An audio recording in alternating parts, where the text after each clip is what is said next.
Ladies and gentlemen, hello and welcome to day 2 of the 2026 World Series of Bocce. We are live from the Toccolana Club on East Dominic Street in Rome, New York.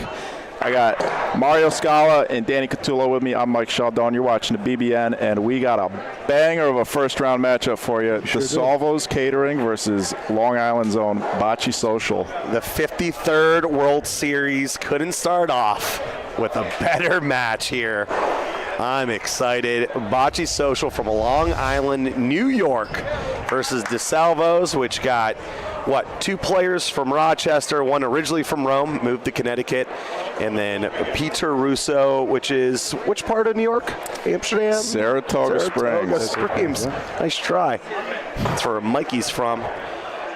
We got Mario in the booth. Mar, how are we doing? You're well known for jinxing your brother.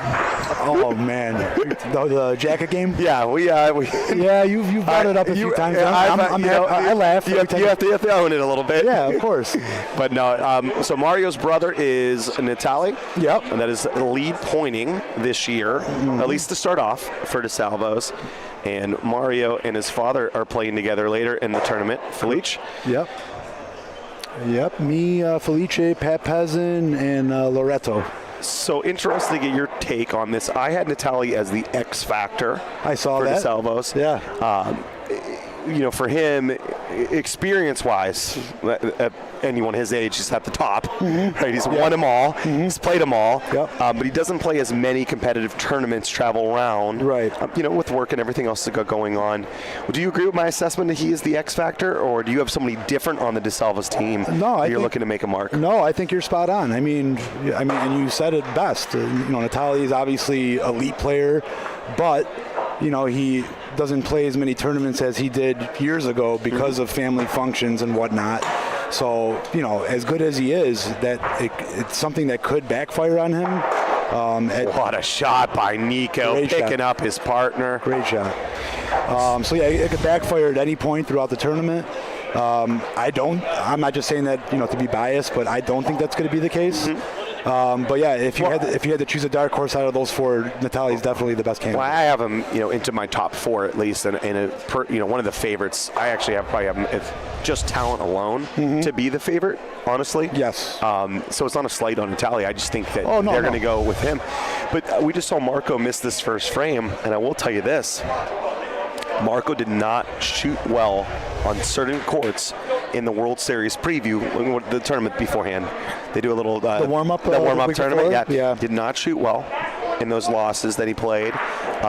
He wasn't shooting very well in practice. Some of the courts are soft and his ball's been moving. Yeah. And it's been in his head. This court isn't as soft though, and he just missed that one out to the left. Things could change, right? Absolutely. That could be their big piece. They need Marco to be shooting on all cylinders for them to bury teams. Pointing does win, but shooting puts so much pressure on the other team to point from more than just their lead pointer. Yeah. And, the courts are, they're soft enough where it could affect Marco. Obviously, Marco relies on his one hop, which when he connects, he's one of the most lethal shooters. Deadly. I call him Sticky. That's his nickname. I saw that. That's great. In these courts, it's going to be a challenge for that one hop, to be accurate for him while he's throwing. So we're just going to have to see what happens. Beautiful ball here from Jeff O'Hare. We got 2 balls back for DeSalvo's, 1 left for Bocce Social. Pete Russo and Natali Scala hold the balls for DeSalvo's. Shooting your own ball? We're getting into the pile. Double target here. He's shooting something. Not sure if he's going 2 walls to try and come back he shot Paulino only, and that's a really tough point to make. Yeah. Shooting Paulino ball from that angle. There is a thought that you could shoot your own ball, even underhanded, or something, just kind of move things around and you can win the race. You're going to have 2 balls versus the one that's there. Technically, you have the other 2 on the other side, too. I think I prefer a softer shot off the wall there. I would have done that the first time. Natali looks good. Oh, baby. Good roll. Yeah. Beautiful roll. 2 points sitting there for red. 1 ball left. It's going to be Gio Samaritano. Imagine that he just rolls this one to the backboard. As long as it's not too hard. It should hang up there, I think. what slows down these games on the dirt court for those that are watching, I know some follow Mike and I doing the synthetic on OBL and CBL, but on dirt courts especially, there is a lot more talking because you have to memorize all these different courts. How does it react on the back wall? Is it really hard to get to the wall because there's a big steep hill? And like this here, is that gonna even reach? No, I don't know if he gave it enough. Wow, this is creeper. That might be 2 points for red still. Wow. Yeah, just a mental mistake there. Huge. Again, you have to be dead. You have to. The captain of Bocce Social should be like, do not be short here. Yeah. It's slow. It's slow. It's slow. Push, push, push. Wow, they got 2. Leading off for DeSalvo's Natale Scala. From left to right here, players on the court. You got Pete Rubito with his hands on his hips. Natale Scala leading off for DeSalvo's. Mike Lisi puffing on a cigar. Owner of Bocce Social. Oh, there's a little pros bounce right there for Natale. Had the line, but was going to be at least 2.5 feet behind if he didn't touch Paulino. Here comes Pete. Pistol Pete Rubito. Ball comes right back. What is this shin guard Pete's got on? Looks like a knee brace that he's not quite wearing. He's not wearing. That would be correct. Maybe for aesthetics only. Like Nelly with the Band-Aid. You never know. Could be for aesthetics. Great ball there by Lacey. Ball number 2 on the way for DeSalvo's. Ball advantage still for DeSalvo's. This is a big target for Marco. Good chance for him to get back on track. See one go through the hoop. Yep. Bingo. Shot right in the middle. Hit his spot. Made their other ball better. Great hit. Not the easiest line to find. Jeff's going straight at it. It's got some heat. You got a tough matchup first. Yeah. You're playing against Money, right? Yeah, we got Money. Russ Johnson, Joe Peterson, Oma, and Bubba. Can I assume you are rolling too? Your second pointing? First pointing. Oh, you're first pointing. Got to. Okay. Yep. 2 balls back here for DeSalvo's, and after Bocce Social had a chance to score in the first frame, they could easily find themselves down 2 or 3-0. That green ball's in. Nico's going to shoot it. Could get a nice break off the backboard too. Bink. Called it. That is, could be 3. Marco said maybe. Maybe 2. 2, maybe for sure. 3. Sorry, Danny. Oh, you're fine. We both heard the same thing. Let everyone know. A little bit of Paulino might help him. Good try from Pete. 3, maybe 4. Do you find it easier to roll with the Paulino than second rolling? Which of the 2 positions would you prefer if you got to pick? Oh man, nobody's ever asked me that before. It's a really good question. Honestly, I would rather roll first. Yeah. Set the tone. Set the tone. You know what I mean? Having the Paulinos, there's just something about like always in the open frame. Yeah. And you could put a lot of pressure on the other team Absolutely. to wear out their arms. Your job's to wear out Jimmy Oma's arm, right? And Joe Peterson. That's honestly the first thing that I think of when I play in a tournament and I'm first to roll. I want to make my opponent shooter shoot like 60 times that game. Yep. I want his arm to fall off, basically. When you play against a left-handed shooter versus a right-hander, so Joe Peterson most likely shooting first for them, Jimmy Oma second. Yep. Do you play Joe in a certain area, or is there a certain area of the court that you'd like to throw the Paulino? Another good question. So I really don't factor in whether they're right-handed or left-handed. I just kind of I wait until the game goes into a couple frames, and I see where their first pointer likes to throw the Paulina, and then I just try to, maybe do the opposite of that. So if Russ likes to play short, I'm going to play longer. If he likes to play the left of the board, I'm going to, possibly play the right of the board.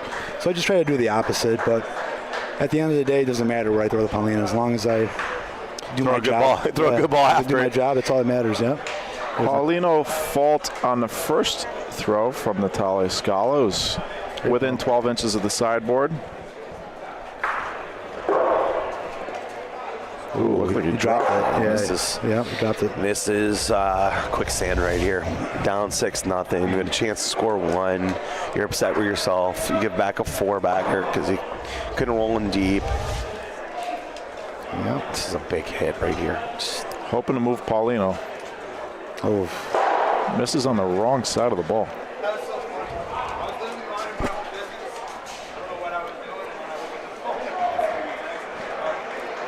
They're in trouble here. This could easily be a 4-point frame again for DeSalvos. Mike's got to put this ball in a ricochet zone. Nico, this won't even be a discussion here. Depending on where this ball ends up, Nico and Marco are going to shoot these two bocce social balls. A couple of the stickiest shooters in the tournament, Nico Fox and Marco Signorelli. This is a good ball if it hangs up in front of Paulino, but it's behind it. Nico will shooting the front ball first.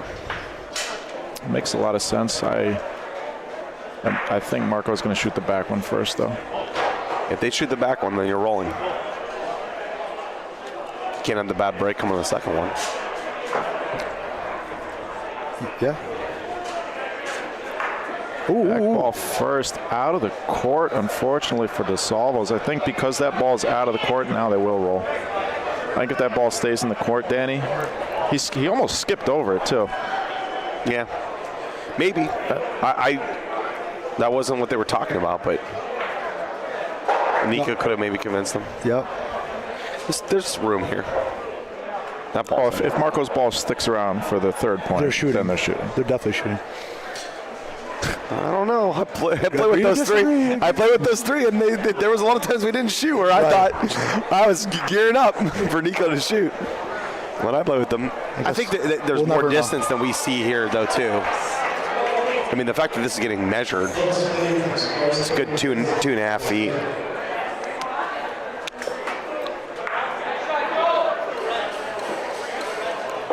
From here, it looks green a little bit. Sure does, right?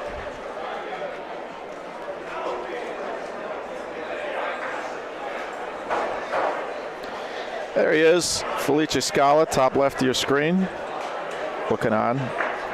Felice won this tournament back-to-back years with this DeSalvos team, 2022 and 2023. Just two? Just two, yeah. Runner-up last year.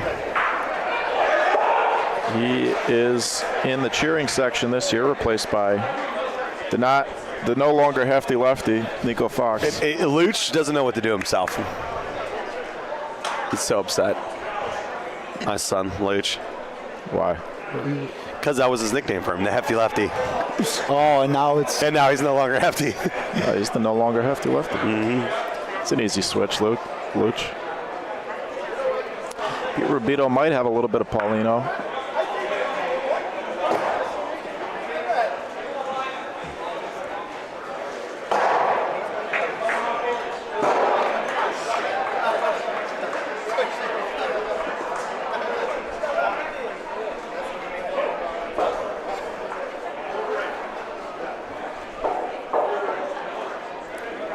This is short. I can't do that against this team. Got to put some sort of pressure on them. And Pete goes, oh, like this? Pete loves that line. Natale loves that line. It's that up towards the board, let it fall down onto Paulino. They're going to put Paulino in pretty much the same spot every single frame. This is actually a real short Paulino for them. I wonder if this is a chance to maybe get their shooters warmed up a little bit. So, as we talked about earlier, Marco struggled in last week's tournament, missed his first shot. Maybe give him a couple of short ones, let him get his confidence back.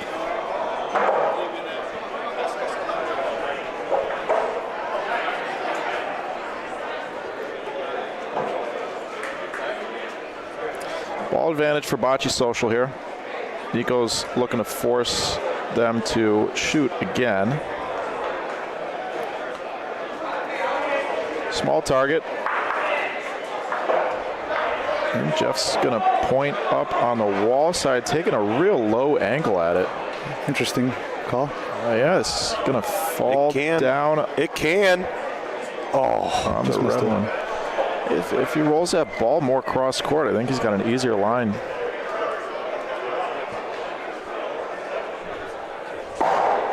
DeSalvo's rolling in for two. Thank you. Mosquito repellent bracelets. Nice. That's nice. I didn't know those existed. Brand new invention. I think they're for dogs. Win by 2.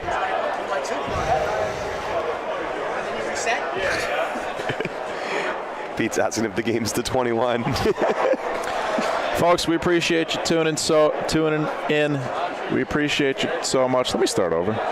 We appreciate you so much for tuning in as we take up towards 120 devices early in day 2 here. You're watching the World Series of Bocce live from the Toccolana Club in Rome, New York. We got last year's runners-up here, DeSalvo's Catering.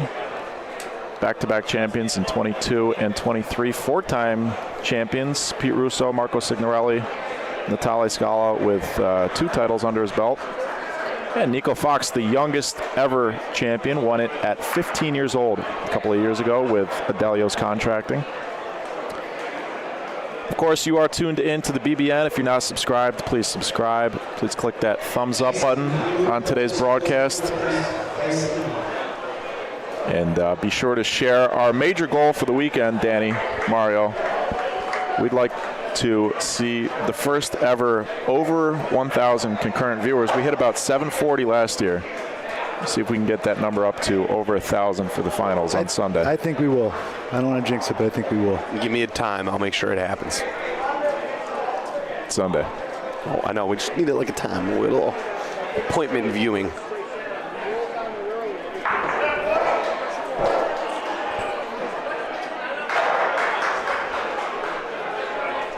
Big day for the Chicago Bocce League, Chicago's first semi-pro bocce league. Free agent registration for Season 2 has opened up.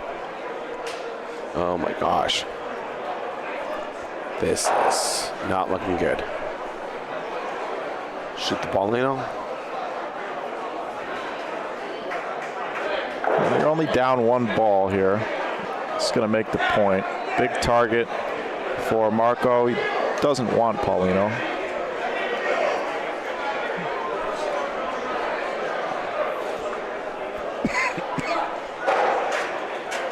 Oh, just missed. Marco seems that shot looks different to me. The shot seems, I don't know, something about it.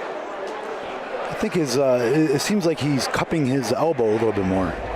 Maybe I'm wrong, but yeah, something's definitely different from previous years. The rhythm looked different to me. Yeah. Somehow, Green's in the score in this frame. Like his first step looked faster, his second step looked slower to me. I just hope he doesn't overanalyze. A little less explosive. Marco is an engineer. He loves to analyze his grip, his mechanics. But like, Tiger Woods, had a great swing. I messed it up, and that was his downfall. This ball is way short. Didn't even give it a shot. Bocce Social on the board, though. First roll of the tournament for Gio.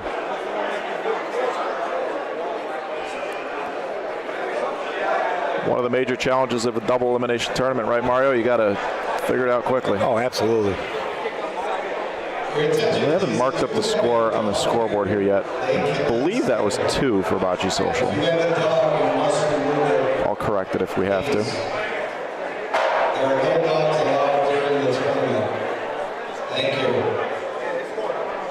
They're playing long.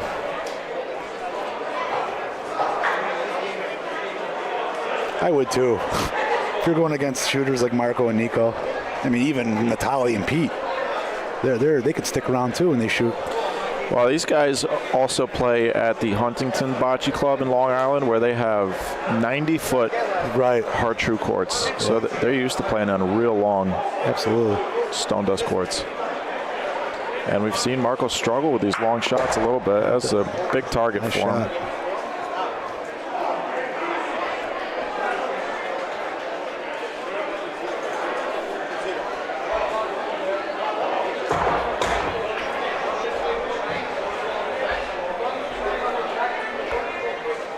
So that was 2 points for Bocce Social. Tally's first less than great point of the game. Natalia's got some real short shorts on today. Well, yeah, I think he feels like he's earned the right to wear those. I don't know if you know this, but he's slimmed down quite a bit.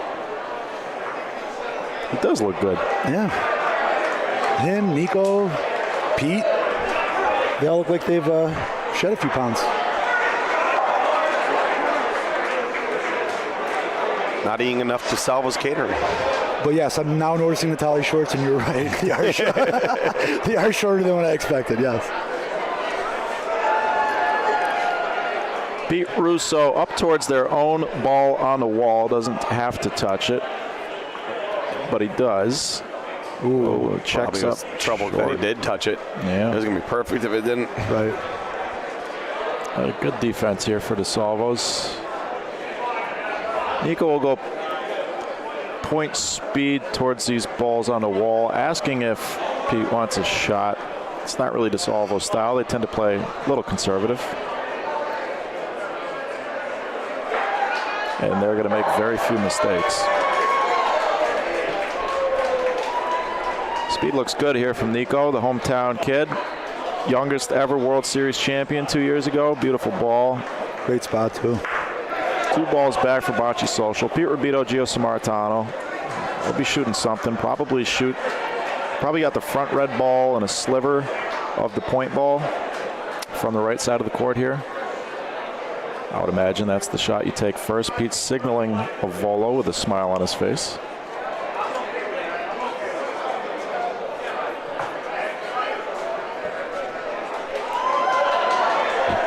Danny's trying to influence the players on the court. So Pete Rubito, I imagine from the right corner.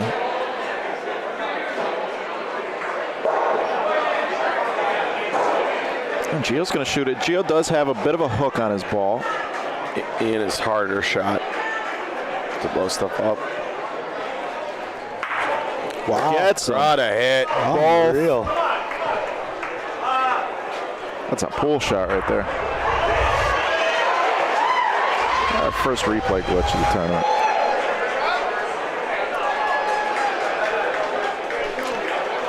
Looking at possibly shooting this ball for 3. I would roll for 2 here. There's a bad break, man. There's a bad break, Mar. Kind of 4 is kind of starts to smell like a ball game. That'll work. Yep. All of a sudden. Ain't dead yet, says Bocce Social. Ain't dead yet. And at this point, with what happened in the first frame, where Bocce Social had the chance to score on a fairly easy point in the back corner, and they just didn't reach. Bocce Social has won as many, if not more, frames than DeSalvo's. Could have been easily 7-5. They had the 4-pointer, right? They had the big 4-pointer that DeSalvo's having on the other end. It's a huge frame here. Want to keep momentum going on. Huge frame. And DeSalvo's wants to bury them, put them away. Comes Mr. Lisi. Another deep Paulino. Oh, says I could get a pro's bounce. Bocce Social. Not BS here. Big target.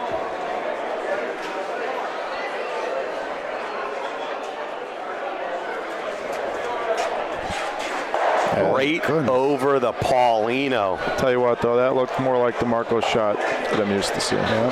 That's the way you want him to shoot it. But when things are going bad and that happens, when things are going good, you're like, oh, I'm still in rhythm.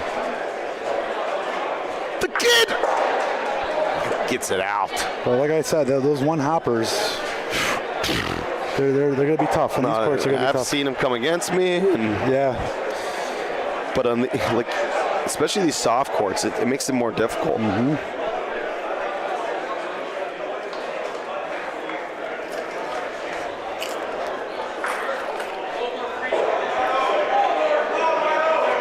Jeff O'Hare. It's a little spicy.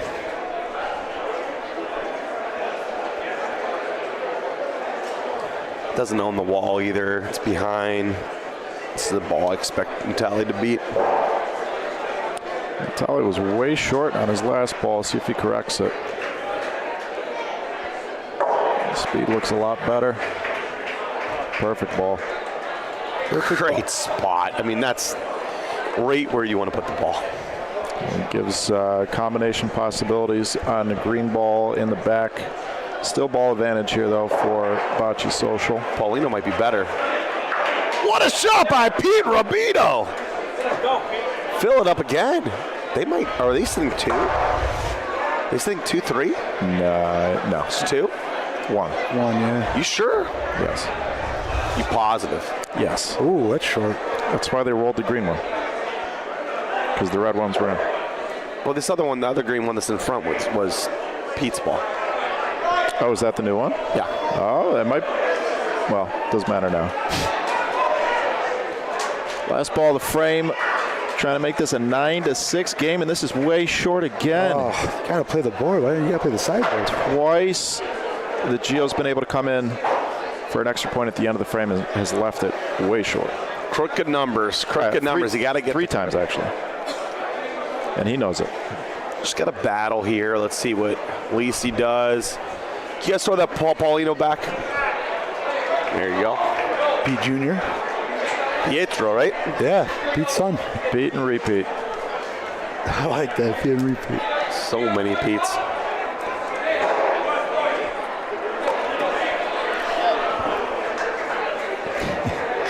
What's up, Luch? Luch says, is Natali taller with the short shorts? Might be taller than Mario now. No, he'll never be taller than me. Come on now. I got Natali by about, I want to say, 1.5 inches. This ball on the wall side is fine. The fact that it's not on the wall side, you just giving Natali where he wants to go. Saying this ball would be fine If the if green it were on the ball, wall if side. the green ball was on the wall side, then you take away a line from Natali. At this distance, yeah. But this distance in that spot just leaves it wide open. Drop Oh, it. Pete. Saw him drop it again. Right in between.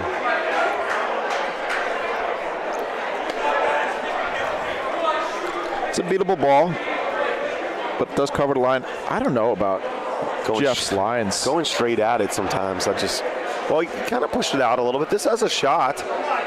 Comes on in. Wow. Jeff O'Hare. They only owe something in Bocce, I believe. I'll shut up for now. That was a great ball by Jeff. He threw it up into the wall, though. A little bit, yeah. On an island, Got Marco it. Signorelli. There's the Marco we know.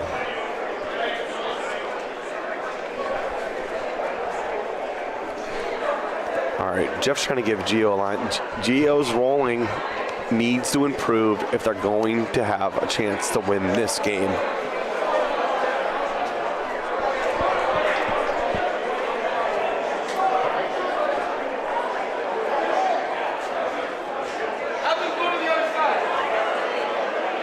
Does he beat this, Mario?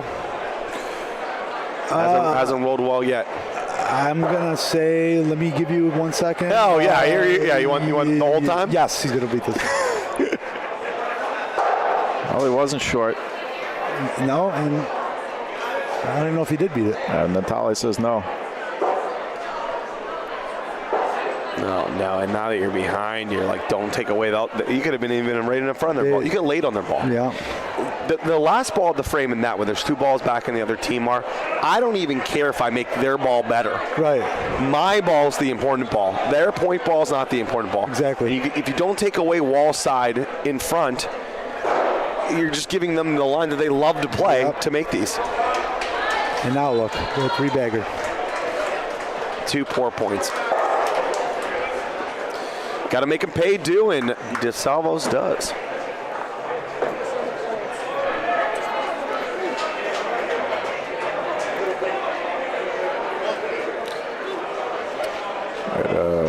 I had the score wrong last frame. It was 9-5, not 9-6.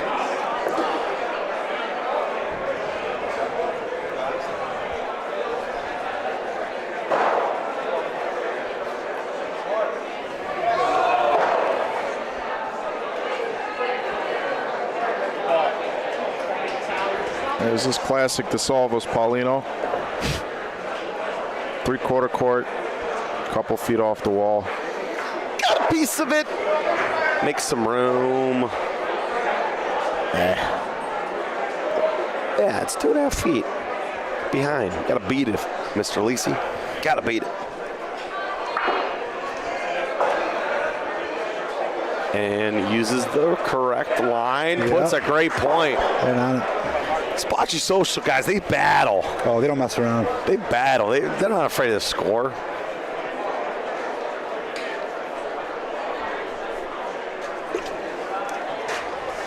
Oh, nice. Everyone's been left. He's missed. Yeah, I mean, it's obvious that Marco's had some struggles, but, you know, he's still a premier player. I think he's got enough tools in him where he could snap out of this funk that he's in. Sometimes it takes you in a whole nother tournament. Yeah. You know, they almost lost early in the tournament last year. Who did they almost lose to? Oh, I know. Was it Trepepi or DeSalvo's? But it was early in the tournament they didn't play well. And they got through that game and then made a They run. almost lost later in the tournament to Acme Pool and Spa. Yeah, no, That's I know one that game. I was thinking of, yeah. I'm thinking of a different game. Ooh, Nico with a disastrous removes their back ball. Pete's got last ball here for DeSalvo. Is going to be 2 balls back for Bocce Social after.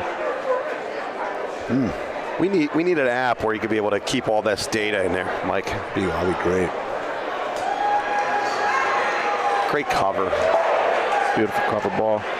2 balls here for Bocce Social. I don't hate shooting this. Well, actually, no, they don't. They no longer have third point. I think you're just rolling here. You get the aggressive call. Shooting underhand too, right? Well, yeah, and we talk about the aggressive. Sometimes rolling is the aggressive call. There's a situation here where rolling is the aggressive call, actually. Try and go for 3. I like rolling. What about you, Mar? I didn't even know where the Paulina is, to be honest with you. It's right. I can't see it from the It's screen. right behind. Is it in between the green and red, or is it Right behind the green. Oh, I would go for point. But I'm a pointer, so that's just my typical answer. Who's left? O'Hara and Bruno Sammartino? Honestly, I don't know. I would point. There's a bad break here, and then you're struggling to go get it, and it's not like. I just think that they would waste less of a ball if they attempted to go for point than if they shoot. Because even if you shoot and you hit the red ball. Yeah. But if you point here and even put something up in the honey hole, even if you're short a little bit, you can play right on your ball. Correct. I don't like being short. I mean, you could tap your own ball too. You can make more room on a point. They're going to shoot. Like he likes it. Gio's stepping in front of him. They're going to shoot this ball.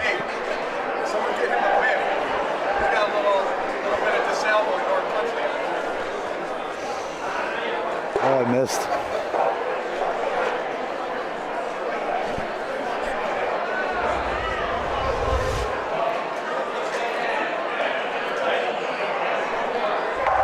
Triv. Trivity the Triv. That's just going to be short. Well, so they actually tried one of each. They tried shooting and pointing, and unfortunately... We'll never get those 5 minutes back. No. They're gone. They're lost in the world. These 5 minutes are never coming back.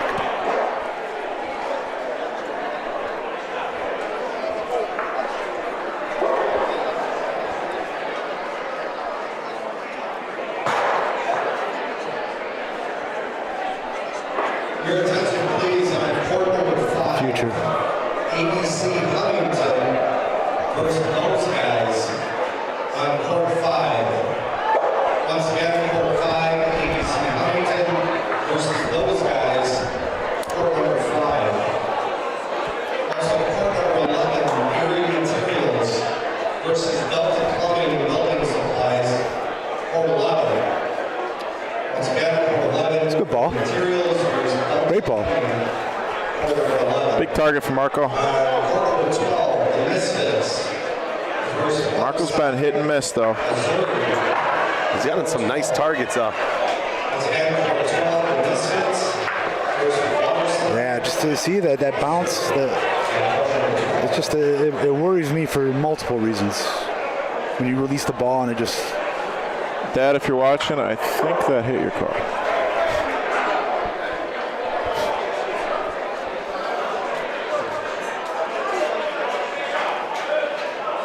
Great ball. Yeah, good ball. Ball advantage for Bocce Social.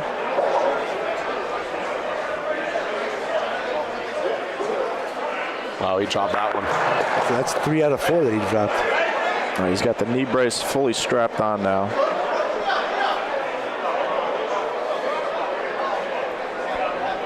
Your attention, please. If you were the owner of the red Cadillac, Ohio plates KQV 2366 from Mentor, Ohio.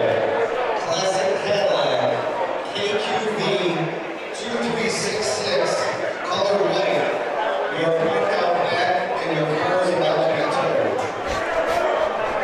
Did you say call your wife? Car's about to be towed. Next to the New York registration, it's a Chevy pickup. Towing cars left and right this weekend. 9126. Ball advantage back to the Salvos. You're going to get told along with the white Cadillac. One ball left here for Bocce Social. It's going to be Gio again. And the Salvo's going to have a chance to win this game.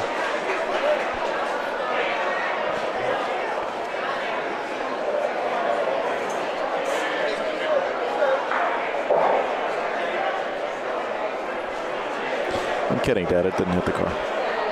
But it came pretty close. Lots of room here. And this. People die, people pay taxes, and Pete Russo beats this ball. Oh.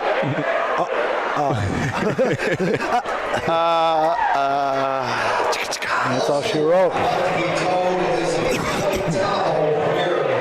Ohio plate JZA 9300. It's the fourth vehicle that's about to be towed. Tahoe here, parked back by the campsites. JZA 9300. It's an Ohio plate. The Salvo survives. Bring this camera down a little bit. They got through it. Got through did. the social. They did. That's one of the tournament favorites there. This tournament is on Scoreholio for anybody who wants to check the bracket. Live scores from all 15 courts as well. Beautiful day here in Rome, New York. The smoke has cleared up. It's about, what do you think, 81 degrees? Yeah, it's perfect. It feels like it's about 75. The breeze is just, it's perfect. amazing. It's amazing. I'm going to go 81. I'm going to go AQI 67. Sounds great. Good job, Mike. You guys want to Nobody- venture? Oh, 81. If I get the AQI spot on, that's You saw unreal. 2 minutes. 42, wow. Yeah, was not close. 1 for 2. 81, though. 1 for 2. I'm pretty happy with that. Who do we got next? Let's see. Let's check Scoreholio. We got another game coming up for you in just a second here, folks. Thank you, everybody, for tuning in.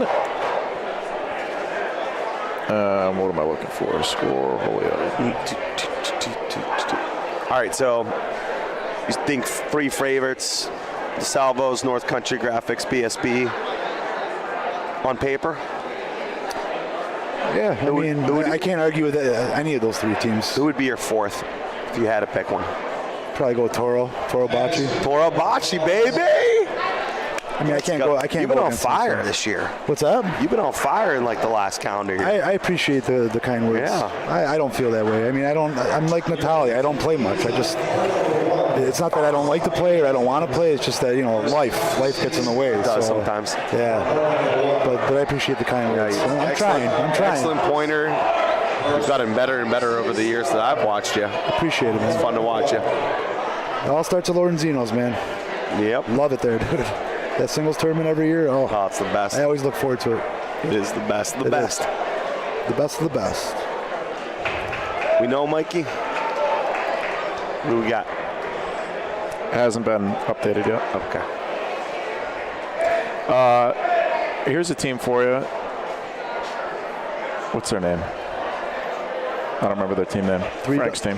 Frank DeCilio? Yeah. Oh, Fiorito. Oh, no, he's playing ABV. ABV. Croach. ABB? Croach, yeah. Croach, Frank There's a couple of Ohio teams in. Croach, Frank DeCillo, Croach's brother, Ray. Yeah. Crystal Tech. And then they also have Mikey Fermata. Yeah, I mean, Dangerous Who's? for. I was thinking of another team then. Fiorito. CPF maybe? CPF, Fiorito. Fiorito's Russ. Who was I talking Mike to last Robertson, Doug Carter, and Pete Mel. Yeah, that's the team I was thinking of. Yeah, that's a good squad. CPF is Tony Mel, Chris Federico, Ronnie Capo Greco, and Mikey Short Nardone. He's going to go right next to your brother and see who has the shortest ones. Those guys. Wasn't he at Louisville last night? Or were we watching him on the stream at Louisville? Yeah, I couldn't believe it. Can't make it up. Shout out to everybody out there at the Louisville tournament. Bocce Bros broadcasting that one. There we go. BSB. Who? BSB versus Pinky White Laundromat. Local Rome It's team. going to be a great game. Local team. Crowd. Well, BSB. I think we got to have this guy do the BSB game. Yeah, I'm done anyways. Jimmy. Mario, thank you so much for joining us. Great to see you, man. Thanks for having me, guys. It's always a pleasure. Thank you. Love you, Mar. And now it's time for a downgrade. Jimmy Pisano, come on down. Tell your brother we like his shorts. Tell him he's undefeated in those shorts. Big tournament each day. On the page, scoreboard 6,000 first place. September 19th. Folks, East Haven tournament, September 19th. East Haven on the beach, scoreboard On the beach? Ooh, nice. 6,000 first place. East Haven, Connecticut. $6,000 first place prize. $500 entry for... Okay. 4 players, no walk. Doubles on each side. The kids in the booth, huh? I might try making setting a ball just to listen. Backboard dead. 4-player, no walk. September 19th. On the beach at East Haven, Connecticut. Contact Chris Bonagiuso. $6,000 first place. You want to go play on the beach, Jimmy? You want to put your headset on, or you want to just bang it against your legs so everybody at home gets? Where's this at? Are we live? What do you mean, are we live? I don't even think we were They already did one game already. I was texting my mama saying the BBN's live. Your mom's in the chat. She loves it. She Shout loves out watching. Tammy Pisano. There's no one that watches more Bocce. 6,000 for first place. 6,000 first place. 4-player, no walk. On the beach in East Haven, September 19th. There's courts or it's on beach. What does it correlate It with? says, clay. It says clay courts. I don't know. This is some sort of AI image. So who knows if that information. 6,000 the winner. 518. It's not a cheap tournament. It's 12 buy-ins. It was 4. It was we were at. I tried. What does it fall with? What do you mean? Like from where I'm from, or where? Like does that fall What the does same it weekend as coincide with? MBR? September 19th? Let me look. I don't know.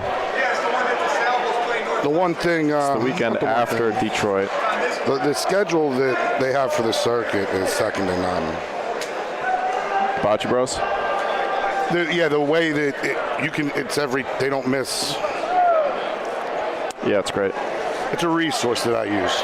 All right, folks, we just saw last year's runners-up. Next up, we got defending champions, Big Shot Bobs, Anthony Capogreco, Matt Taylor, Mike Trevisano, and Robert Stewie Stewart. I knew that. Versus Armstrong. Pinky White Laundromat. This is going to be a loud game. Like, You know these guys? Dude, I've been practicing with them all week. Who's Pinky White this year? So they got Jerry Fiorini, Joey Ferrucci, Riley Lanzi, and Mike Cord. Another Lancy, huh? Another Lanzi. He's good. They can play? They can play, man. It's gonna be loud. It's gonna be chippy. It's gonna be a fun game to watch. Cap's gonna be Cap's going to be talking. And he's feeling good right now. Yeah. Cap's feeling good. I was just with him over near the car. He said he was up in 3 games. Let me tell you something. The BSB crew, not only they're normal too. They get excited to play bocce. It's still a game that they grew up loving. It's not like, besides Taylor, they all love playing. He wants a pregame interview. Pinky White, come on, put him in, Nico. I want to meet you, Jimmy P. We met a long time ago. Long time ago we met. He gets to play the defending champions, the Big Shot Bobs. All right, if I had to guess, you look like the Lanzi. No, I'm a core. No? Core. You could pass for a Lanzi. Lanzi's a skinnier one over there. You'll be seeing him on the game. He'll be playing great. So what do you do? Do you shoot? Do you point? Do you call the game? I try to shoot. I let Lanzi call the game. He's the knowledgeable one. We're here to have some fun, meet some new people. This is going to be the game to watch. This is the game you want to watch this year. Wait, so are you going to play aggressive or are you going to play a little bit coy because these guys are also, are you going to go Oh, for no, we're ready to take it home. We're taking it home. I love it. Pinky White. Shirts are sponsored by Copper City Lawn and Snow and Copper City T-Shirt Titans of Rome. Any shirt needs Copper City T-Shirt Titans, Rome, New York, 1915 North James Street. They'll hook you up. They'll set you up. They're great. Really nice shirts. They set us up with these shirts. Great people at Copper City T-Shirt Titans. We just want to thank them. This is going to be the game to watch, guys. We wish nothing but the best for BSB. God be with you guys. I got a question before you go, though. You're real amped up. You know, they got a guy on their team that likes to chirp a little bit. You know, you ever heard of Robert, Mitchell? The Due Stewie? So I just want to know, what do you think of him? Are you going to have bark a little bit to him early? We got our boy Mitch. We don't even need a team to chirp. Yeah. We got our spectators chirping for us. We got a crowd of Pinky White out there, let me tell you. Oh, Pinky White. There's a lot of confidence coming from the underdog. Pinky White on last night, too. Yeah. Pinky White laundromat, baby. Get it done. Good luck, my friend. Play well. Have fun. Nice meeting you. Take care. Good luck. This is going to be good. I'm excited. They got a guy that's here just to chirp. They have a awesome. They have a chirper. Hopefully it's all respectfully, but I'll be right back. are you getting beverages? We got, no, I'm not. I'll be right back. Yeah. So they're going to warm up here. Nico. There you go, down Playing back. with the Salvos. Yeah, new team, new look this year. We watched our game versus them in the house before we come here. Me, Mike, Sean, and Joe. It just makes you sick, you know. Yeah. You know how it is. You've won here, but I never have. Getting so close. You've also got second here. No, only first, and then I've never done other than that. Never made Sunday. Losing any big tournament, though, you know, coming close. Yeah, third in Wycliffe, that was. Then they tell you, hey, well, good run, and you're like, Yeah, well, we dang should it. have won. Yeah. So yeah, it's just. Every dog gets their day, and that's why you always want to kind of, when you win, enjoy the moment, and when other people win, you want to congratulate them almost because it's so hard to win. Yeah. With today's culture.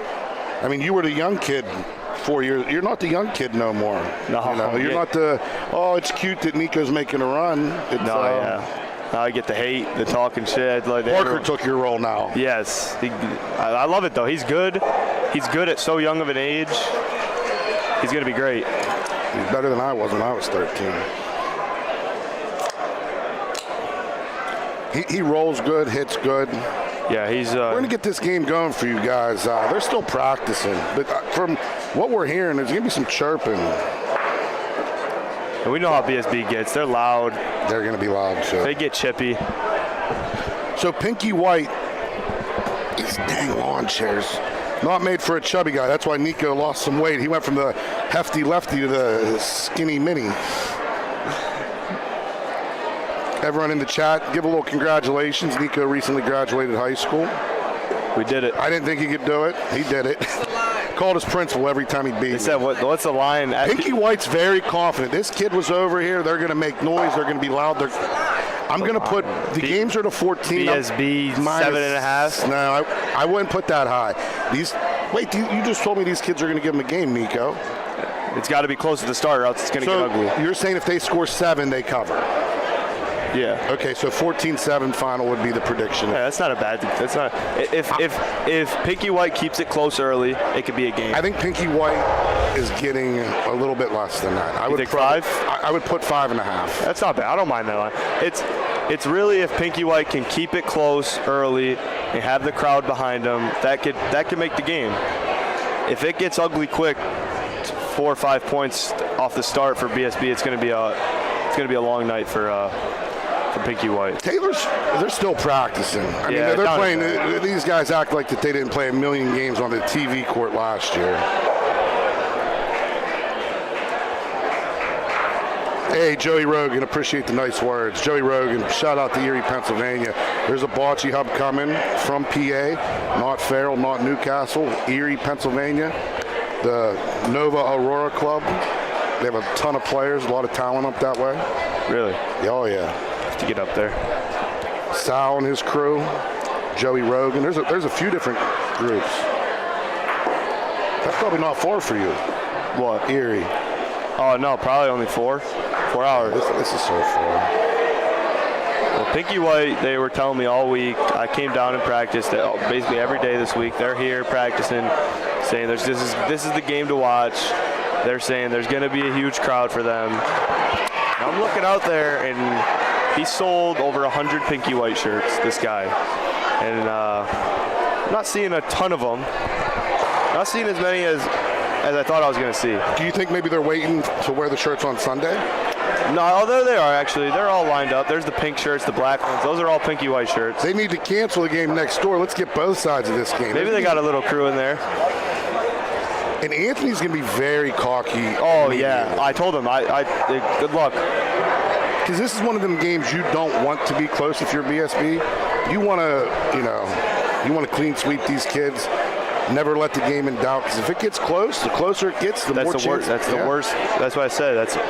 That's Pinky White's best chance. You're too young, but Rocky won. He was kind of getting beat up. But yeah. They start cheering for him. Matt Taylor, probably one of the best leadoffs in the game, so yeah, I imagine he's going to play the right side on the board where it's a little bit slower, let it finish. 4 semi-pro players here for BSB. Matt Taylor. He got the line early. Very bad line. Owner of the Koppel Gamblers. This is the things that could keep them in the game, giving them opportunities to roll in for points. It's going to get loud if he beats this point. Not only defending champions of the World Series of Bocce, but Matt Taylor and Anthony Caparico, defending champions of the Ohio Bocce League as well. Player, owner, coach, Jackie Moon, a.k.a. Matt Taylor. Player, owner, coach. This is a better ball. There you go. A little bit of nerves out of their lead roller. They're still fast. Not really. It's a good ball. It's not bad. It's a little quiet. Quieter. They were hyping this game up to be loud. I want some noise. First frame, first ball. I want there to be noise. Well, they couldn't. The kid threw a 9-footer, Nico. You can't cheer when the guy throws a 9-footer. Came back and beat it. Triv throws a good one. Mike Trevisano, the Mahoning Valley Hitman. 2 balls down for each team. Ball advantage for BSB. This is the kid was in the booth? No. He misses. His mouth wide open when he shot. He was speaking. Did you hear him? He screamed, taser, taser, taser. Did he? Yeah. Sometimes you got to, because they're going to give up a 4-3 here. Yeah, this is why this game could get ugly. The first frame really don't matter that much. If you drop a 4-banger, it does. It hurts a little bit, but in the big picture, the first frame don't matter. Stewie came up short. Now, the other team should be telling them, like, oh, great balls. You could get Stewie upset. His emotions go high and low, Cap threw this a little bit long, but he's probably going to be on his green. Nah, he's good. 2-0, started off early for BSB. This court slowed down, I feel like, since last night. What's your opinion on that? Women's game, it seemed like it was quick.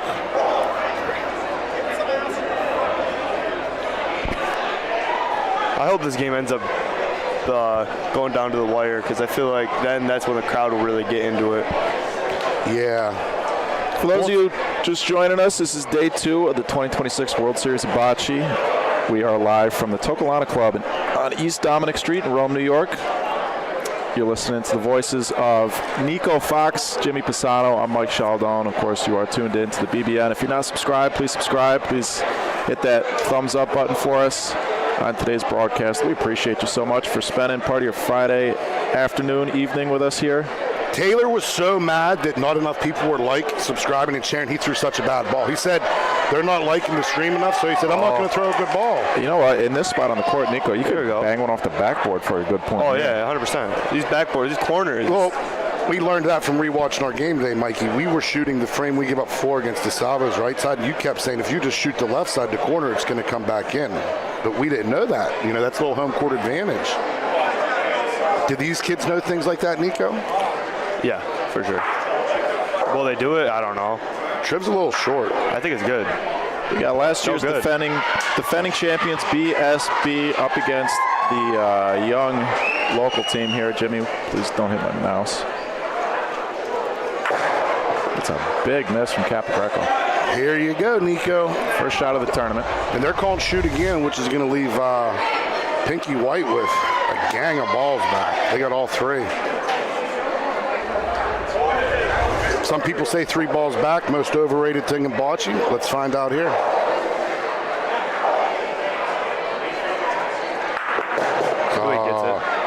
He gave a finger whack. This didn't fall good for them. These kids, they should shoot. Ball Paulino. The Paulino goes to the right. They get 2-3 points. Clean the ball out. You get 2 easy points.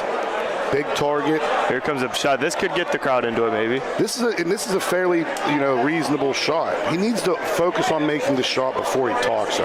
Yeah, I think agree. last frame he was talking before even shot. You got it. And I get it. He's excited. This is. We'll see. If he hits the shot, I think we'll get a little energy out of the audience. This might come in for the point. No, but you could shoot this again and still have the same result. They have 2 balls back. If they don't shoot here,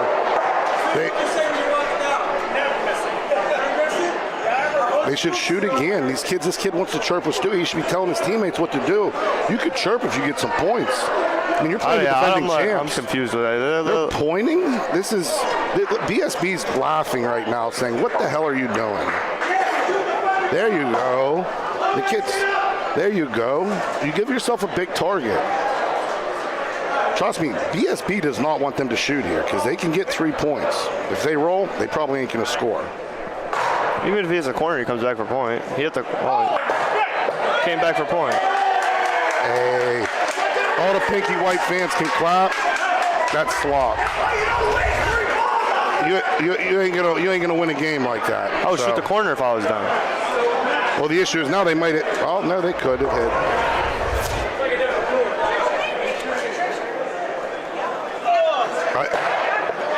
I know the game enough. You ain't gonna beat this team with shots like that.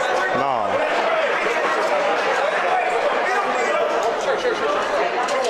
And this ain't me showing favoritism, Mikey. It's just.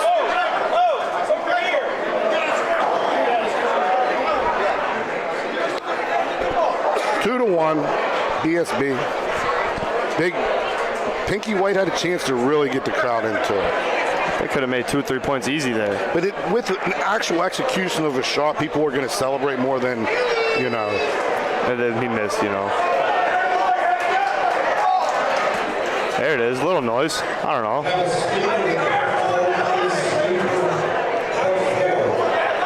He's going to try to stick it. Oh. No, they're talking while he's shooting. He would never act like that unless they're talking while he's shooting.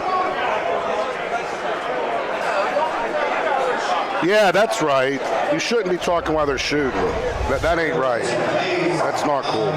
I knew that happened because he would never do that. This is the World Series. This is what the local teams do. They bring their friends. So then I'll scream get a little rowdy. They talk while you're shooting. I'm not saying it's right. I don't think it's right, but this is what happens at the World Series. It teaches you, not that it's a skill that the BSB guys need to learn, but it teaches you how to block stuff out. He reacted like that. I knew that they was playing dirty pool. Oh, for sure. That's what they do. You know what?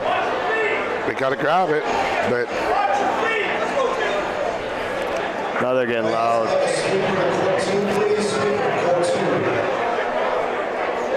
I get it. It's the World Series. It's a difference, but if you're like heckling someone while they're shooting, that's just dirty pool. Yeah. After when they miss or whatever happens. Sure, if they miss, celebrate all you want. That's fine. I mean, if someone did that to you, Nico, how would you feel? What, talked about shot? Yeah, like on purpose trying to get you to mess up. Oh, I mean, it's not right.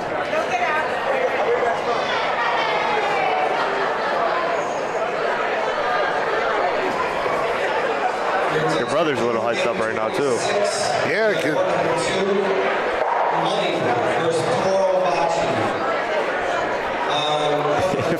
First game of the tournament, these guys are ready to go.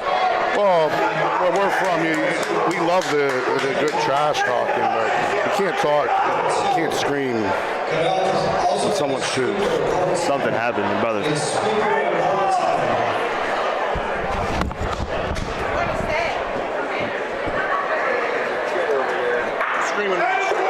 Clean. Stewie removes the second point.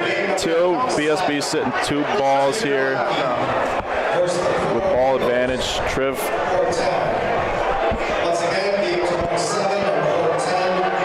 might be able to shoot for 2 here, depending on where this ball ends up. Don't even have to. Shoot for 3. Barely going to beat the back ball. BSB will take 2 more points here. So there was a little fan discussion there, player fan. Well, I wonder if that's their designated chirping guy. That's him, 100%. Well, someone told him that they would ruin his day, which I might need an alternate. Triv didn't make the point either. All this going on, the young kids are getting the result they want, but they need to focus on executing the game instead of the extra stuff, because that all comes naturally.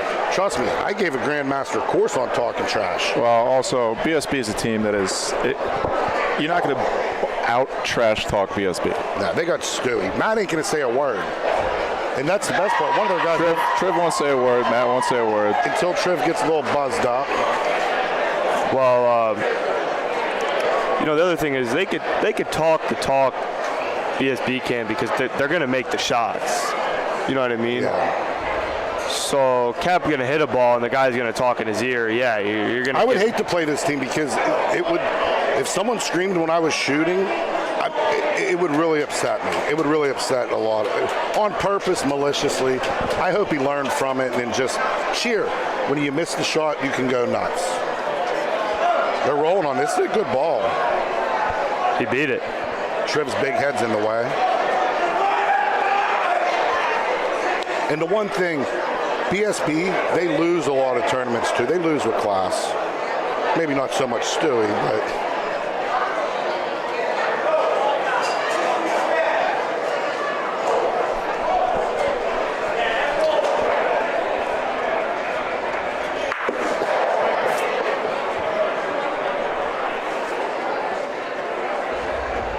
Silence from the courtside crowd.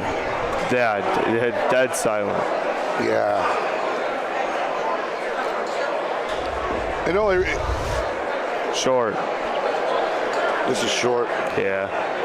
Is it? Yeah. Yeah. It's such a could maybe tuck one here. It's perfect line. If they do make a point, the ball's going to hide. And I would love to see, like, Stewie have to make a tough shot here.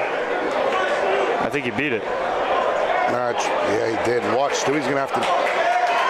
There, now celebrate. Now you're allowed to chirp. There we go.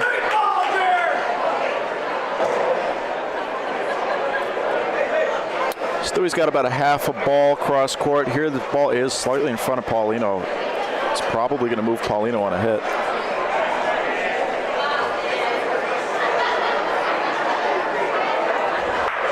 Oh, clean. Stewie, what a hit. Yeah.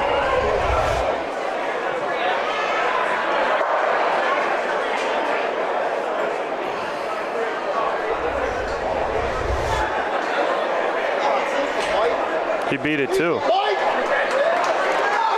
a ball. What a shot. And he's the hype man. You know, but they need to relax in the game. It's 3-1. This game's to 14. Yeah, they get. Trevisano, big shot They here. might be able to get one here. You never know. Triv's a good hitter.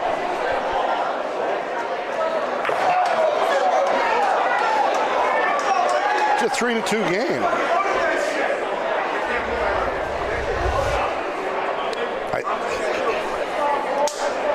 3-2, and it's just like His game is just drawing for Pinky White. It's almost like they're supposed to score, and there's like.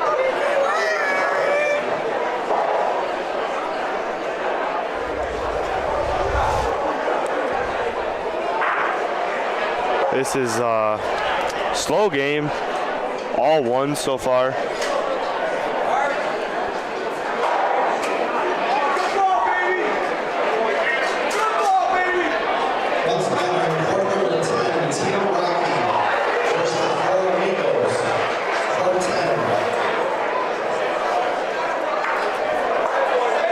Just chips it, but he makes it so the Pauline stays up. That's better for BSB in my opinion. This is a good start for Pinky White. Yes, 100%. All things considered, I don't know. they were winning small. I don't know. They were winning small. CPF and Trepepi lost. CPF and Trepepi lost. CPF and Trepepi lost already? I knew Trepepi. Who beat CPF? Waterside. Wow, Gabe. It might have been Gabe's team. Only reason I know Gabe from Waterside, we spent an hour there checking out his roof.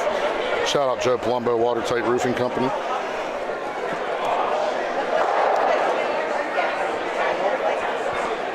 Big miss there. Yeah, one thing you're not going to get from the BSB guys, you talked about it before the game. This is a game that BSB should blow Pinky White out of the water. You're not going to get a lot of celebration when Pinky White misses because they feel like they're just so much better than them.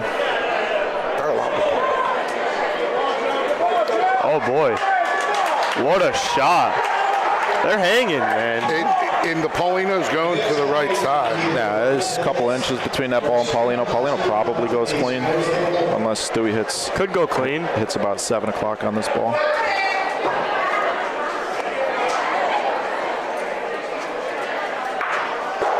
Goes clean.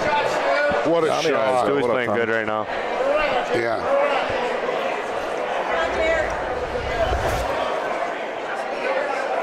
Sometimes you don't want to poke the bear either. You know, guys played maybe a little bit better. Well, yeah, it's especially a team like BSB. These guys are used to talking trash. Yeah. They're coming into this game. It might be better off. There's not a whole lot of motivation for BSB to beat Pinky White, right? Like they're supposed to win the game. You're giving them a reason to care about the game that otherwise they might not really care about. Triv short. Not that it's the wrong move. I mean, you get a chance to play against BSB, you're going to have some fun. You need to. And that's part of the game. But you need to execute. You can't miss a ball by 3 foot and then chirp. I'm a big believer. Chirp on your good balls. Man, like Stewie, he hasn't even said that. He's playing out of his mind. You know, if Stewie was playing me, he would let me know that he's playing good. He invented the sweep in the finals last year, right? Was that last year? Yeah. It's all in the sweeps.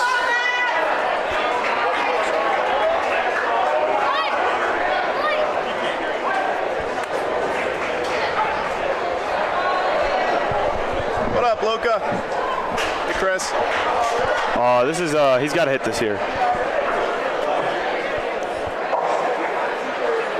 This is one of those hits where it could.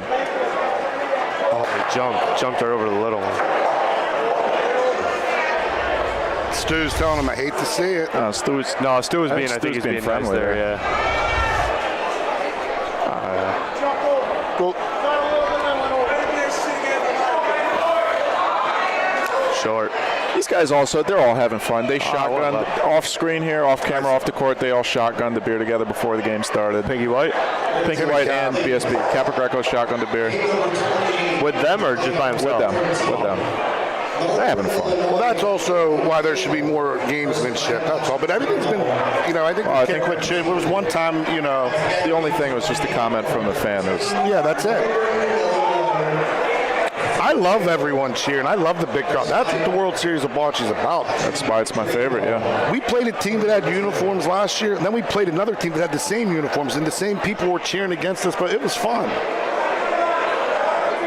It's all fun. This is the best weekend. I love this weekend, man. When we rewatched our game last year, it's a good spot for that ball. It's a great spot.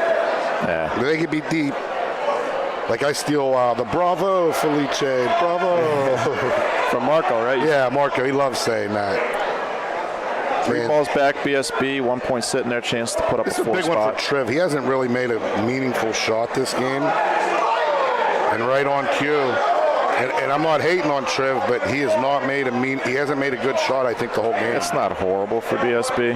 Well, they were in the point. Now they're not in the point, Mike. It has to be Yeah, made. ball, Paulino. Yeah, Trev's balls.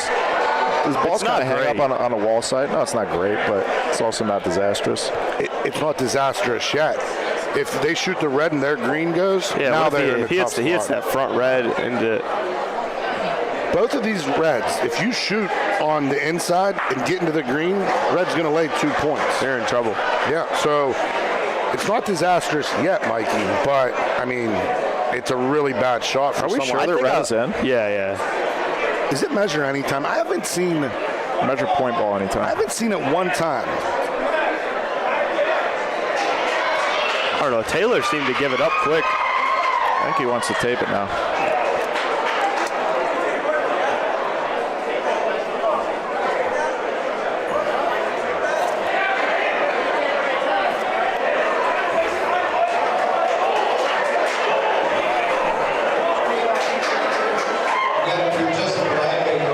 And this is what Pinky White wants.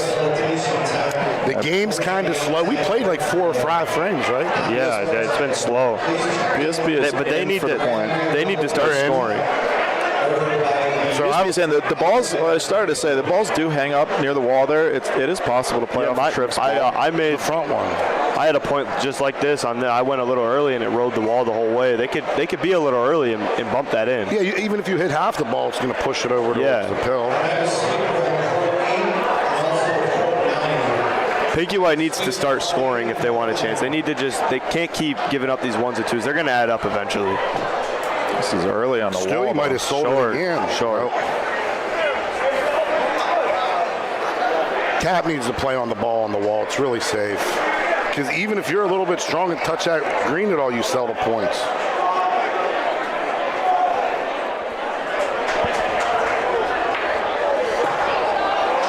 You sell it? No, he made 2. Nope. Sold. Ooh.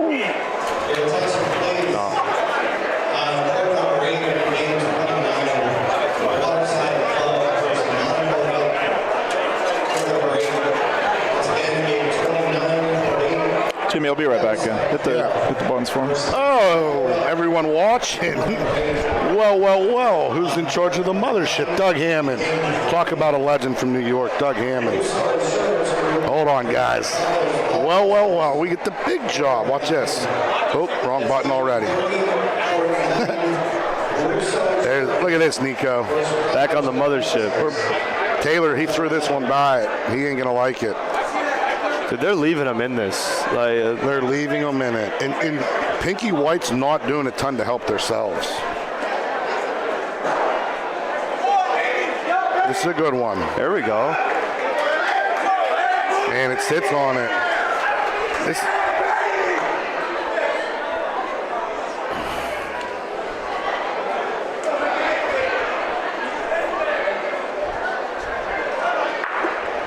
Capo, can he get any break? Yeah, he got it. He does get the break, too.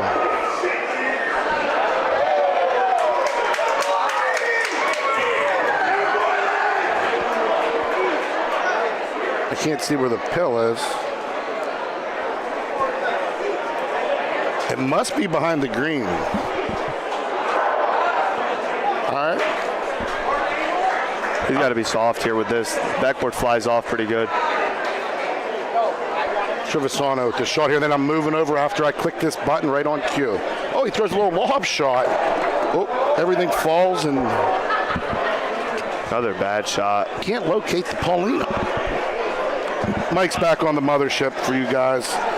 Once again, I had a perfect game running it. Yeah, Taylor's a little bit off. He'll get it. Taylor and Triv, they got to wake up. Triv hasn't thrown a meaningful ball, and this ain't coming from a hatred. I love Mike Trevisano. So do I, but he's got to get into this game a little. With the days of BBN, you can always go back, and there's accountability. We rewatch and listen to what Chaldone says about us. He said, I'm not sure if Sean Newt can hit. I laugh so hard, just in general. Like, yeah, Sean played bocce 100 years, he could hit a ball. He said, I'm not too sure if Sean could hit. But, that's part of it. There's what the World Series does, it brings people from all over the country. You got people from Boston, Dave. You got Cleveland, a bunch of teams. Youngstown. How many from New York? Then there's teams from Rochester, New York. Waterside, New York. Waterside, Albany. Lockport. Albany area. He says he's from a area called Amsterdam or Troy. I don't even know it really exists. That's where Mikey Chaldone's from. Mobile Man 6686. Love your comments. Cooking some ziti. Sounds nice. Friday. A little pasta. Hopefully some nice red sauce.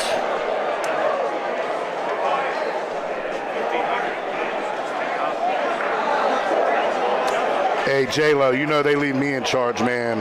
The pecking order's in trouble. I like sitting medium to low on the totem pole.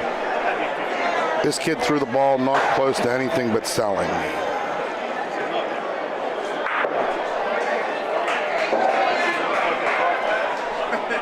This is another frame. They're just blundering. He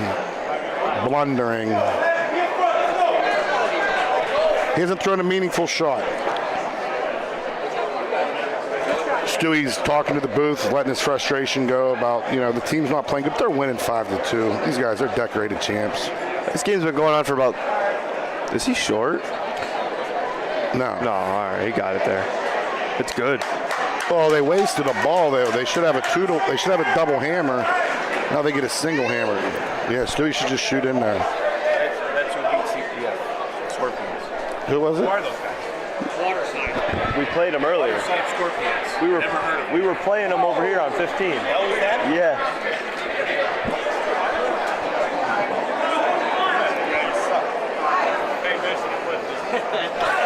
Hey, Kevin, you like making the pizza? Yeah, the pizza just went into the oven. We're letting it cook a little bit. Stewie might have a good one here.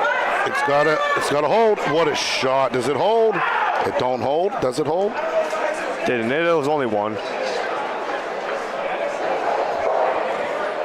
Yeah, Kevin, it's like you put the pizza in, Chiavetti put it in. The crust is just starting to turn a little golden. We want to be a little golden brown. 5-2. This game's going to get good, but these kids, they had big opportunities, and they're going to continue because BSB is not playing good. No. Capagreco missed the ball early. Triv has not thrown a single meaningful ball. Taylor's been sloppy, too. And Taylor's been 50-50 at best. Stewie's playing the best right now. Stewie's playing the best. Cap missed one ball, which for early in the game. He's been shaving balls, too. He's been just nipping them. He doesn't seem fully like himself. Stewie's been the X factor so far. He's keeping this lead alive, I'd say. Well, and these kids are getting in their own way a lot too. Yeah, I don't think there's much to talk about here. He's got to do the same shot that he did earlier. Push even on your red a little bit. That's good. He might chip the red. Yeah, chipping the red's how you make two. Nope, just one. Nope. No, he got one. I can't tell. Nope. Stewie gave the old "not tonight, honey. I got a frickin' headache." So this is the example too. They messed up on the first one. Instead of having a double hammer, they only had a single hammer.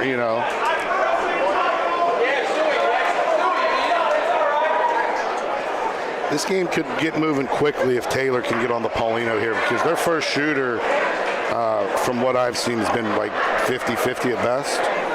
25-75. I mean, when he tries talking and shooting at the same time, he never hits shot. it. No shot.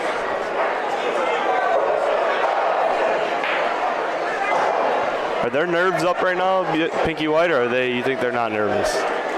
Melissa, we stay on court 14, Mikey and the boys at BBN, so this will be the feature court for the weekend. You may catch on the Bocce Live, someone streaming a different court, but the BBN's focus, I believe, is on court 14 all weekend, Mike. Maybe 11 if someone's lucky. Too, yeah. So we have the cameras to get on 11 also. And I believe that this is the championship court. This is where, in my opinion, this is by far the best court. Yeah, it's quick. It's nice and quick.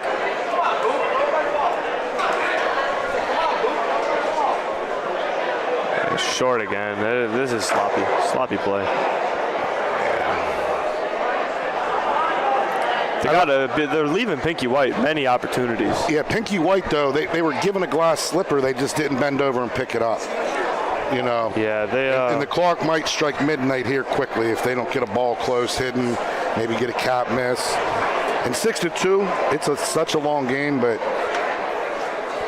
yeah, this is short too. Yeah, they're handing it over to him now. Yeah. This is the beginning of the end, in my opinion. The reality that talking trash in the crowd can only do so much for you. You have to help yourself in bocce. You know, you have to make good shots. If you're not playing good, there's nothing to cheer about. When you're playing bad, you can't get excited. Is that correct? Yeah.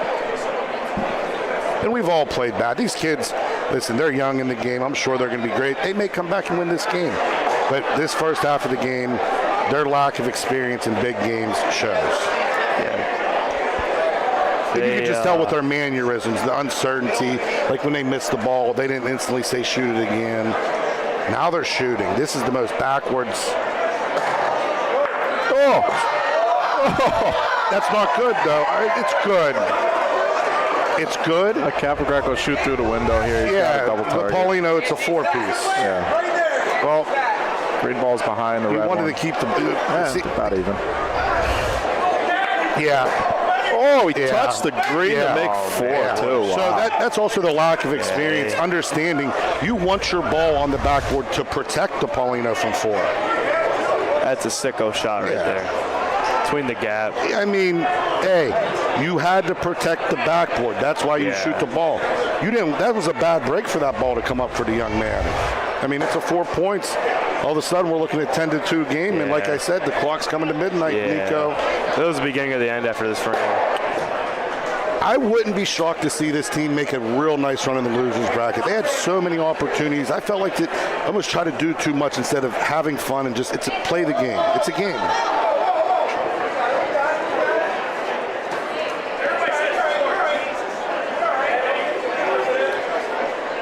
Relax, Stu.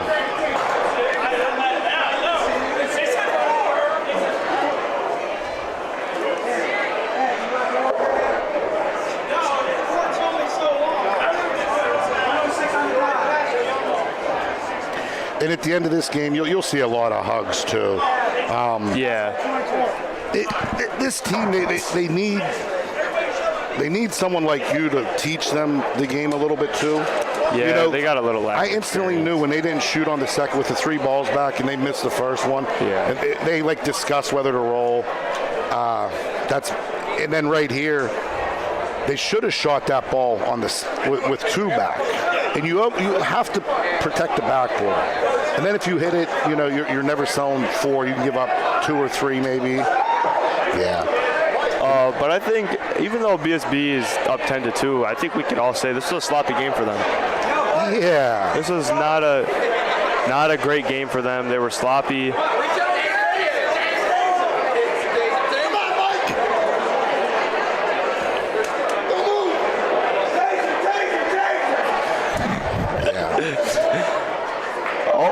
And he gets a break.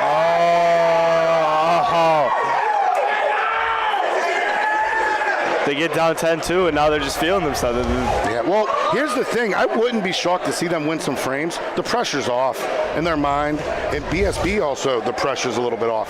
This is where it could get a little, you know, and Trevisano's just trying to make one good shot. And he really still hasn't. And he hasn't. Oh, my. And to be honest, I'm feeling bad for how bad Triv's playing. He's got to be a bunch in his head right now. Hopefully for the whole tournament, he's getting his bad game out of the way, I guess. But yeah, but that was bad. You know, you got people like Stewie, who's he's making it known that he's playing bad too. He's throwing his hands up.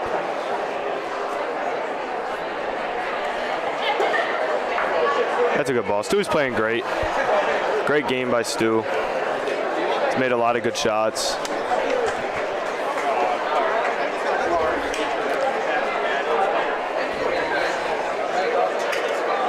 Crowd's turning up though.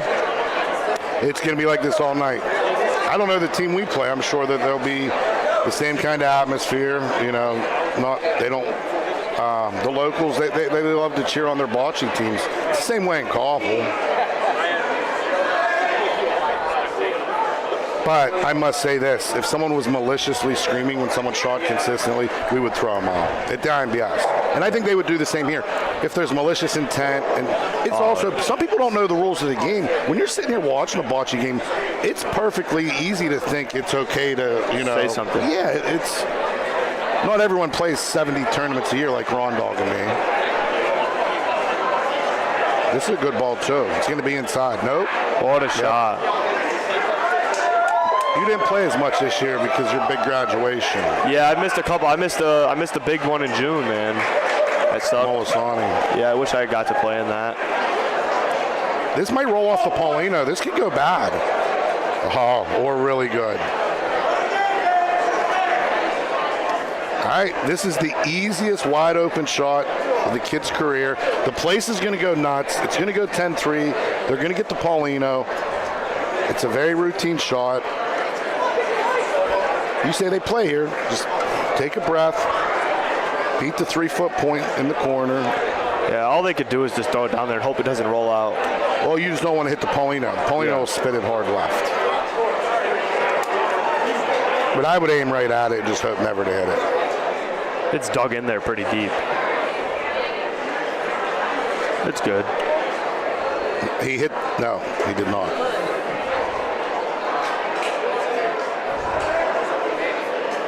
I think it's one for the Backstreet Boys.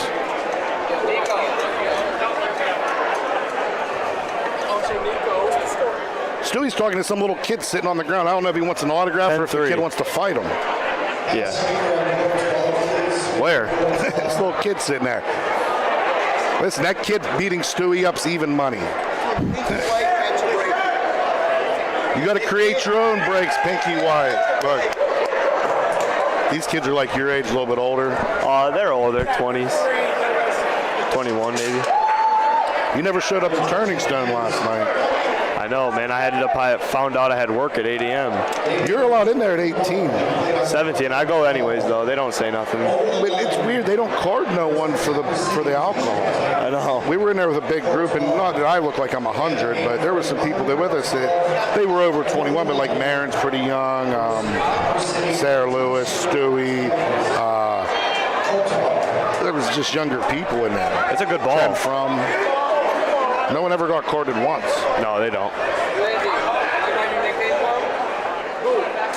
I love that Stewie instantly called for the hit. This is one of these scenarios where Taylor can sometimes get a little cocky, and he is. I'm seeing him talk. How much? Taylor wants to roll. Yeah. The call is to shoot.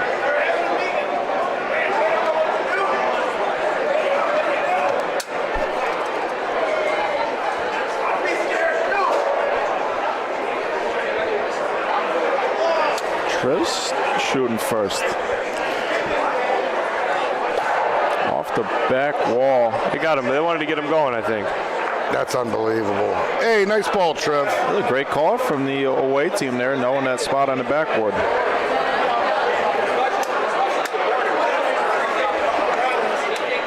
Luch, it's just a little bit of wisdom, you know. Guys like us, we played bocce 100 years. These kids playing. Is this our first World Series, Nico, or third? Third. This is the one they're taking a little bit more serious, though. Yeah, they've been here. They've been practicing a lot. Crowd starting to fill out here at the Toccolana Club. 9 outdoor courts, 6 indoor courts. And it's only 5:30 too, which is crazy. 7, 8 o'clock. This place is going to be. Not even going to be able to move around. How many people are in attendance here? Asked Melissa Lavert. I don't know, a lot. What would be your number, Sheldon, Nico? 8,000. 8,000 is what you say? Yeah. I'll take under. 2,100. Right now? No, right now or by the end of the night? By the end of the night. Oh, 8. The whole place will be filled. They always say they get 10. Nico really didn't graduate in math. He had to get a tutor. I didn't take a math class senior year. Fred Fox had to stuff some pockets with some teachers, get his baby boy a diploma. You know it. I finished with a 92 average. I got my name called up for being smart. You graduated with 6 people. 444. That's our graduation class. What a shot.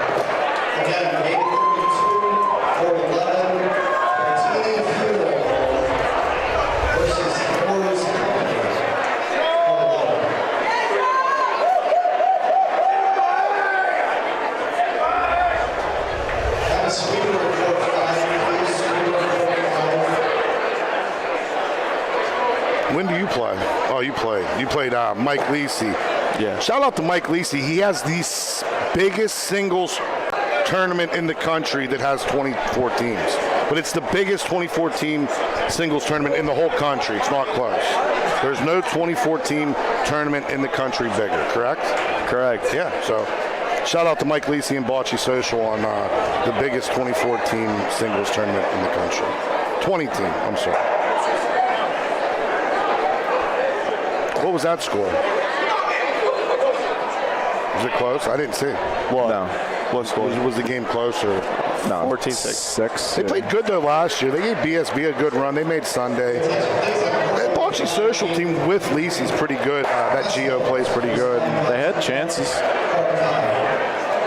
We went up early. We played. We started off dominating the game. Then we kind of got a little shaky. But we ended up winning.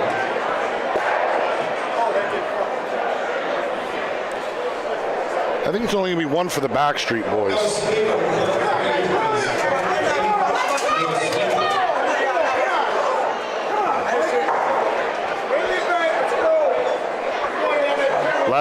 It's getting 12. Like I said, the clock's going to strike midnight. Never found the shoe. I mean, this kid got some free advertisement for whoever made them shirts, though. Would we get any royalties from that shout down? What's up? I don't know. I'd take a shirt. Yeah, I They mean, did look like good kid shirts. wants to get some advertisement. We up. All right, I'm up. Good luck, guys. Good luck, I'm Jimmy. gonna step away. Nico, good luck. You're Thank leaving? you. I'm up. Oh, you are. Let me get in this lawn chair. That other chair is so uncomfortable. He beats it. You want to join, Mouse, or no? Capogreco on the nose. Yeah. Like Jimmy was saying, midnight's right around the corner.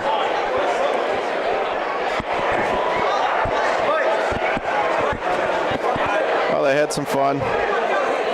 Yeah, they had opportunities too. Taylor was sloppy at the start. They needed to point in on those balls that he didn't make good points.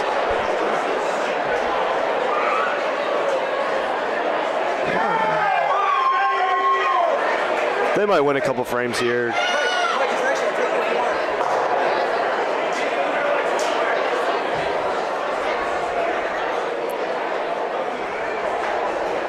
Comes Triv. Let's do it to get one.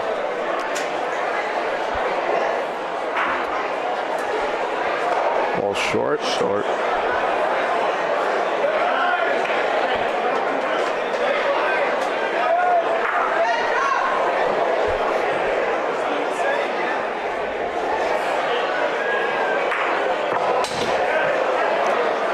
Stewie, no good.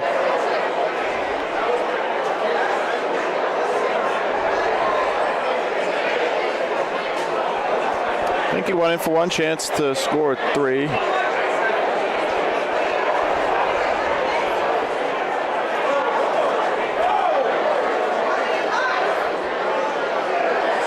Ball's about 30 feet long. That's not good. They're having fun, I think.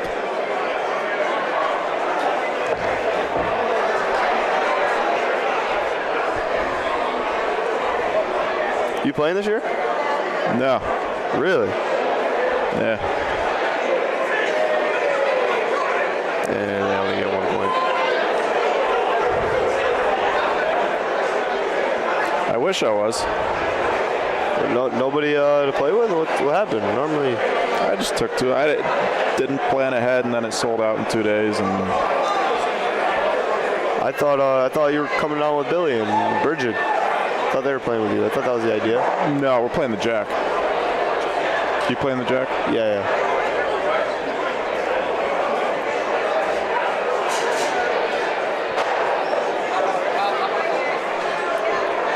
Actually, yeah, I think that was originally I thought 100% it was. That's what you told me. an idea.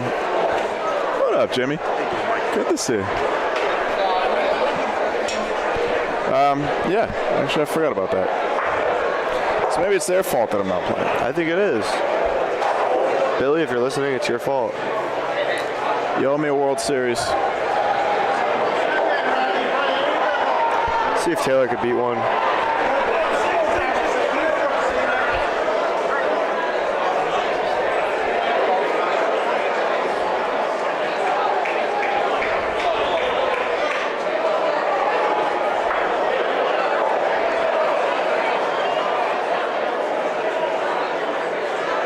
He got it.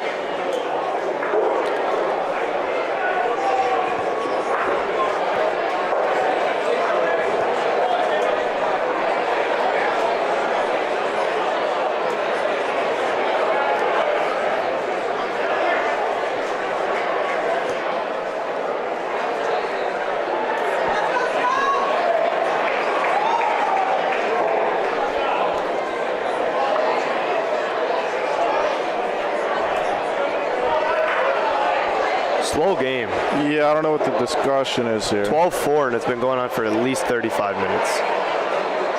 40, maybe. Might be good. He made point. BSB probably tries to come up on the wall side, touch their own ball. Matt says it's no good.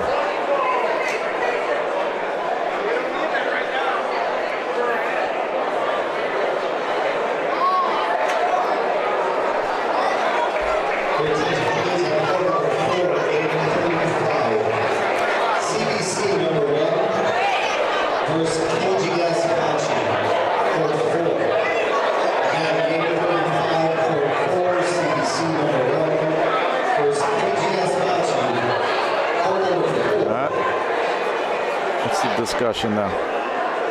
Correcting his line. Folks, America's first two semi-pro bocce leagues are headed into their second year in September. It'll be what, season 3 of the OBL and season 2 of the CBL. That's right. Live from Youngstown, Ohio and Chicago, Illinois every week right here on the Bocce Broadcast Network. You can find more info on North America's first semi-pro leagues at boccebroadcast.network. Anthony Capogreco. Wrong ball and a little luck there. Fortuitous bounce.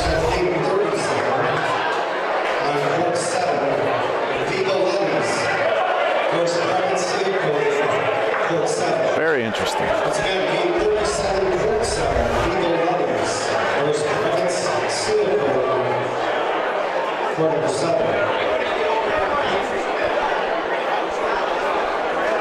What's going on here?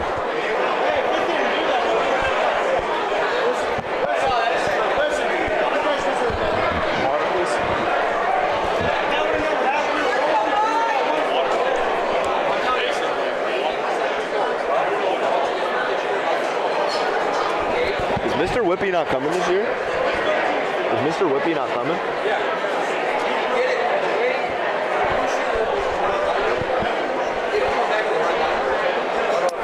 Well, 12-4.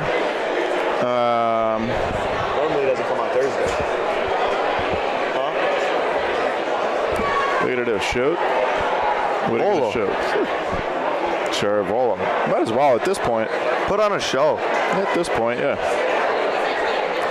We're going to have another team meeting.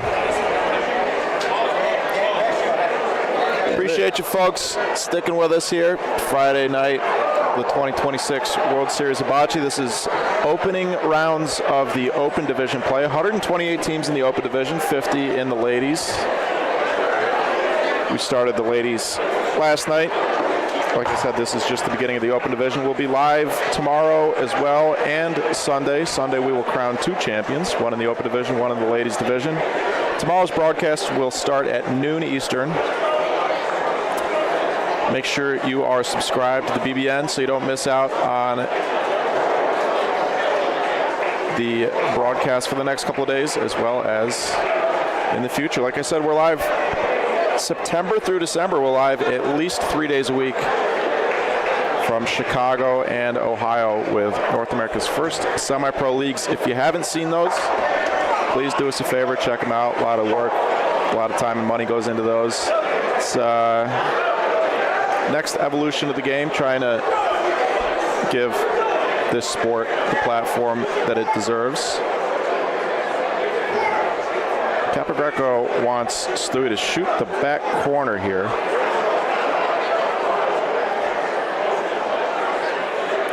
More info on those leagues can be found at boccebroadcast.network. Free agent registration is now open in Chicago for season 2, Nico. We've had a couple roster moves today. Today's the last day for roster moves before the rosters are frozen for 2 weeks. I've received a few texts. Those announcements will be going out in the next couple of days. Can I sign up or no? You got to be on site for at least 4 regular season matches. Out of how many? Out of 7 to qualify for playoffs. Is that the same for Ohio? Yes. Robert Stewie Stewart off the back wall and nothing doing. Stewie did not want to take that shot. Capogreco insisted, and Stewie's upset. Still 12-4. No reason to be that upset, I don't think. This game is just draining.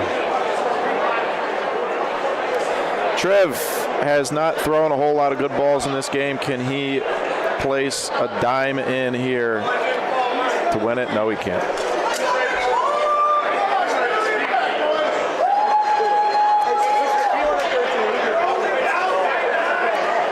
Awesome crowd here at the Toccolana Club. 52nd running of the World Series of Bocce. Over 100 years now, this club has existed in Rome, New York. Thank you. Thank you, Tommy.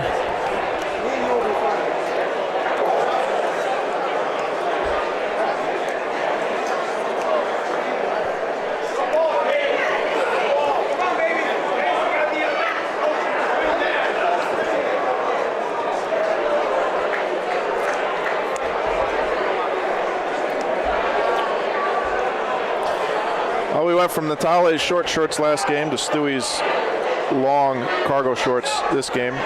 Is that a discussion about Natale first World Series debut wearing shorts? And he went real short with them. I ran into him in the bathroom. We spoke briefly about his shorts. Yeah. 1 point for Green on the thing. Thank you. Pinky White is out of detergent here. That was a good one. That one actually made me laugh.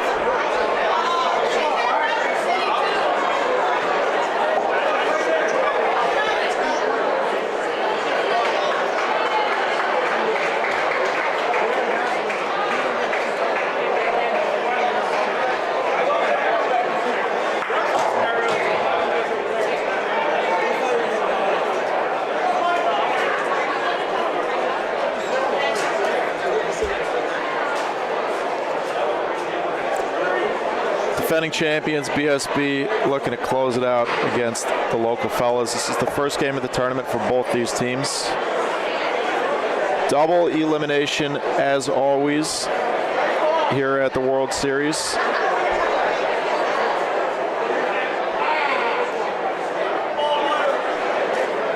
And they are down to their last ball. Clock is about to strike midnight here on quarter 14. Yeah, they're going to have to insert some more quarters.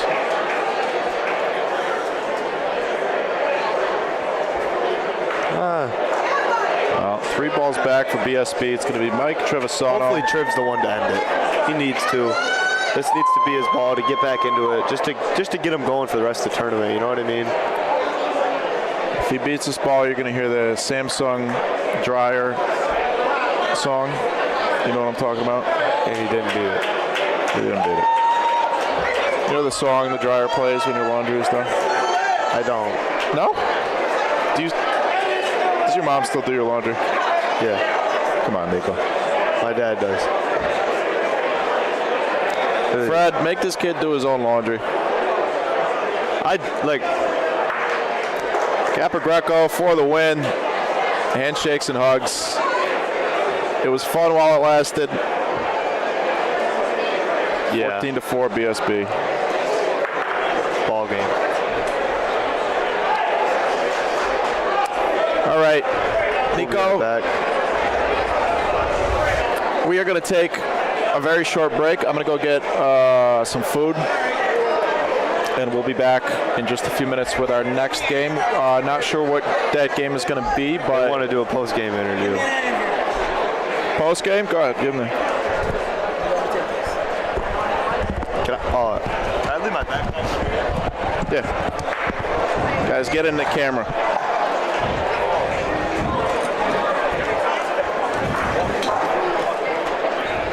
What's good, chat? All right, talk to me. What do you guys say, Ant? That's fun. I love that. When you can do that and have fun, cordial on the court, that's the best part of it. I love it. Our teams had great chemistry. Yeah, I really think that was a great game. I mean, obviously we didn't play fantastic, but we had fun. We met the guys. We created connection, and we'll know them forever now. Right. You played good, dude. I love it. Don't change. That was good. I was you 17 years ago. Yeah, it was a fun game. That's what matters.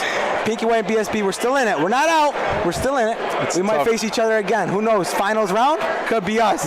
You know? You never Tough know. draw, the defending champs there. You had quite the crowd.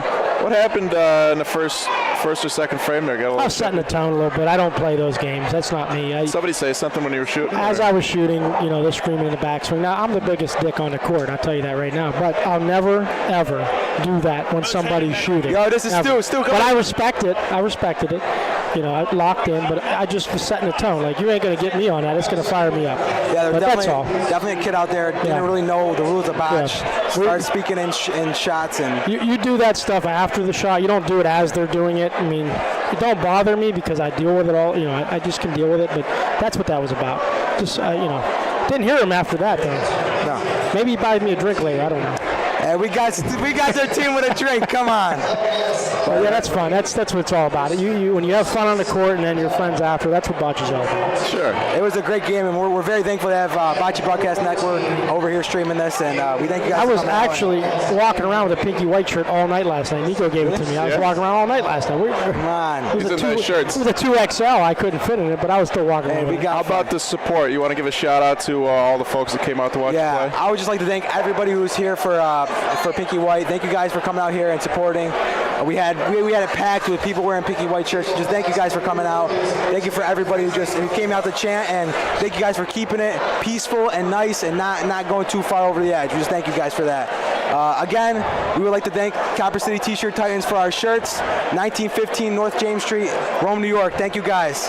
Awesome. All right, I'm going to go take a real quick hamburger break, and we'll be back in just a few minutes with our next game. Thank Folks, you guys. like, subscribe, share, all that good stuff. Good game, bro. We'll be back in just a few minutes with some more World Series action. We got at least one local team coming up here. I see Paul Kalicki is on the court. Looks like Pooch, Greg Puccio. Not sure who the other team is, but we'll get that info for you. Everything, of course, is available on Scoreholio, live bracket updates, live scores from all 15 courts. And more info on all things bocce is available at boccebroadcast.network. We'll be back in just a few minutes. Thank you.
Okay, thank you for your patience, folks. It was a long hamburger line, but we're back.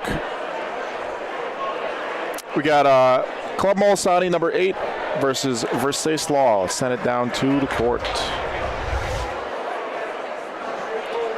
Score, I believe, is 10-2 in favor of Versace Law. I will double check that in just a second. Let's use our camera to do it. What does that say? 10-2.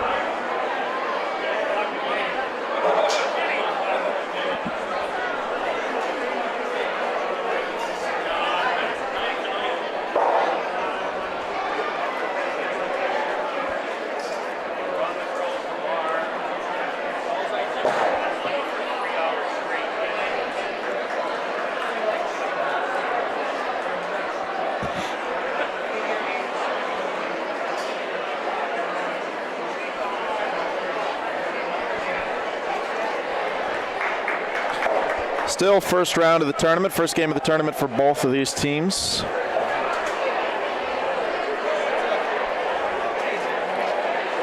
Good burger. Shout out American Pie, cooking the food this weekend.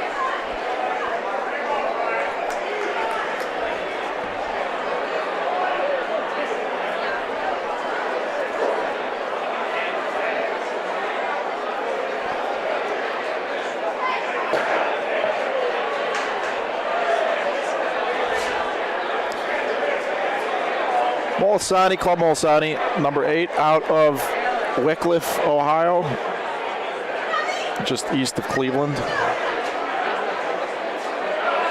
Versace Law, local team. This is Greg Puccio. Nice hit. Looks like they're sitting 2, possibly.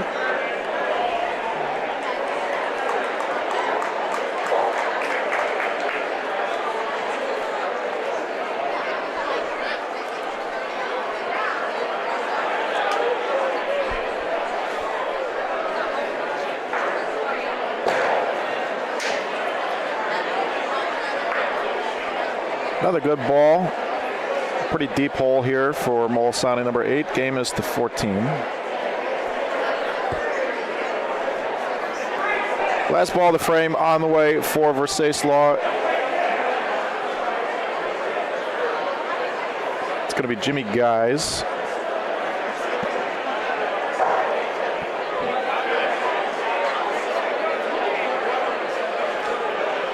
These guys know the backboards as well as anybody.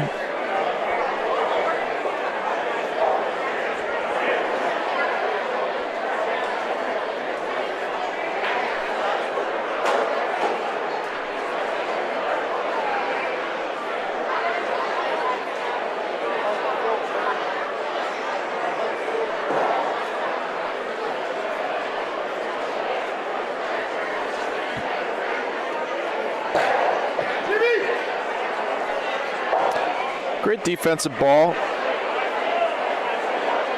Molisani probably doesn't really have any choice but to roll here. Try and find the line to get in between those 2 green balls. Don't want to move Paulino either. The shot is real dangerous. And we're shooting off the wall.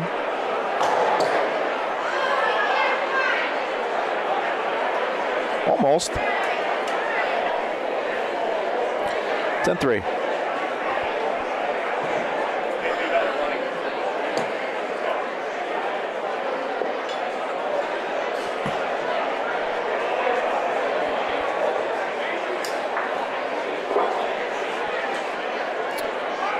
Pete, what's up, Pete?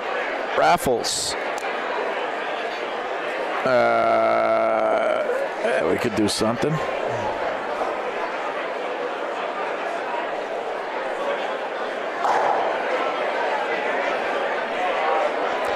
Maybe we'll give away some of the new merch.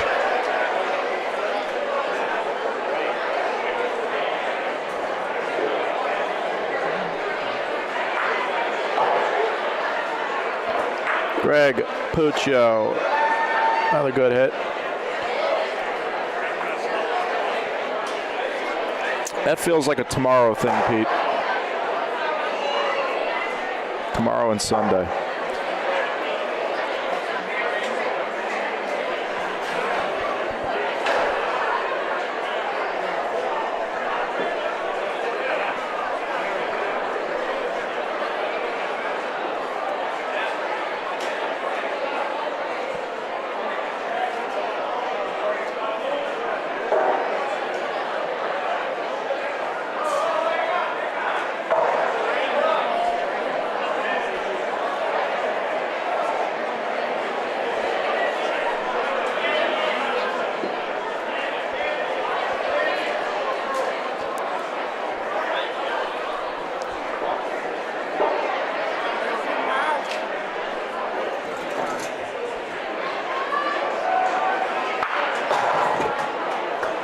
Ball click, yeah, looks like a good ball. Pooch doesn't like it. Ball does.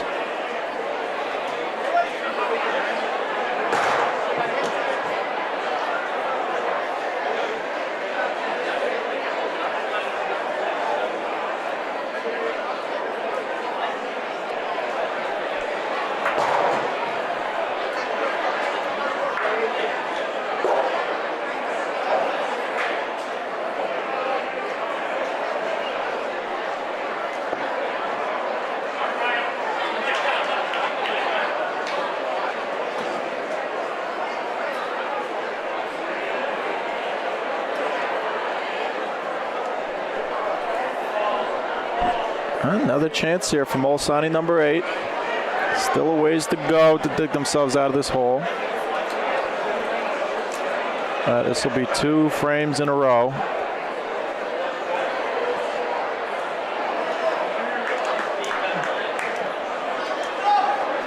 A little short, though.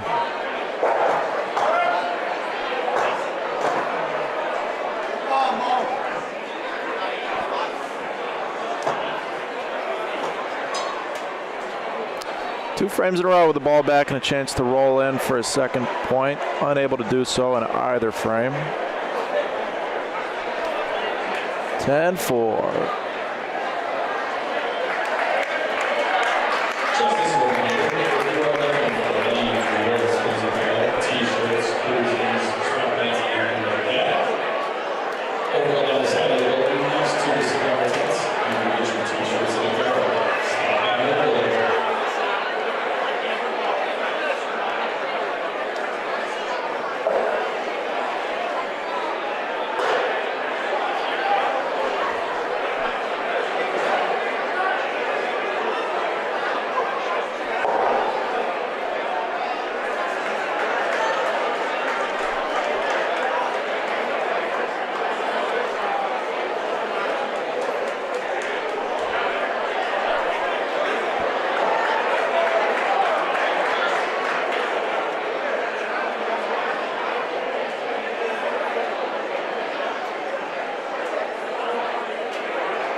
Well, good hit by Jimmy Guy. Looks like Molsani's going to get the break.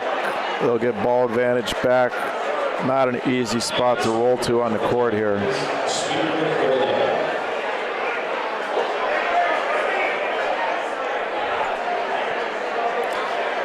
I think Smitty's trying to move something here. And he does. Does it stay up? No, I don't know.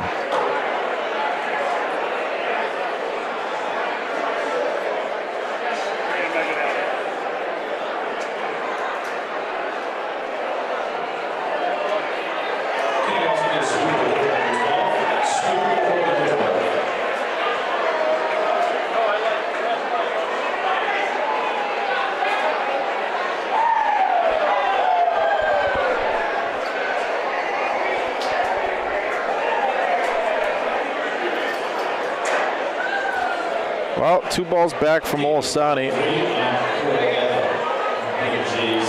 Versace got 1 ball left. This game should be 10-6.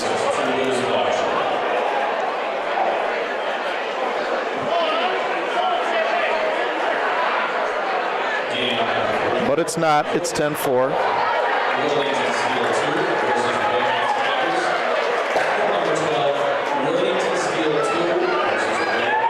That worked.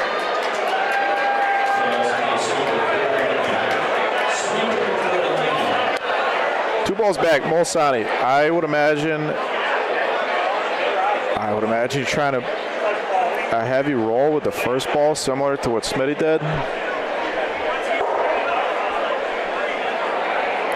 You really don't have a good target to shoot. You could really be buried if you shoot this ball.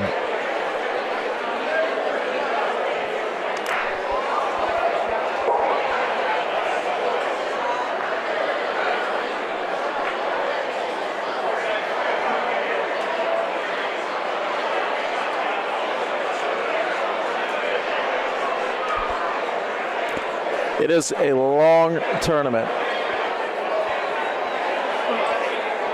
I'm trying to remember how many games there are.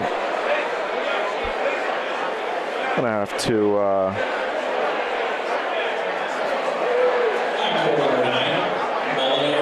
double check with one of the organizers.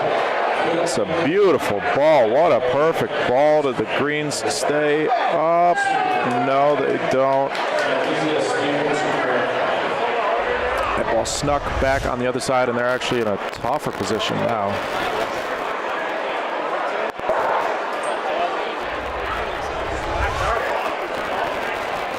I don't think they have much of a choice but to roll here. What are you going to shoot? You're going to shoot Paulino. If it goes to the right, you give up 2, maybe 3.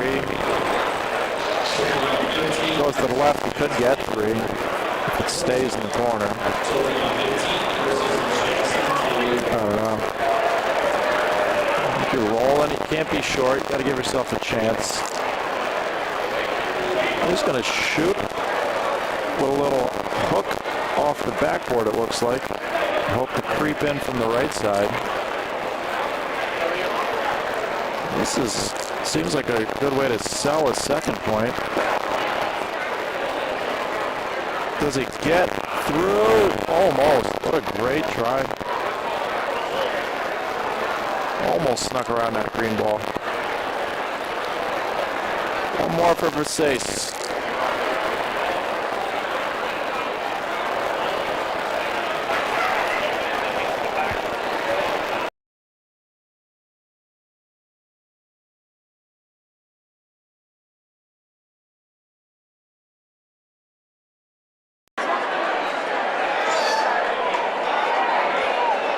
Thanks, Pete. Thanks, Dad.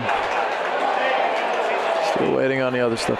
I think your prizes from before are still at Lorenzino's, Pete.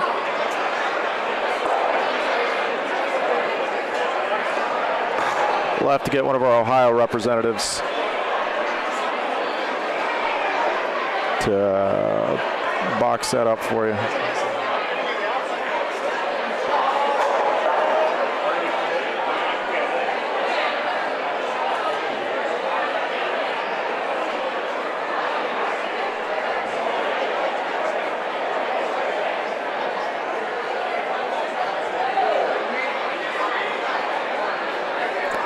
Shooting down the left wall. Solid hit. Great break.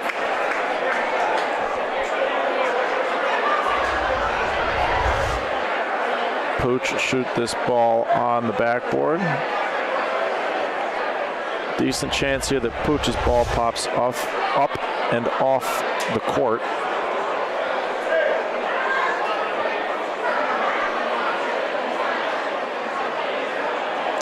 Question here is how much room is between that ball and the back wall.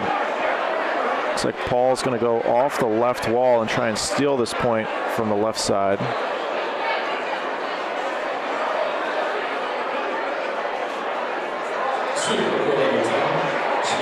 He's got it. Beautiful ball, Paul Kalickia. His ball's in a good spot in the corner there. I don't know if Molsani has any choice but to just try and nail this one out of there. They're going to go off the wall here. I think it's going to pop out too much very softly. It's a good-looking ball. Yeah, it's a real good ball. I think that might have been the only other option that you had there. That was just perfect.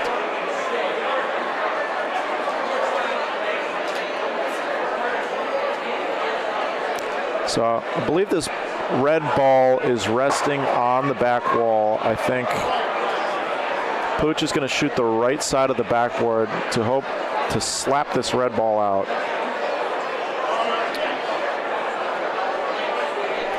See if it works. Oh no. I thought okay. They were pointing at the right side of the backboard. I think they were pointing at where Paulino was going to go. Just like I said 2 shots ago, there's a high probability Pooch's ball pops out of the court. There you go.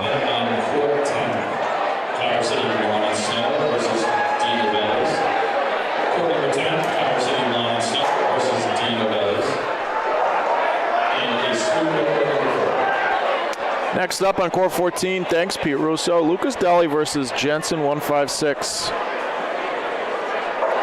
Lucas Deli is Ezio Carozzi, Chris Schiffert, Mike Corona, Jimmy DeSenza. Who's on that Jensen team, Pete? Oh, Mason would know. Mason, who's on the Jensen team? Who's on the Jensen team?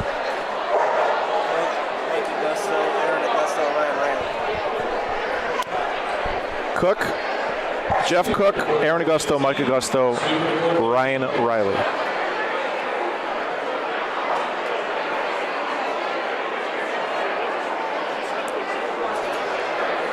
Jensen team is a local Rome team. Lucas Deli is a little bit of New York, a little bit of Connecticut.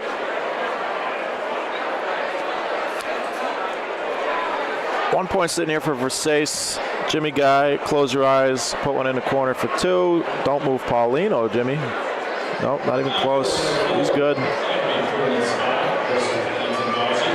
He's good, that works. A little chuckle from Pooch. And we got a 13-4 ball game.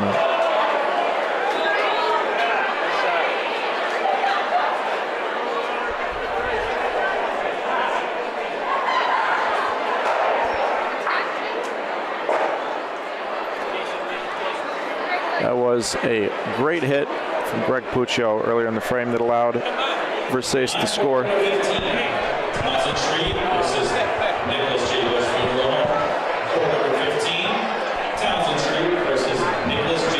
Beautiful opening ball, about 6 inches up front of Paulino. Big target from Molsani. Nice looking shot. Versace will just dump one down here, probably 2 walls, maybe straight at it. It's often these discussions when they seem like such easy shots. They are easy shots, right? But the discussion is the amount of activity that you get off of the backboards and down near the ends of the court with these like hills and ramps and whirlpools. You got to try and find a perfect spot to hit this. You're going to go straight at it. You're going to go at it with an angle. You're going to use some spin. You're going to go off the sidewall first. You're going to roll. You're going to shoot. You're going to shoot underhand. You're going to shoot overhand. You're going to shoot soft or hard. Paul Kalickia, a little soft shot underhand, and they'll certainly take that. I would imagine now Molsani, number 8, comes from the left side, shoots pretty much center of the court, maybe a couple inches to the left of the center of the court. Let the ball trickle over to the right. It looks like he's going straight at it instead, though. I wonder if he's trying to split it, the Paulino and the ball to the left. That didn't make much sense to me, especially the way he shot it. Put a little counterclockwise spin. Comes left off the backboard. I don't know why you wouldn't just take a step or 2 to your left and shoot that same spot.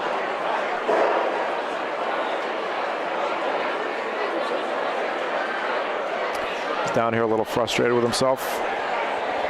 Court number 2. He hit a good spot on the backboard. It just, with the spin that it came out of his hand with and the angle that he took, he had to hit that really perfectly for it to stay. Game point sitting there. 2 balls left from Olsani, number 8.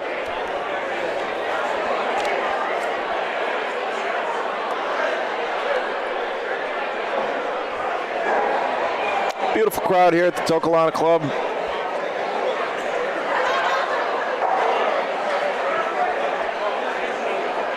Nice to see how much the city of Rome embraces this event every year.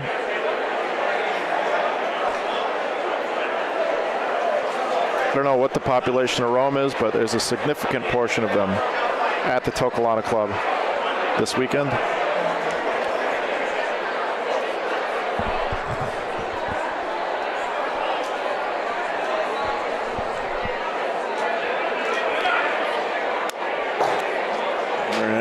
Down to their last ball in this game is Molsani, number 8. It's his first game of the tournament for them, so nobody's getting eliminated.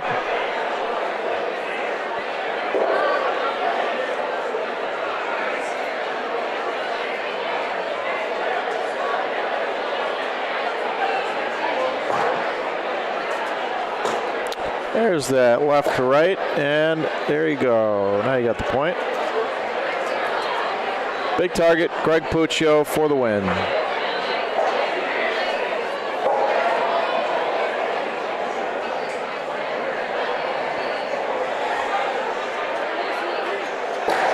Oh, splits him at first and pops back off the backboard. Versailles Law, 14-4.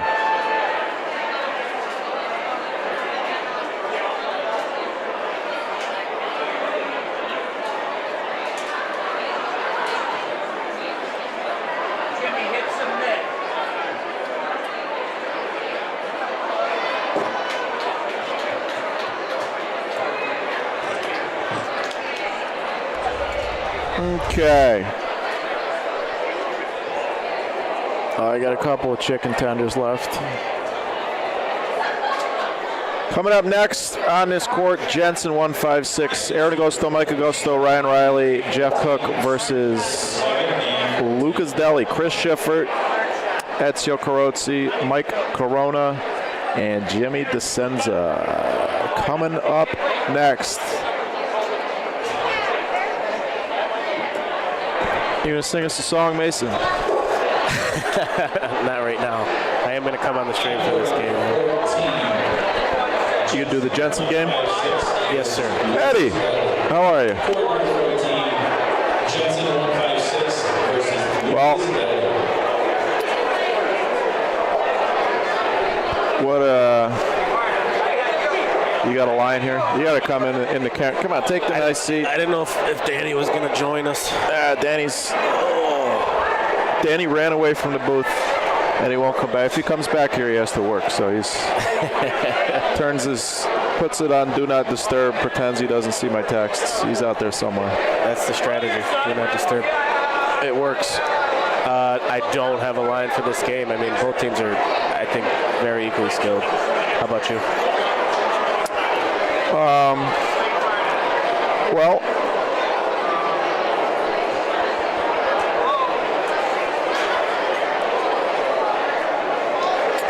first game of the tournament, you know, favors the home team a little bit for sure, which would be Jensen 156. I mean, you have Schiffert, you have Jimmy DeSenza, correct, from Connecticut. I would say in general on neutral turf, I would favor that team, the Lucas Deli team. Yep. Jensen 156 definitely plays a lot more. Obviously plays a lot more here, but plays a lot more in general, I believe. I know Chris doesn't play as often, but it's definitely a good matchup. Yeah, Chris Schiffert's a guy that doesn't play much, but when he plays, he wins. Absolutely. I'm going to go, I think the first few frames of this game are going to be super important. Yeah, I think that if Lucas Deli is able to find their rhythm in the first few frames, I think they could potentially I don't want to say they're going to run away with it, but I'm going to go Lucas Deli plus 3.5. Plus 3.5, not minus? Minus 3.5, Minus sorry. 3, okay. Minus 3.5. I'm going to stray ball here from court 15. I'm going to err on the side of Jensen 156. Obviously, I'm a little biased. I'm the sub. I'm the 5th on their team. They're all my friends. Both teams, I'm friends with both. I think Jensen 156, they've come a long way. Aaron Augusto's a great roller. He developed a shot. He can hit a little bit now. So I would give it to the same line. Give it to Jensen 156, 3.5. We'll see who's right. Uh-oh, you're in trouble. Who'd I get? Oh, no.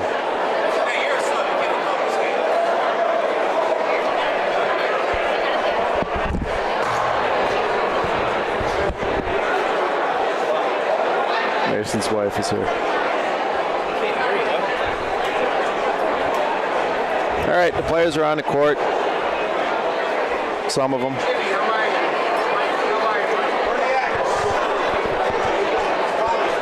Let's see if we can get a line from the players.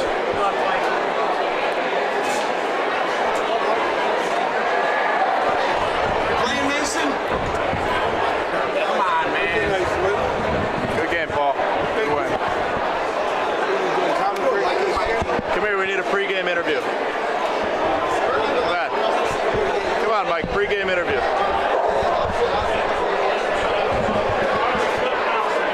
Here, have him stand behind us.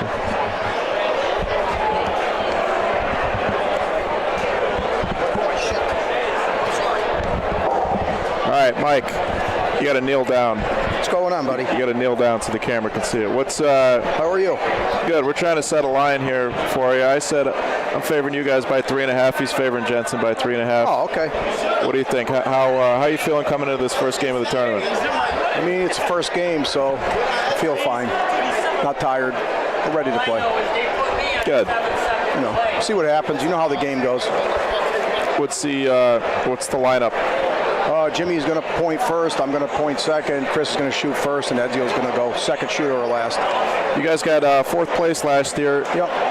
What do you think was the key to your successful run? I mean, we just play to win. You know, we don't give up, even when we're down. We were down a lot last year, so we just play.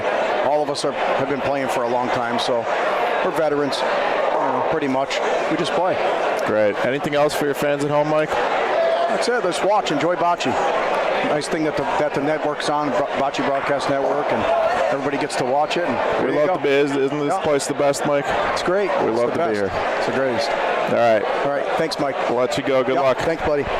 Thanks, Mason. Go prove me right. That was Mike Corona. I would have been out, dude. We only have a song.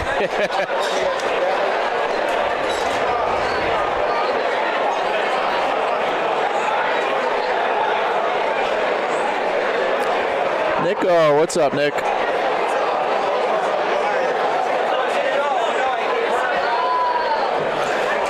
All right.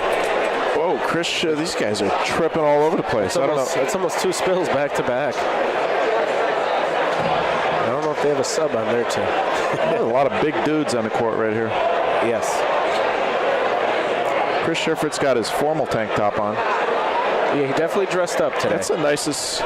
Chris, that might be the nicest shirt I've ever seen you wear. I went to Walmart yesterday. I got it for $10. I even bought new black shirts too for $4. You'll see me in them tomorrow. Wave to your fans. I don't have it. First warm-up frame here.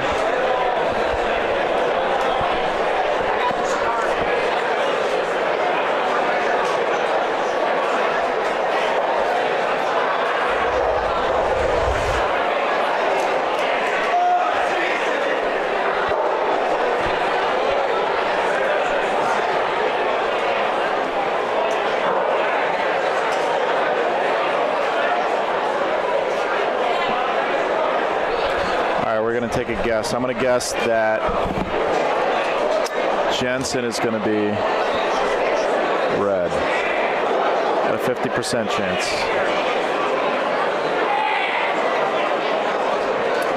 Oh, Oh, wait a second. I think I have a Luca's Deli commercial.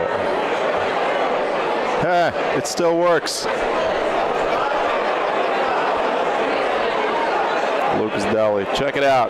Mechanicsville, New York.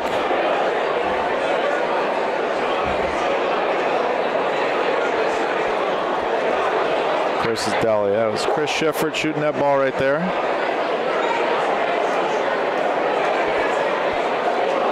Again for Luca's Deli, Chris Schiffert from Mechanicsville, New York. Ezio Carozzi from Rochester, New York.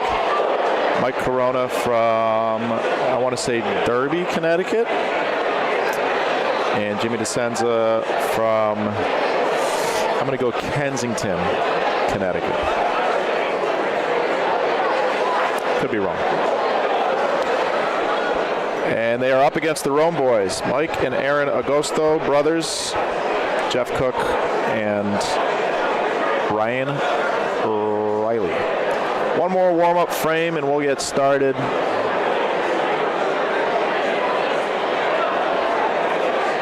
We'll see if Mike Corona's cigar lasts all the way through the game.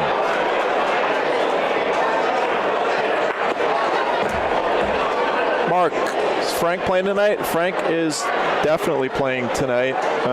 If you want to be, his team name I think is Cashman.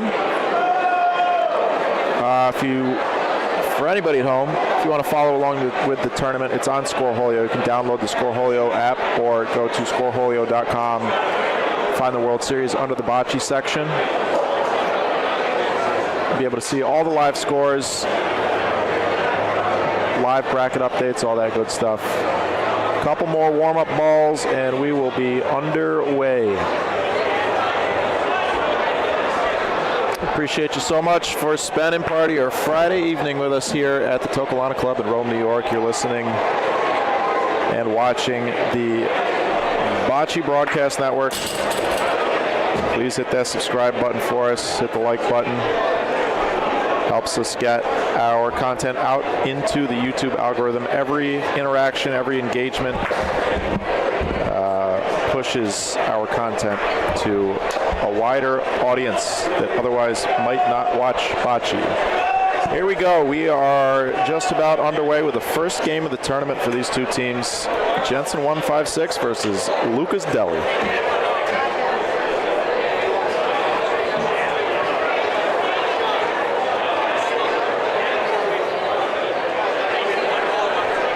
So 156 won the toss. Ryan Riley starting off with the Paulino.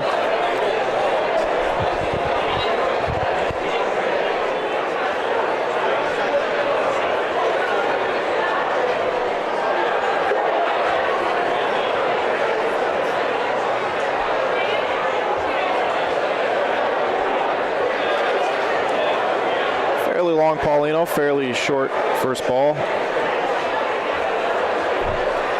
Like we mentioned a few minutes ago. Make sure you see me later. I got a Cuban for you. Thanks, Nick. My brother told me you better give him a freaking Cuban. If not, I heard he's not here. Jimmy DeSenza rolls the second ball. A little long, but it's in. I said, who do you want me to give one to? You better give one to him. I said, I will. Looks like Aaron's got a good ball here. That's point. It's like about 1.5 feet by Aaron.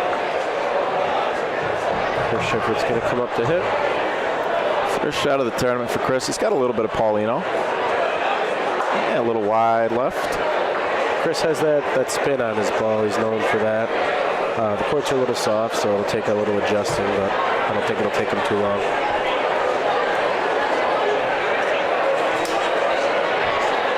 Mike Corona up the Rondina and right behind Paulina. Great ball by Mike. It's going to be a tough ball to deal with for Jensen 156. They got the right side of the ball through that gap. It's a tough shot if they clear their own. Yeah, they got ball advantage here, too. They could roll a little long up on the wall, try and drag Paulino or push the green ball. Looks like Cook's gonna hit here. Oh, off what the sideboard shot. Neither one of us saw that coming. Great call, better execution. Clean hit, Jeff Cook. Just got on that left-hand side. See if Ezio can do the same thing Mike did. This ball is gone. It's long here. Mike Augusta trying to roll in for 2. Ezio has some of the most expressive body language when he rolls his balls. Certain players have different methods of trying to steer their ball after they roll it. Ezio is one of the more entertaining players to watch in that aspect. Don't have to look at Ezio's ball to know if it's good. Just watch his body language after he lets go. Jensen 156, 2-zip. Like we said in the pregame, the first few frames of this game are going to dictate, I think, a lot of how this game is going to go. Fairly even matchup between these two teams. Jensen 156 coming in as the home team. They know the courts. Lucas Deli might take a few frames to figure him out. Ryan Riley with a great ball. Chris up the hip. This ball might pop out into the crowd. Chris Schiffer hits it solid. Looked like he might stick around for a second there. It did. It stopped for a second. It's that top spin Chris has.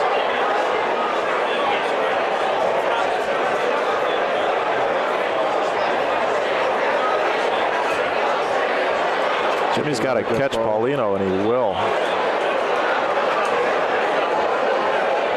This is a ball that could go into the crowd. You see the people standing up. A little left on that shot. Couple options here. Whether you shoot the double target. Looks like Aaron's going to roll on it. And ball advantage back to Lucas Deli. This could be a big frame for Lucas Deli if neither of the Agosto brothers are able to steal this point. It'll be 2 balls back for the Deli. Good cover by Aaron. He still wants something up on that left-hand side. Potentially lay on it. Looks like Mike has a little bit better speed. Beautiful ball. Makes the decision easy for Lucas Deli, though. They get a good break here. I think this hit could be a big frame. Favors red, I believe, to the backboard. That red ball also might follow. We'll see. Very important to hit this with the first ball.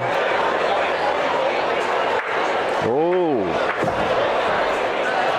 Ezio picks the green ball clean. Worst case scenario, and his ball pops out of the court.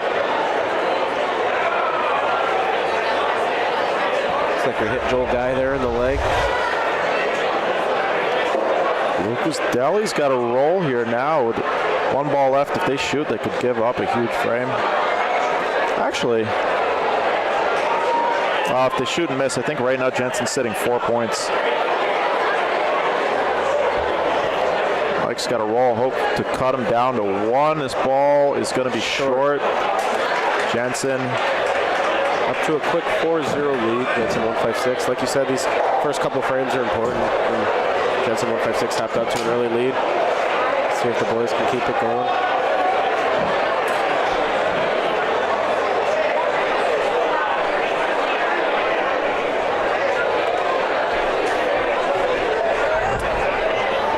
Barrows handler, welcome to the stream. This is bocce. The sport is bocce. Big ball, little ball. Get the big ball close to the little ball. Being joined in the booth, not on the radio, by Paul Jensen.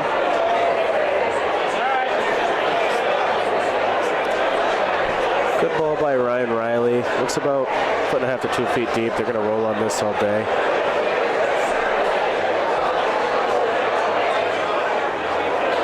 Beautiful, beautiful crowd here, as always, at the Toccolana Club. Jimmy DeSenza with a peach. It's about 8 inches from Paulino. Just enough room to go between for Jeff Cook. Also puts the red ball in the ricochet zone. Nice and clean. Clean hit there. Normally I'd say that's a ball. It's tough to beat 4 times, but with it being behind with the players on Lucas Deli, I think they would beat it every time. Wrong already. A little bit long from Mike. What you don't want to do is be short there. Mike gave it a chance, just didn't quite come down enough off that wall. Had to be a little higher on the sideboard on these courts to come down on that ball. Made a little bit more room for Ezio. Lucas Deli looking to slow this game down a bit. after giving up a couple of 2 spots to start it off. This is going to be short. We're going to have 2 balls back, rather, for Jensen. Still an opportunity to tuck one here. Ball looks pretty good by Chris Schiffert. Beautiful. Did show itself a little bit. Mike Augusto almost has a double target on this green ball. Paulino. Clean. Almost hits it out clean. He takes out his point ball with that. A lot of room to roll in for Aaron here. And how about this? Just like last frame, 2 balls back, and now Green is sitting 2. Aaron's got to beat this ball, and he does. Aaron with a great point. It's very big there. Keep your foot on the gas. Keep the Paulino. They have all the momentum right now.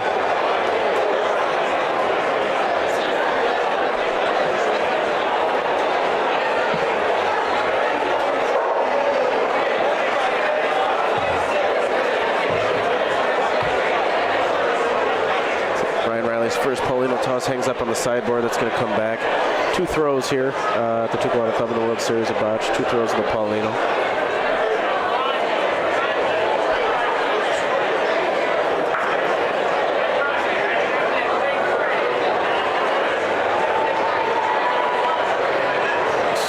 Looks like he did it twice. As Paulino is going to go to Lucas Deli. Jimmy DeSendo will throw to Paulino.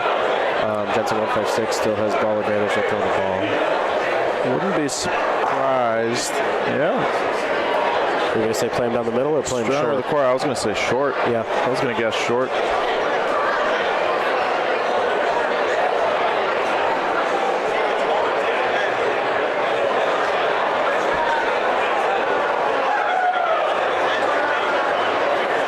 A little long here by Ryan Riley. Probably close to 3 feet, 2.5.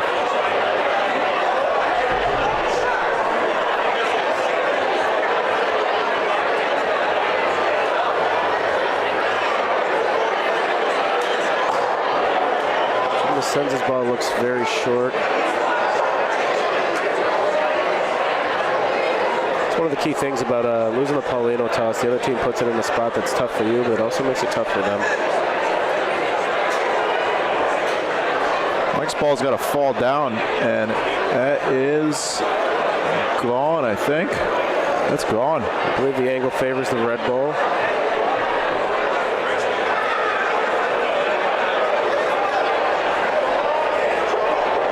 After this throw, Jensen 156 will be up 3 balls to 1.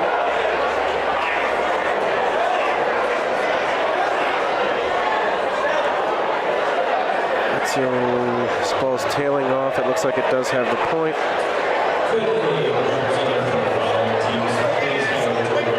Jeff Cook up the hit.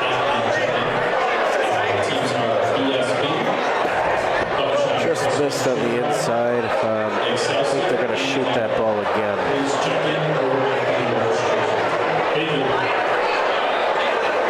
Still ball advantage. Mike hits this ball out. Still a tough point to beat, and like I said earlier, Aaron has the ability to shoot. Mike Augusto makes the hit. Chris Schiffert with a great ball last frame. Can he do it again? This is big here for Lucas Deli just to stay in the game in these early frames. Not a bad ball. Chris bumped up their own ball. Small target for Aaron. Have to make sure this red ball is not in play whatsoever. That's what they're doing, is lining them up right now. They're going to hide the red ball behind the green ball.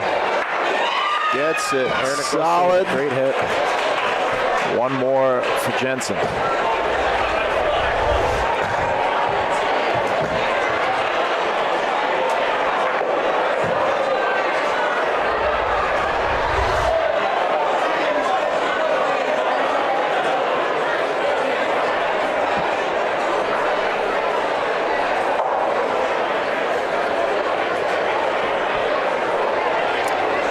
Getting a little chippy in the chat, Mason.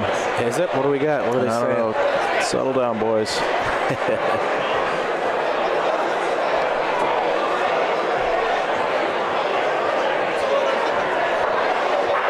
Thanks, Dave. Ryan Riley about 3 feet. Jimmy Senza should have no problem with this ball. He's walking it up. ball will have to be shot. It's about a 6 or 7 inch point by Jimmy. Jeff Cook stepping up to shoot the ball. Missed his last ball by about an inch.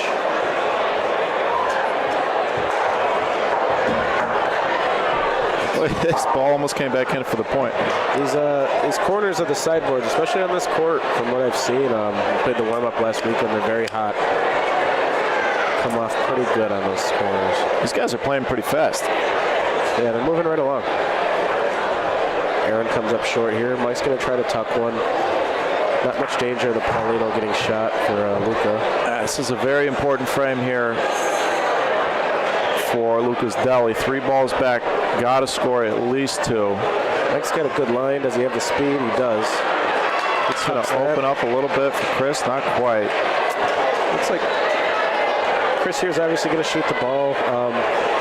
He just wants to hit something. Doesn't matter if he hits that middle red ball. I think he's going between and trying to get through this gap. I agree. In between the 2 front reds. Even if you clear, if you hit the middle red, like the front one, the one that's attached to the green is going to go. The reds are going to stick around. And that back red's a decent point. They'd have to shoot again. I mean, ideally, you open up Paulino. I think even actually, if you shoot the sideboard shot, the left side, Paulino. Oh, beautiful shot, though. Great shot by Chris. Paulino off the sideboard. It's a great call, great shot. He would have rather have it go down to the backboard, of course, with his own ball. Catches the back red, but makes some room for his teammates. Great ball, Chris Schiffert. There should be 2 points here for Lucas Deli. That corner rolls in. It's 1 green. See if Ezio can come in for the second point here.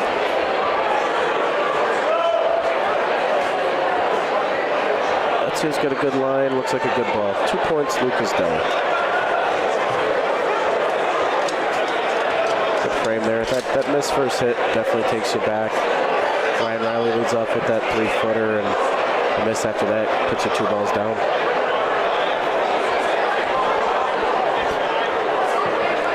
This is a spot in the game you don't want the momentum to switch. Jensen 156 got off to a hot start. It's a big ball here from Jimmy. Got to get up a little bit. Decent ball. Lucas Deli will take that. It's about a 20-incher probably. No hesitation on Ryan Riley rolling here. He's comfortable on the court, so he likes the ball.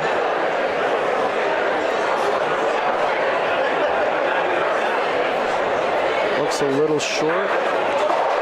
Will it creep? It will not. There we go. Ball advantage back to Lucas Deli.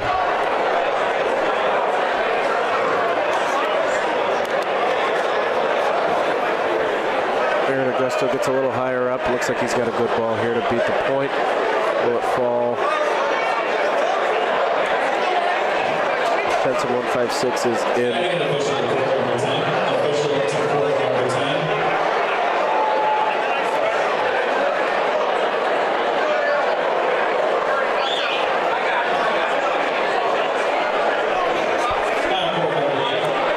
Crowd on court 14 is about 5 rows deep. Mark Phelps is hanging from the rafters here at center court.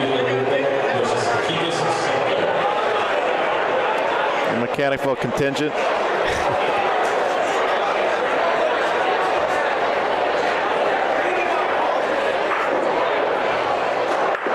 Solid hit, Chris Schiffert. Takes it out clean. Ball advantage still for Lucas Deli.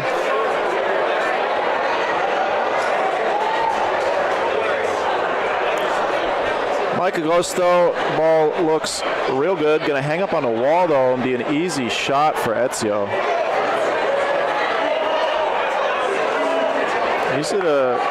For as easy as that shot is, it's also an easy shot to miss, just because you tend to rush it. I mean, you saw how quickly Ezio shot that ball. Yeah, it's something you don't want to think about, but sometimes you need to. Having that much sideboard, sometimes people hit early. Jeff Cook rolls in for point. Mike Corona's going to have to hit this to win the frame. Big shot here. Cigar in hand. Trying to make it 6-3. Mike Corona, a few inches to the left, and we're going 7-2. Paulino back to Jensen 156 for 7-2. Big ball here for Ryan Riley. Like I said, you want to get the momentum back. You don't want to let it shift.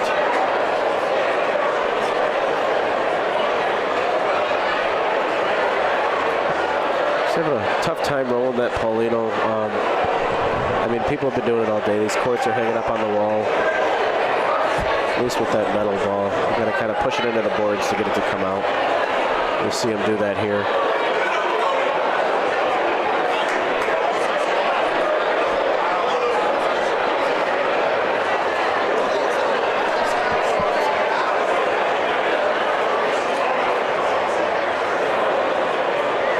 Looks like it's got some speed. Will it touch the Paulino? It will not. It's not a bad ball behind though. Good players will roll on this.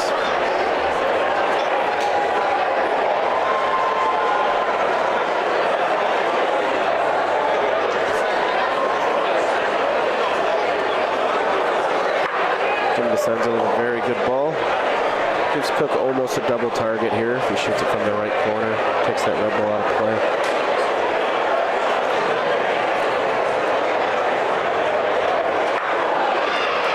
Takes it out clean.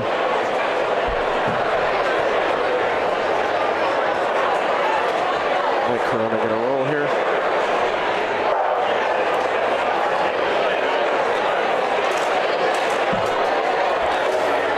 First game of the tournament for both these teams. Again, the action will start to heat up a little, starting like tomorrow afternoon. You'll see a lot more energy from these players, from the crowd, as the stakes become higher. Teams find themselves at risk of elimination. Everybody chasing that $10,000 grand prize at the end of the rainbow on Sunday. This Lucas Deli team here placed 4th last year out of 128 teams. Aaron Augusto rolls in for a pretty good point. Schiffer missed his hit, took out his own ball in the back. Or, sorry, 156's second point. Ezio was very confident stepping up to that ball. He almost beat it. It's a really good cover. Jensen 156 still laying the point. Mike Augusto with the last ball of the frame.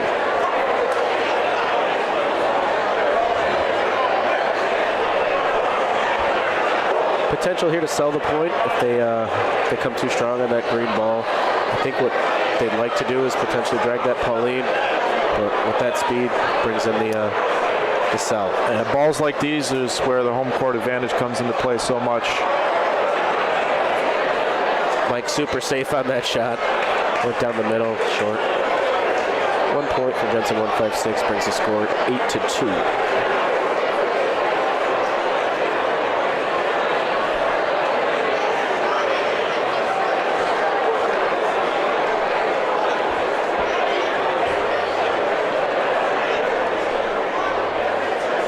Get away from my chicken tenders.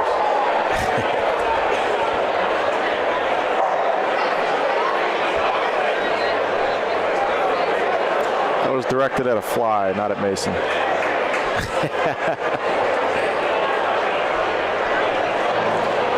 Jimmy DeCenzo. Chain swinging. Beautiful ball. Great ball by Jimmy. Guys are starting to get the feel for the court. Yeah, a little bit of energy from Jimmy there. This ball goes clean. I don't know if they beat it 3 times.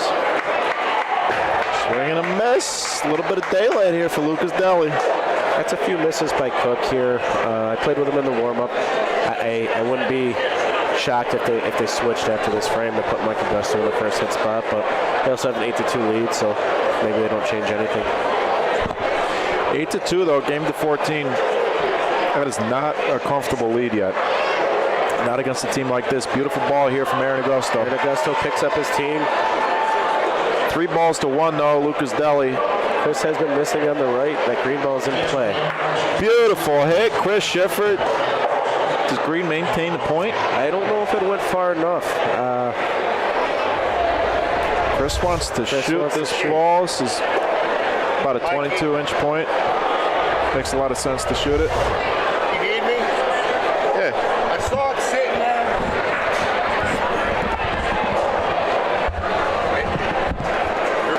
Ezio swing and a miss. Big miss. At what? big miss here for Lucas Deli. Mike's got a point. Being joined in the booth by Jimmy Paisano. Mace, well, when I saw you in the shower, I got so excited. You said my name. I said, I got to come get in the booth with you a little bit. I appreciate that. I was I was made aware this weekend that a lot more people watch those videos than I thought. Yes. Big shot. Oh, Paulino goes to the green balls. Looks like 2 for Lucas Deli. That was a strange reaction. I thought that was green. That's a strange reaction from Chris. Kind of threw his hands up. I'm not sure if Mike was shooting the green. It kind of got away from him. Like Augusta usually doesn't miss by that error margin. This is a team that battles. This Ezio team, what's her team name? Lucas Deli. So they're playing Jensen. They're playing Jensen. So this is a good game. This is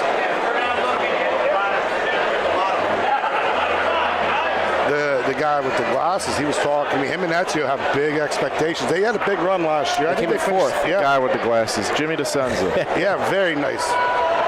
Empire Cup champion, back to back. Yeah. There's three of them with glasses, just to let you know. Mike Corona, Ezio, and Jimmy DeSenza. He's going to make a point, right? That ball's in. That green ball's probably 6.5, 7 feet. Ryan Riley's ball looks like it's about 4. They're going to go ahead and roll here. This is one of them balls, though. You can roll at your green, but you don't got to blast spot. Just make the point. If you touch it, you might make 2. And he threw a great ball here. Great ball by Mike Corona. Mike Corona. He's a really good player. I didn't know. There's a lot of good players on this court. I guess you said glasses. I just picked one of the guys with glasses. Just about everybody in this game has glasses on. Nice shot by Jeff Cook. Good way to get his momentum back there, his confidence. He missed his last 2. These guys are playing so fast. There's a shot clock. I got to update the score. Same way they play golf. Very fast. I don't know if that green ball made point.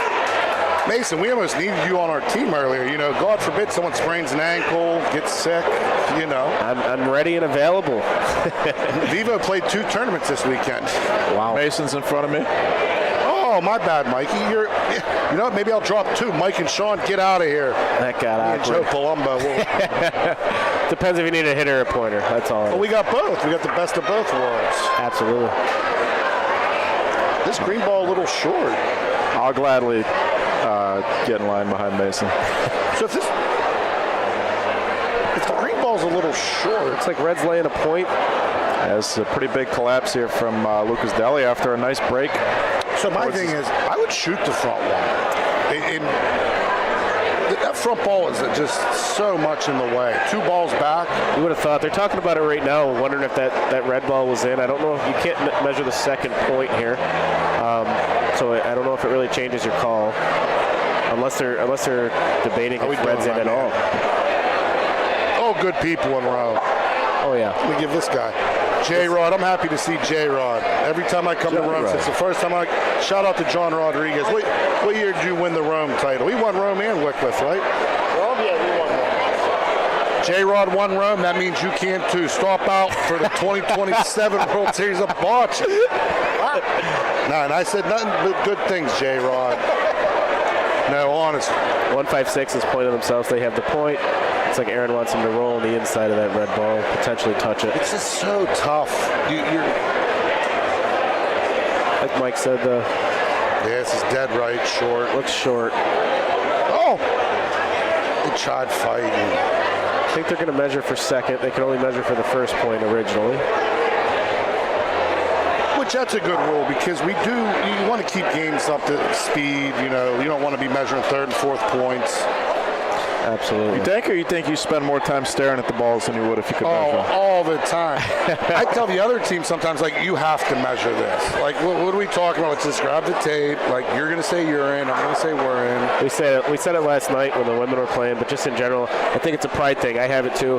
A lot of guys just like to look at the balls and be able to call it, even if they're going to measure after the fact. The women are a different pedigree. And no disrespect, they spend a lot of time lollygagging around, looking at the balls. Like, then they measure. Shout out to your fiance, girlfriend, ex-girlfriend. I'm not sure from the videos, but her team seems to be prospering since they got rid of you. What's the backstory? It is. So I will correct that. That is my wife, Deanna Harrison. Yeah.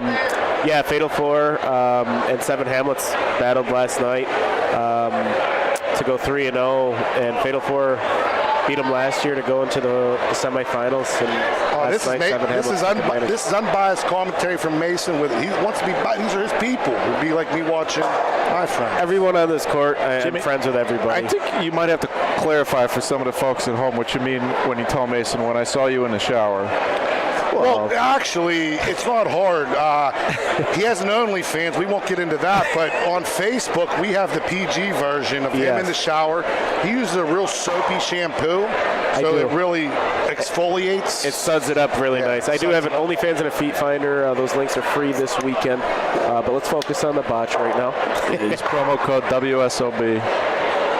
Chris Sheffert. What a shot. Nice shot by Chris Sheffert there.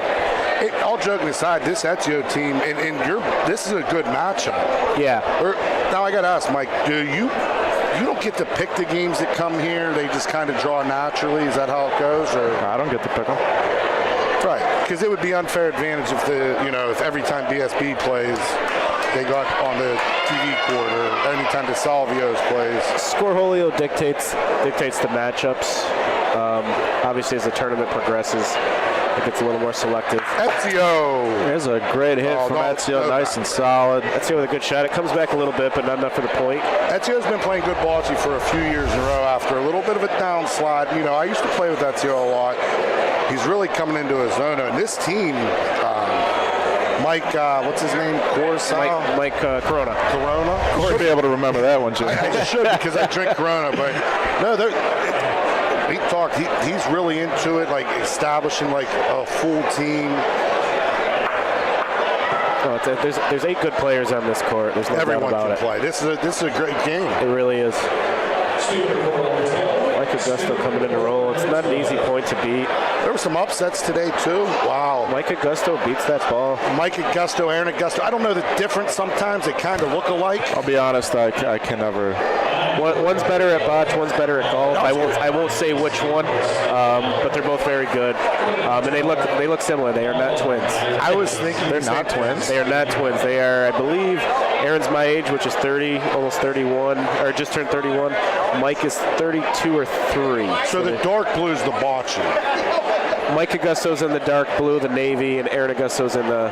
He's more known as like the better bocce, but in my opinion, I never know the difference. They're really good players. They're tremendous players. Mike plays a lot more bocce. Aaron plays a lot more golf, but they're both very good at both. Look at this. Mike Corona. It's a little short. Yeah, it's a touch short. I had such a moment, Mikey. Look, he stood up with the Corona. Jeff Cook rolling in here. He's got to stay high on that wall. You just don't want to be early. He's deep. It's moving. Nothing wrong with that ball. Safe. If you're early, you can sell the point. Exactly. Paulino control, I think, is so big. Especially in these competitive matchups with these good players, you want to keep the Paulino as much as you can. Safer the better. There's a foot roll off the side. 1 foot off the sidewall here. We played inside, so obviously we didn't have to worry about that. This ball got to get up. It's really short. Did you win? You must have won. Barn burner, Lockport team. I got screamed at by my brother 3 times. You sound sad. Well, yeah, my brother he's always mad. He just got real somber. It's never good to get yelled at on the court. I didn't play my best game. Happened to me in a co-ed.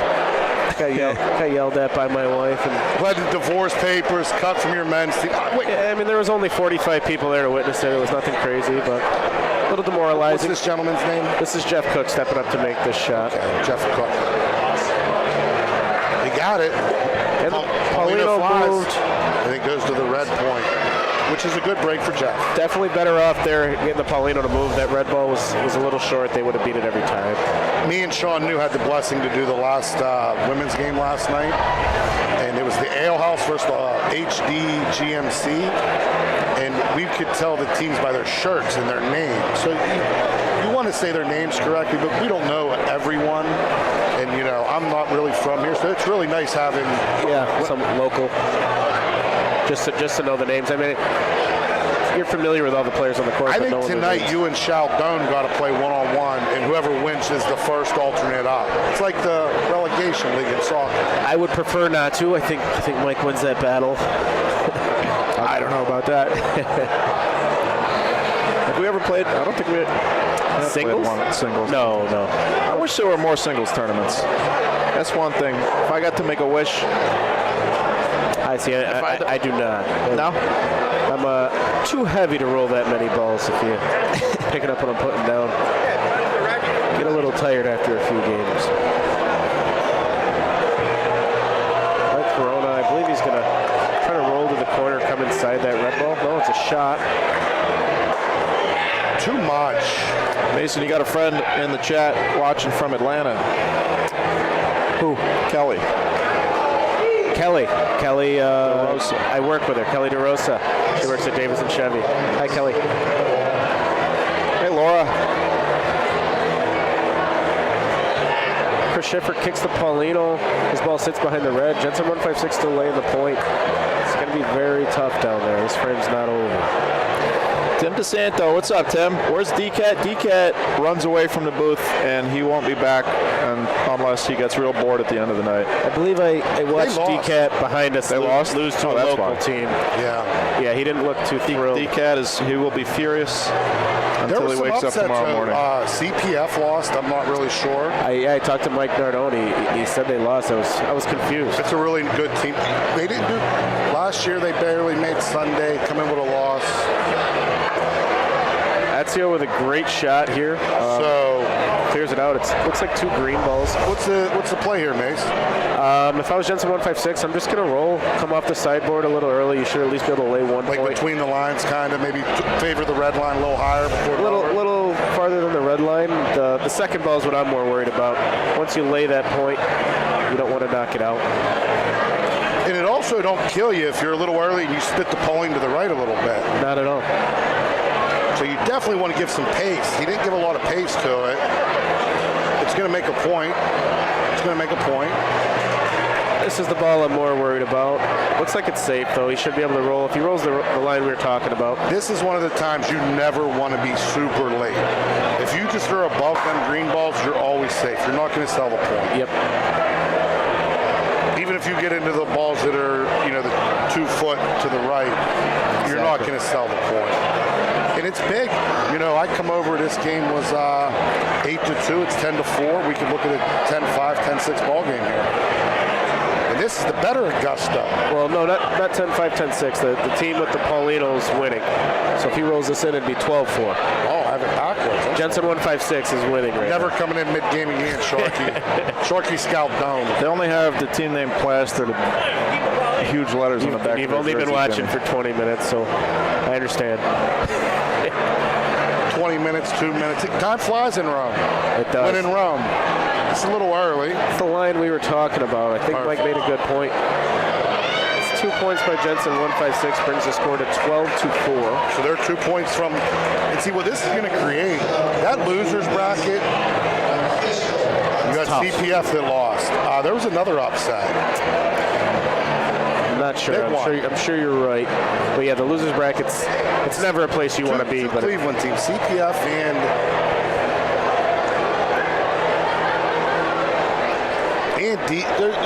it's just tough because I've lost on Friday in Rome before. Oh yeah. 1 year I made it till Saturday at lunch, and 1 year we finished I think 5-6. When you lose, it's like a mulligan in golf. What you do with it, you can put your head between your legs and give up or battle on. Absolutely. Jimmy DeSenza here rolling in. Joe DeSenza. Jimmy DeSenza. From Connecticut. This is a ball I think I would roll on. You don't have a good point. Well, and he has no clean line to shoot either. Can Aaron do it again? He beat a big ball in this spot This earlier. has a shot. This is short, isn't it? I think it's... If he sees this ball, you have to shoot it, but I'm not sure if he can see it. I don't think they can see the green. If he could see it, they would shoot it. So if they roll here, they can't see it. They would shoot now if you could see it. That's a good point by Aaron. In a lot of times I talk about like backboard protection. You don't want the team to hit the Paulino to the back. In this case, your ball's kind of your backboard protection, up front ball. Yeah. And this is... Well, he grabbed the Paulino. He did. I thought it was going to be a little bit long, and I was going to say, well, there's your backboard protection. It was long. He did happen to roll a good line, grab the Paulino. Chris Shifford up the hit. Chris clips it out perfectly. His ball comes back. Might be 2. It's close for 2. I don't think it made point. Jimmy called 2. Did he? Yeah. Unofficial. Well, my line is looking terrible. What was the line? I said Lucas minus 3.5. I would have Luca minus something. I put 156 minus 3.5. I would have favored Ezio's team, but if I was a gambling man, I'd have probably took the underdog. I'd have had Ezio probably minus 2.5. This team, they battle every year. They battle everywhere they go too. With the home court advantage, and you know. This is a tough ball. I'm not sure if they have it through the gap. I don't know if Ezio goes volo on this shot. If Ezio goes volo, watch your head. He might miss and land on us. Just gonna say. I'm sure it was mentioned for sure, at least once. Bocce's been played since the 1800s. Bocce's been played for over 5,000 years. There's cave drawings of people playing bocce. Big rock, little rock. Yeah, no, we're changing the game. We're submitting something, me and the kid from Little Italy, we're submitting to the world. It's no longer called bocce. It's going to be called big ball, little ball. So wherever you go, see... What was the call there? They were shooting. I think he had a double target, but it was a very, very, very small Here's double target. Mikey, when you got to clear the front one when you miss. Because then on the last one, you can shoot the red. That's a short. Volo. Yeah, he missed a foot in front of the Paulino. Ezio does go volo. Clear the front one. The front one. 13-4, Jensen 156. Yeah, Jay, you got to, like you said. The first ball, you clear the front one, then Ezio has a clean shot at it. That ball, you clear the front one, then you can shoot the one on the right. Yeah. You get the ball on the right has to go if you miss. You never can. I think he was trying to split the gap. I think he just missed left. BSB's due up again, a.k.a. Backstreet Boys. Ryan Riley with a great ball here at 13. His last couple were short. They're feeling it right now. But I don't know how it took me until you said that to figure out why you keep calling them Backstreet Boys. Tell you what, just an acronym. Chris Shifford's doing his job. Yeah, he's playing great. Trevisano, he got the frosted tips, if you pay attention. Jimmy DeSenza, looks like he's got a good ball here. This is a team, if they would lose this game, I would predict that they will battle. It's just going to make that loser's bracket harder and harder and make my next game more nervous because, you know, you'd always rather be up top. Neither team is a team you want to run into in the loser's bracket. Jeff Cook missed left on that ball. I wish that I knew what that corner did last year when Chaldone mentioned it when we rewatched the game. Why didn't these idiots just shoot it off the corner? And we're shooting right to left to try to make a point on the backside. Thanks a lot, Mike. You could have stood up and said, stop, IMBS. This is what you... No. Unbiased commentary is what you get from the BBM. Hey, I'm here if you need a sub. He is. If my brother knocks me out, well, I don't think he can. But the other Augusto. Mike Augusto makes the hit. Jensen 156 will be laying. Looks like 2 points. So it's 2-1. And this ain't even a ball you have to be perfect on, which he's not even close to perfect. Just had to beat it. Just make the point. Now, you'd rather it be, take some pressure off, but... Farron rolls a good ball here. It brings up a big shot here for Ezio. Well, what it gives Ezio is a big target. Paulino to the back, he might make 3. It's game point, so Ezio does have to at least make the shot on the ball. Well, they also have 4, so Paulino gets him back in a little bit. But I 100% agree. Contact. You have to make contact. To save the game. And he does. Ezio Clean and just one. Ezio Carros. He's got titles though. You know, everyone. Ezio, he won Wycliffe whenever I just started the game. He's been playing for a very long time. He's a good Father player. was good. Hugo was a legend. He used to pound the court. He used to slap it, yeah. When he'd slap it, you're like, you knew it was good. Real short Paulino here from Jimmy DeSenza. I like it because these guys shoot really hard. He took a little bit off, but when you shoot hard, your ball hops. It really don't. Yeah, Jeff Cook's known for shooting pretty hard. Yeah. Pretty accurate hitter. Mike shoots a little slower. I think these short Paulinos can be tough for some of the taller hitters like Ezio. I remember when my father and I used to play doubles when I was a kid against Ezio and Ugo in tournaments. We would always play them short because Ezio had a harder time. Back then, Ezio was a shooter. His father was a roller. And Ezio, we found that Ezio had a harder time hitting the short balls because he's so tall. Really? That was our strategy. It worked. That's what I'm saying out here. He shoots too hard. Good ball by Ryan Riley after a long one by Mike Koronic. He's so tall, too. He would, skip over it sometimes. Also, this is like at the St. Anthony's Festival in Seneca Falls where the courts are. It's almost like playing on a beach. Big miss by Chris Schiffert. That's his first one, I think, since I've been over here. Since you got here. He had a couple early, but he's been hitting well since then. It's one of the most demoralizing things when you lose on Friday in Rome. But you don't quit. Guys like Ezio, they've been battle tested. They're gonna compete. Same thing with CPF. There was another big upset. Keep saying that. You got to figure out who it is. It had to be a Youngstown team. It wasn't DCAT either. I'm not sure who they played, but that CPF they lost to a local loaded. team. Patrice lost, not shocked. They had a tough game. Who? They scored 2. I don't know. This looks like it's the game. They're shaking hands. Ezio goes long to the right. Jensen 156, 14-5. There was really never a window for Lucas Deli to come back in. We might get Backstreet Boys again. They're close. I am the sub on 156. I do have to go congratulate my guys, but good game by both teams. Good game, Mason. You did great. Thank you. Actually, I want to say why Mason's walking away. Mikey, we got to get this kid out of the booth. I ain't going to have a job. We keep letting Mason here. He's so good. Understands the game. Scooch on over here. Come on, let me get close to my buddy. Good old Mikey Chaltone. How you doing, Jimmy? Hey, it's a beautiful day in Rome. We won our game, which is beautiful. Shout out Boston Dave keeps dropping off nice beers for us. Oh, he gave us a merchandise. Summer ale, wheat ale with lemon and ginger.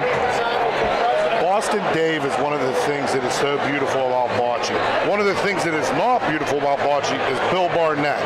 Guy's a pharmacist. This is Buck hunting. What's the game? We don't look on Scoreholio. Guy's holding his baby. He just lost. Tough. It's a family game. We played a father-son duo. They were from Lockport. Guy tells me he calls 3 points. I said, it's true. He goes, I like to bust balls. I said, who was it? I didn't know. Father, son, cousin. He goes. Sure, from Lockport or from Holly? Lockport. He says, I like to bust balls. I said, well, you got the right one. I said, me too. But they were such a great group of guys. The kid, the father, son, the kid was just starting. They're good. I put our team as a pretty good team. They give us a pretty good sweat. They got in the red zone. They got the 10. 10-9, we were losing. But that's how Bocce is. That's what makes this game so beautiful. People don't get. Anyone can grab a ball and get close and play a good game. You can upset a good team, right? But the greatest teams, the teams that play the best, the DeSalvos, the JJ's Lighthouses from our area back in the day, the BSBs, which puke when I say it. Them teams, it's the consistency of, they may have a bad game, but they can have 2 or 3 bad games. Eventually they're going to catch on, and it's one of the greatest things about Rome, long games. You go to a tournament, you play to 12, give up a few bad frames, you're done.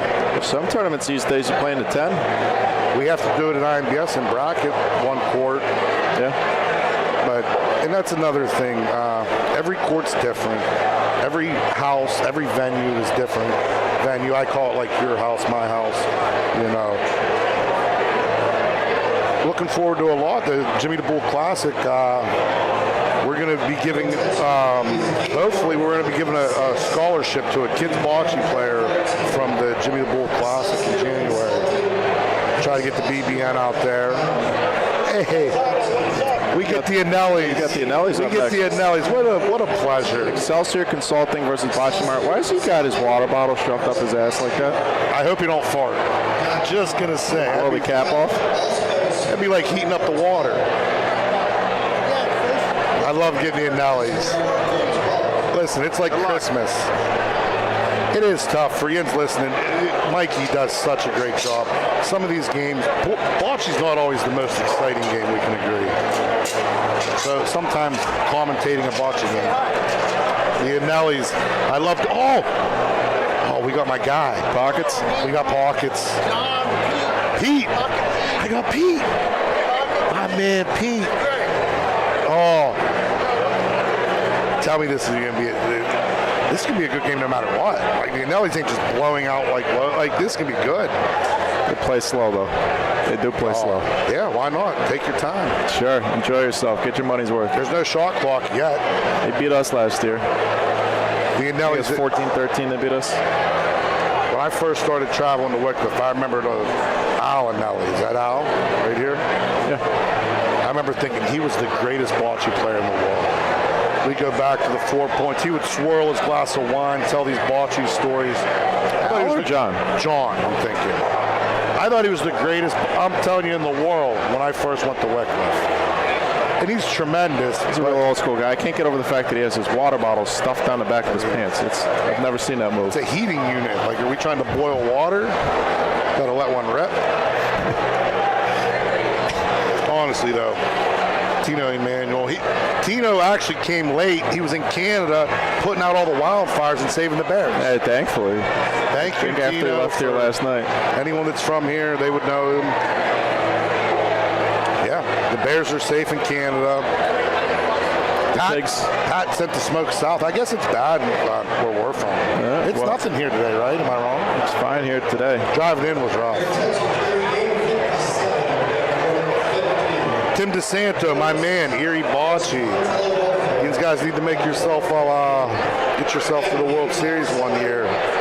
Great tournament, huge crowd, a lot of good players.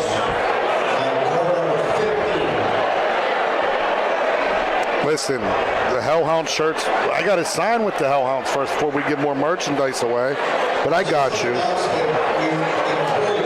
Hey, new merch lines up. You seen the new merch yet? Probably not. I have not even signed. It just opened. New stores just opened yesterday. New merch lines up. boccebroadcast.network, home of. This is great. They play Upson. They play AJ. So the backstory: when I first come back from Rome, Paul Lewis Jr. Sorry, go ahead. I played with AJ my first trip back here. We finished 5-6. AJ's tremendous people. He got his big RV as close to the courts as possible. I mean, AJ. So who the heck's AJ with? Paul Lewis Jr. This is a very random team. Yeah, this is a very random team. I don't know who the other two guys are. Do you? AJ, he might have just jumped on with someone. But he's a big part of, like, when we come to Rome, he parks the RV. I'm actually playing the JC with him. AJ, you're going JC. Yep. Oh, can't wait. You going to get there early Friday or what? I'll be there Thursday. You know what? I might come Thursday. Me and Sharky, we might hit the town up. Maybe go play a little poker. Actually, no, I don't have to. Originally, I was going to come Thursday because we were going to broadcast, but now we're not going to broadcast a jack. Because the club, I guess they don't like that there. They don't like broadcasting. But, I hadn't thought of that. Maybe I won't go Thursday. I don't know if anybody's going to be there. I don't play until like 7 p.m. on Friday. We're 7:30. If you're later, let's get up there early. We'll go to Max. 7. Yeah, let's get over there. It's a 8-hour drive for me, but... Oh, wow. I got Sean coming. And it's hard because we have our big tournament at IMBS then this weekend. So, you know, it's 3 weekends away. Not even just a weekend. It's IMBS Thursday. This is Thursday. But if you're available, if you're not playing, JAC, Little Italy, Cleveland, it's always a great time. Great restaurants. Players are on the court here, folks. We'll have 2 warm-up frames, and then we'll get started. About 11 minutes till post.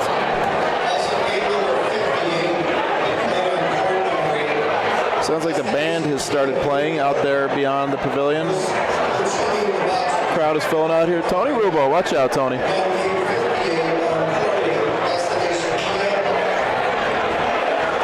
38 years as president of the Ponte Landolfo Club right there. Angelo. Mr. Tony Rubo. Oh, Tony. Oh, I know these guys many years. Watch this. Hey, old man. My guy. Look at him. Look, get your face in here. Angelo.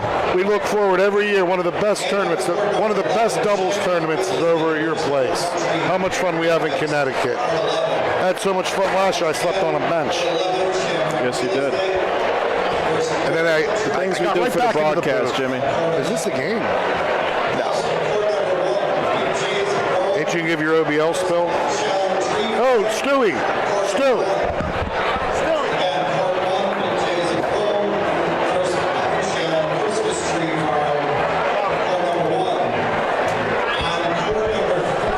Shout out to Robert Stewart. You want to give him the spiel, Jimmy? Well, tell him about CBL OBL. The OBL, I personally am so excited because I participate. But I watched a lot of the CBL. It was tremendous. I'm so excited to see the format change. Personally, I want to see these guys compete every frame. I watch guys shy away from wanting to play like Libero one-on-one. Where if he was in our area, people would dig it, like they would love it. Like, it's going to be a lot different. Stats are going to change. Shots are going to be harder. Not even stats in a good. It could be for the better. I'm excited to see how it develops. They have so much talent. I'm a fan of Tom Holman. Tommy Tulips. CBL OBL, North America's first semi-pro bocce leagues. Hosted right here on the Bocce Broadcast Network. Opening day for Season 2 of Chicago will be September 23rd. We're going to be playing Wednesdays and Thursdays this year, Jimmy. 1 match per night. And, of course, the Ohio Bocce League opens Season 3 in Ohio, starts September 28th. That'll be Mondays. September through December. Right here on the Bocce Broadcast Network, 3 days a week. Make sure you're subscribed. After you subscribe, you'll see a little notification bell there. Click that notification bell to be notified when we go live so you don't miss any of the bocce action. You can customize it so you only get notified of certain things. Hit that notification bell, subscribe. You can find us on social media, Facebook and Instagram at Bocce Broadcast Network, Chicago Bocce League, Ohio Bocce League. You can also find all of this info and more, as well as the new merch lines, cheaper prices in the clothing store there at boccebroadcast.network, where you can also sign up for the email list. If you don't do social media, sign up for the email list. Get all news and updates from around the bocce community, and it's so much fun. Stay in the loop. I can't say like as professionally as Mikey does, but like the OBL, we have a lot of fun. We compete. And the CBL, I truly enjoy watching. Me and Patrice Peasant, we set lines on the games. Man, they got a lot of talent over there. You were heavy on the Penguins this past season, huh? I made good money on the Penguins this year. Shout out to, what's my girl? Vanessa? Oh, Vanessa, she's good. She's a top player in that whole league. Who are you thinking of, Bridget? Bridget, yeah. I want some money. And I like their little waddle. I did it a little bit. Here we go. First Paulino toss of the game here. So the team this is a random bag. This is AJ D'Annunzio out of Little Italy, Cleveland. He's going to be the leadoff here. AJ's a seasoned veteran. He's cashed the last 2 years here, I want to say. We came in the money, and last year they came in the money. So he's familiar with the Rome environment. It's not a good ball. It's not an awful ball. Look, he's disappointed, but big AJ battles. Let's see. No pockets. He's Pocket's a good sign or a bad sign? You think he's consciously not doing the pocket? Yeah, I think the pockets has ran its course, but there was for sure a time when the ball was good, them hands went in the pockets. So, Excelsior Consulting will be red, Bocce Mart will be green.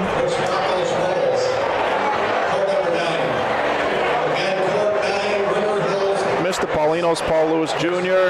Nice, solid hit. And Paul Lewis Sr., well, it's Junior, you know. His son is the third. Yes. And he's won Rome, he's won Wycliffe, and he's battling Father Time because he's still hitting the ball pretty damn square. This is Allen now. You gotta get there. He's gonna be a little short. Once again, on court number 1, Jason Rowan was shot Christmas tree card, court number 1. And then this is another Anelli. There's this Allen.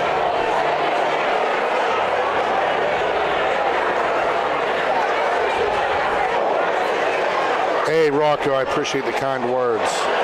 Everyone wants merchandise. I said, I got to make sure you don't cut me first. That's not Al. What Anelli's the panel shirt? What? The panel shirt. Anelli playing. Where? Oh, Greg. Greg Anelli.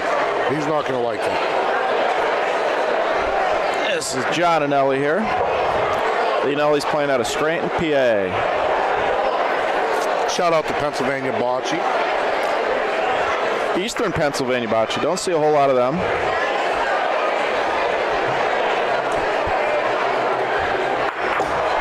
Great shot. Bocce much more popular on the western side of the state than the eastern side, out in PA. Yeah, we have Coppell, Farrell, Newcastle, and now Erie. I almost forgot about my boys from Erie. Tim DeSanto would have been so disappointed. Ho-hum, first frame, don't matter much. Games to 14. I know I say it all the time, Mike, but first frame, everyone's feeling it out. I feel like teams panic so much after one frame. He's going to give AJ the Paulino. His last ball, it was about 3 foot up front.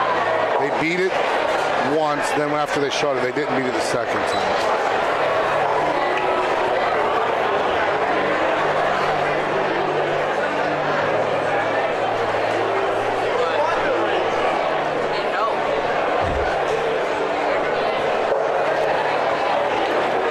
This is Big Pete. Big Pete, is he on it? He loves it. Big Pete. I mean, he plays.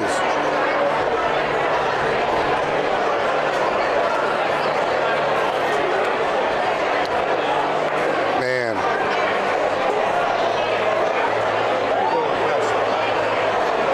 These people are the best, Jimmy. Yeah. They're bringing us sausage and peppers. They're bringing us craft beers. Great people. I just wish I was playing.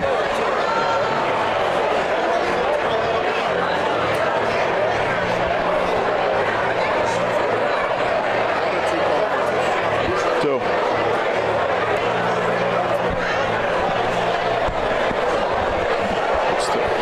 It's two Paulino throws. We'll get questions. You know, it's a lot of stress.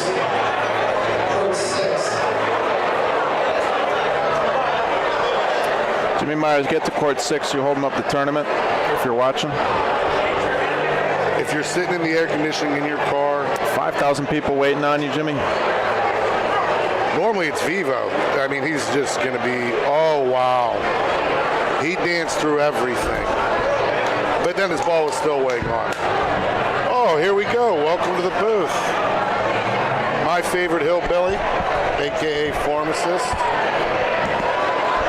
Jimmy.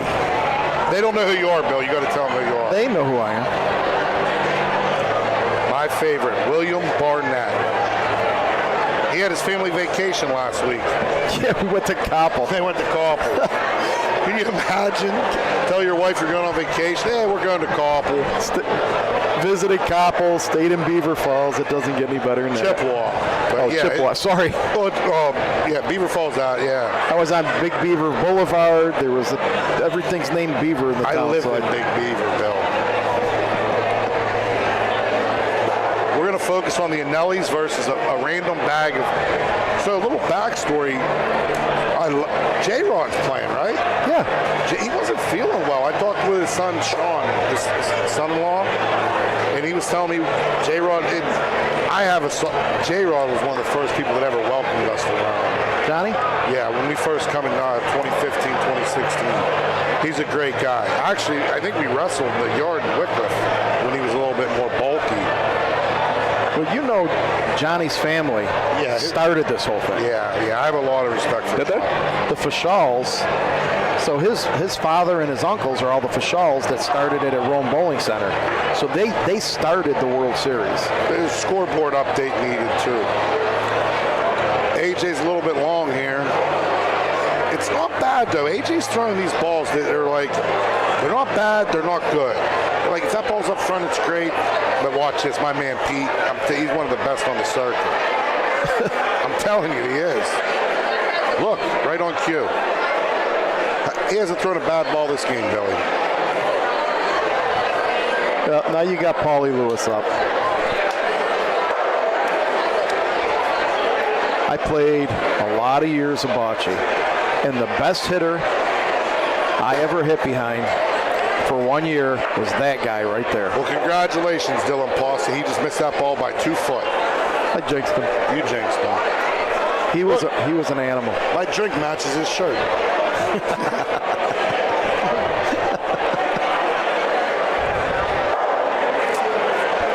Good ball by Hot Rod. I hope Johnny has a good series. He's a great human being. He's promoted the game low-key before social media was available, before the BBN, the Bocce Bros, before Chubby Jimmy P got microphones. J-Rod was one of the reasons.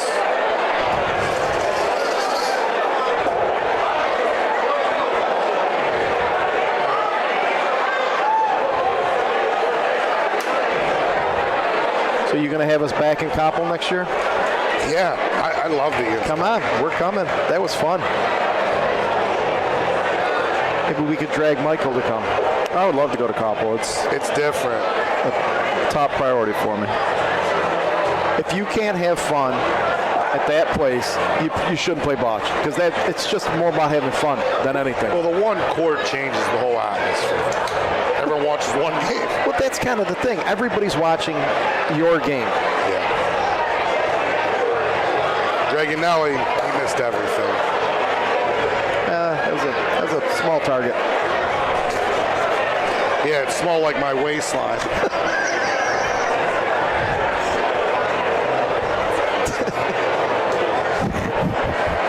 Oh, Jimmy. What's the line on the other court? Who's playing? Shamrock Real Estate versus North Country Graphics. Who? Shamrock. Who? Yeah, exactly. Shout out to Anthony Capagreco. He gets me with it all the time. I'll say a name and he'll hit me with the who? Who? I say, think you're a damn owl. The Anelli's coming for 2. Oh, what a shot. Oh. He's the leader. He's the leader at Nelly. Is that Al, right? That's John. John's the leader at Nelly. I'll give you the pecking order because Greg's probably the lowest, even though he played in Brazil. Al goes to Brazil. Yeah, they got them all backwards. But John's the leader, this one, with the pink shirt. Look at him. He's telling them right now, let's go. Not enough people show emotion in this game. Oh, John will show you emotion. Yeah, I love it. You're right. You missed the whole story. When I first started going to Wycliffe, I thought that was the best bocce player in the world. I really did. And very good. And Big Pete. That ball stinks. Ball's a lot better if it stays on the board, it protects the board. Once the board's open, it's a... That's probably as close to the board as you can leave it. Oh, this is early. He's on the green.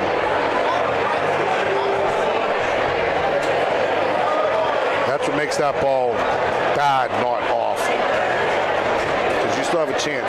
Throw that ball behind it, has no shot. So, Jimmy, let me ask you a question. I've never won the World Series. Neither have I. If my daughter wins it in her first tournament, do I officially become the second player in my family? Do I get dropped down a notch? I think it probably happens. But, whoa. Let's check it. Your daughter beat the Fatal Four. Now we're giving her the championship?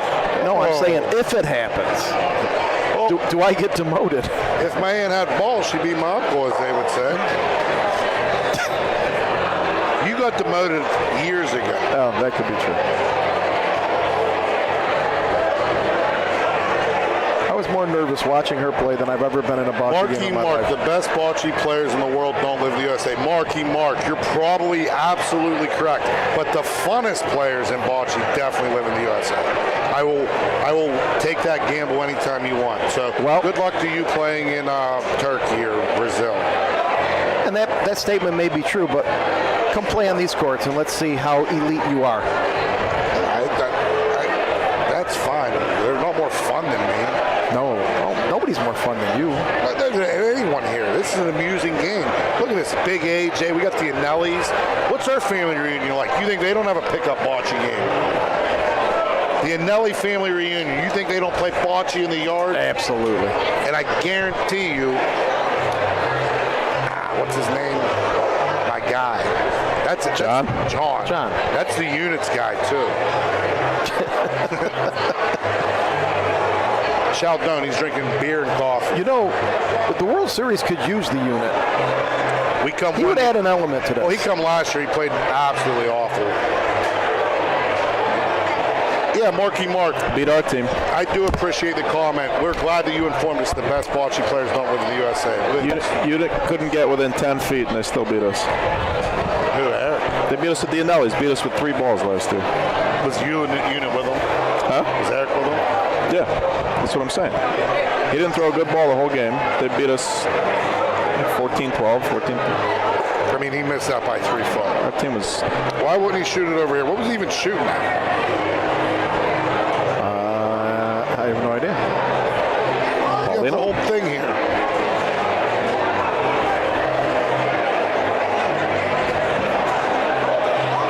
Oh, he was shooting the red ball. You should pull out the calf-high white socks. I got chubby ankles. Some may call them it's just your ankles. We're not making fat jokes in the booth today, Bill. I mean, you got a little belly too, but yours is like, you look like you have a baby. I just look chubby. Oh yeah, mine's just all right. Mine's all stress fat. I'm so confused. Why did Green shoot? Are you telling me the red balls?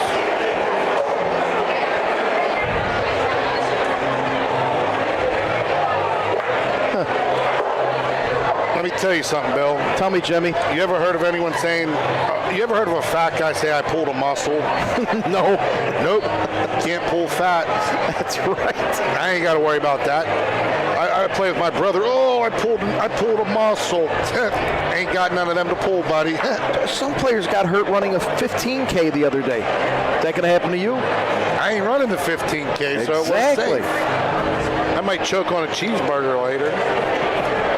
AJ D'Annunzio, he's been a little bit off. MVR. Jimmy, we need an announcement made. I don't know if this is BBN approved, but Port Jackson 10th Annual Italian Fest Tournament featuring the Mount Carmel Church Holy Names, Saturday, September 12th, 2-person open, double elimination, games to 14, 2014 is max. You can use your own balls.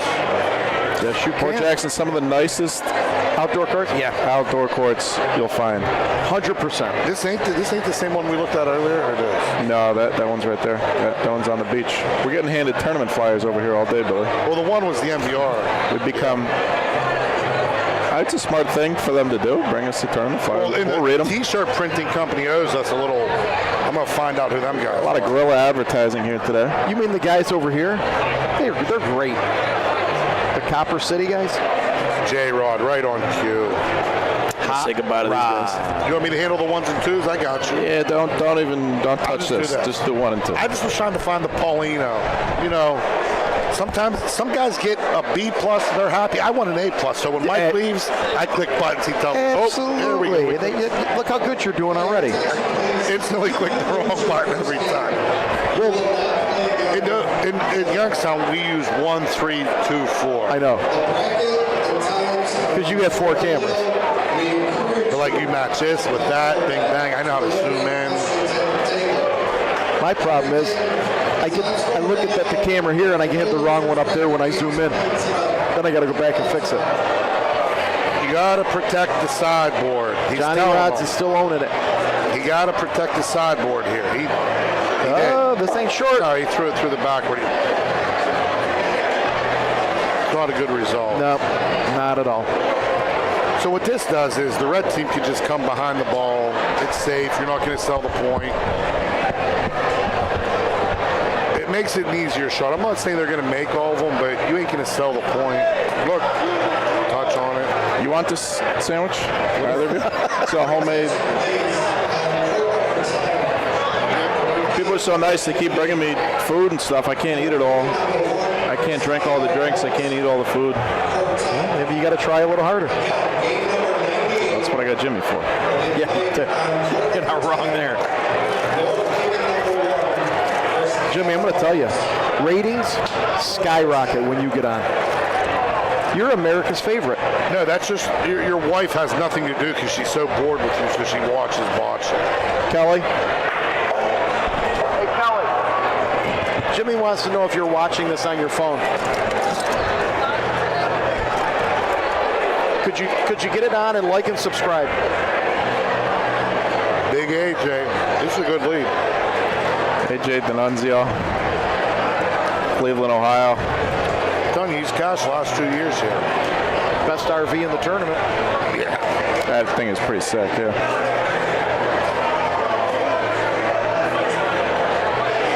All joking aside, that big, he can play. Haven't seen a single hand in a pocket yet. You just take the sausage out of the sandwich and put it in your throat.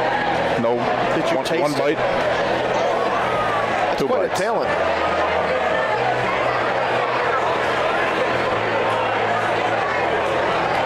Yeah, the line over here on court 11. Yeah, I had a -12. I was going to say, it's got to be at least 10, right? Fred Fox is on the court. Oh, Fred Fox is on that Fred's team. on that team, -13. Freddie, you know what? You got to give your props to Freddie. He's one of the guys you can count on when you want to watch Bocce somewhere. Him and Lee and Where's Cthulhu at? I thought he was running the beat the other night. Hey, Sam the Bear Hunter. Canadian Sam. Patrice calls him the Cub Killer, but that's nor here nor there. Pat's playing with your favorite, Loretto, this weekend. Gloves. 2 gloves. He told me he was a germaphobe, then he hugged me. Bill, you've never won the World Series of Bocce? Nope. You've been here like 50 years. 100. J-Rod won. Yes, he has. You get where I'm going with this? Listen, I don't disagree with you. It's the only thing that keeps me coming back. Once I win, I'm done with Bocce. This is short. And we're wrong.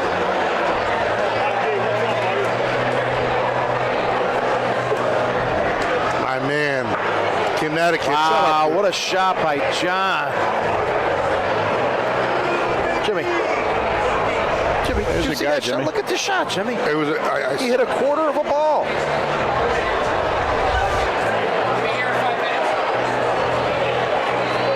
John's getting sick and tired of carrying these guys. Stacy stuffing things. This is better than the Real Housewives, but just like for chubby people. And lonely wives. This is like for the lonely wife. The real fat guys of poor Kelly. Central New York. Kelly real gets fat guys of Central New York. Kelly's watching league women's bocce just so she don't have to talk to her husband, Bill. I mean, you honestly cannot make it up. Look, my wife got up so Mike Pisano could sit I've down. never seen anything like that either, and he's not like that. He's exhausted. Oh, he's so tired. All 230 pounds of ripped muscle had to have a seat. Yeah. Threatened to punch me twice this tournament already. Look, now he's offering her a cigarette. What's he doing? I don't know. I think he's hitting on my wife. Oh, you have no shot. He's got a decent job, too, huh? Yeah. I could have a problem. Now he's married happily. They're all joking. We don't want to offend no one. Especially Kelly, because she actually might leave you, Bill. I mean, no one would be shocked. You don't think? No. Would you be shocked, Mike? Yeah. If she left him, she's good looking, he's not. She's willing to go to Koppel for him. Thank you, Michael. There's not a lot of women willing to go to Koppel. I mean, I was there. I saw. What a big city. AJ says, shoot the dang ball.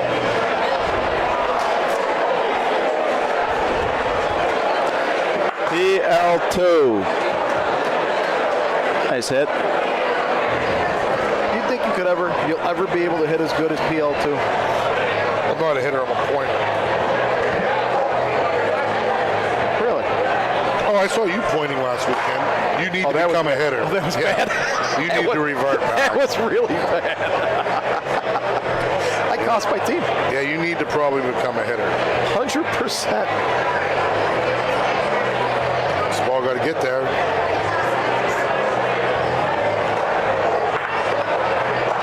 It makes it easy, though, to play on this ball and make two. My man needs to be deep on this red ball, try to bump it, make two. You can save the frame. You can slide by this on the right. This wall will hug for a minute before it comes out.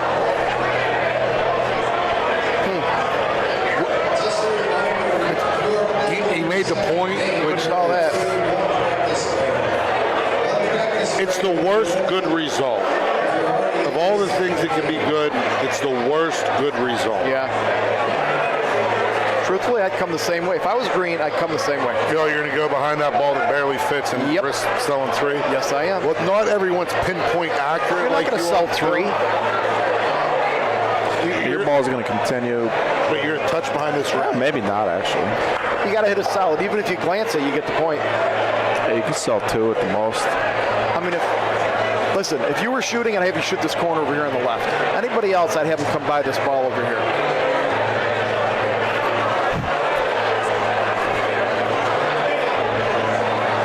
Cramping up? You know, athletic guys like me, Bill, we got to stretch out a little bit. I wouldn't know. No, we know.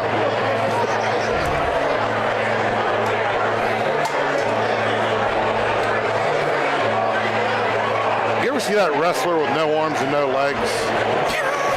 No. Is his name Art? His name's Bill. Honestly, that red ball being in, it's a ball buster. Bill, you're saying come behind this red. That's the dumbest thing I've ever heard. This red right here. I'm pointing at. Yes. Yeah. That's. You got to describe it better. Well, what are you going to do? If you roll out here, if you roll out here on their right, so if you touch it, you're now we're talking about this red ball in front near the wall. That's what he's saying. Okay. Well, but if you touch it, the you're people taking at home away the don't know value. what you're pointing at. Well, Bill's stupidity sometimes just drives me so insane. I apologize to the listeners at home, but let me ask you a question. If I don't get by, do I beat this back ball? All right, so I'm taking one away either way. Oh yeah.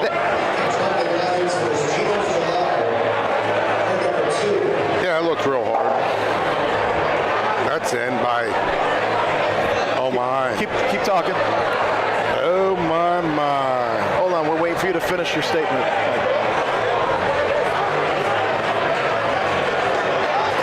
There's 6-2 marked on the scoreboard here still. I think it's 6-3 though.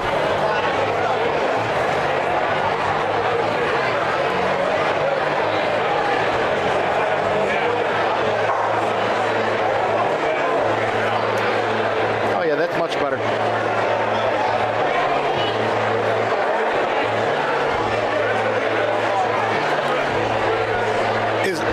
looks like there's a lot of room, but when the balls all get in the way, the landing zone really gets stripped down. So I explained, you have a ball 2 foot up front. It's tough. No, but your landing zone literally gets cut 50%. Yeah. You know. Well, and when you don't know what the course is going to do behind that, correct. If you're a foot to the left to avoid hitting it, you could end up 4 feet away. Correct. If the court breaks. So I would rather take the no. Man, how we doing? I know that wall's going to come off. I know I can get by it. I may or may not, but at least I know what it's going to do. And if I bump it, hey guys, if you're not liking, subscribing, and sharing, AJ's going to keep throwing 5-footers. So seriously, Chaldone, he's getting free sausage sandwiches trying to survive. Guy needs to make $1. All right, Jimmy, let me ask you a question. Big Pete. Now, they throw a ball like that. This happened last game, and I said it was a bad ball. You throw a 6-footer in front, the next guy rolls a ball 4 inches left of the Pauline, right next to the Pauline. Yeah, you got to shoot it in favor of the pill. That's not a good shot, because now your advantage to win the frame is gone. They're going to shoot Pauline, or they're going to hit ball and Pauline, and now it's a wide open frame. I'm a big advocate. 4 inches is the exact number of how wide a bocce ball is. So I don't know if you use that. Be 3 foot to the left. Correct. That's why I'm a better pointer than Sean. He gets the ball too close. I throw 4-footers. He throws 4 inches. When their leadoff guy throws an absolutely horrible ball, do not put your next ball next to the Pauline. You know what, Bill? I can get with you on this. Now, it also depends if you have a good shooting opponent. If you're playing, a local, maybe a Momo team or a league team, sure, just get the ball close. But when you're playing guys like Marco Sigrinelli, Capogrecos, even guys I play with, my brother, Mikey Chaldone, yeah, you don't want to give them the either or big targets. That's slop, open bocce. Especially on dead backboards. Yeah. When you're playing dead, that's definitely a sin. Well, the dead backboard. Because then you're shooting Pauline, and you could be ahead in the frame where you had the frame 1. The Anellis are coming storming back, right? Or I don't know who's in. It looks weird. Green ball's in. Anellis are in for 1 point. Paul's got the last ball here. I don't know what the discussion is. Yeah, just shoot the ball. You can shoot it for 1, or you can point for 1. You can do either one, but man, the pointing seems to be hard. I'd let Paul shoot that ball. Sometimes we listen and don't judge. There's a reason all them balls are kind of far apart. It's not the easiest pointing spot. No, some spots on these courts, a 2-footer is almost unbeatable. Billy, we played on court 3, and we played on all the inside. They're so slow. That one's bad. Well, it got damaged last night, so they had to put stuff on it today to fix it. Shocker, they put the IMBS on the damaged court. They have 75 courts here at the World Series of Bocce, and the team from Koppel got put on the one damaged. And we had also Bill Barnett on the sideline in his bright pink shirt. It was on the discount rack at Dick's last week. They went out of business. Marshalls, get it right. $12.99. A nice shirt, by the way. And this is another shot. I'll never understand this. He didn't go in between. Why cheat that half a foot?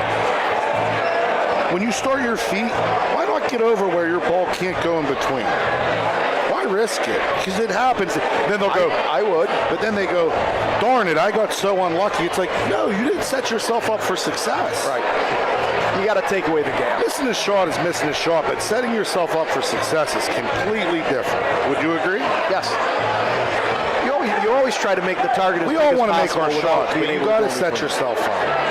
And he made the shot without my ridicule, but if you play that shot 100 times and you go through twice, you could have cut that gap. You're right.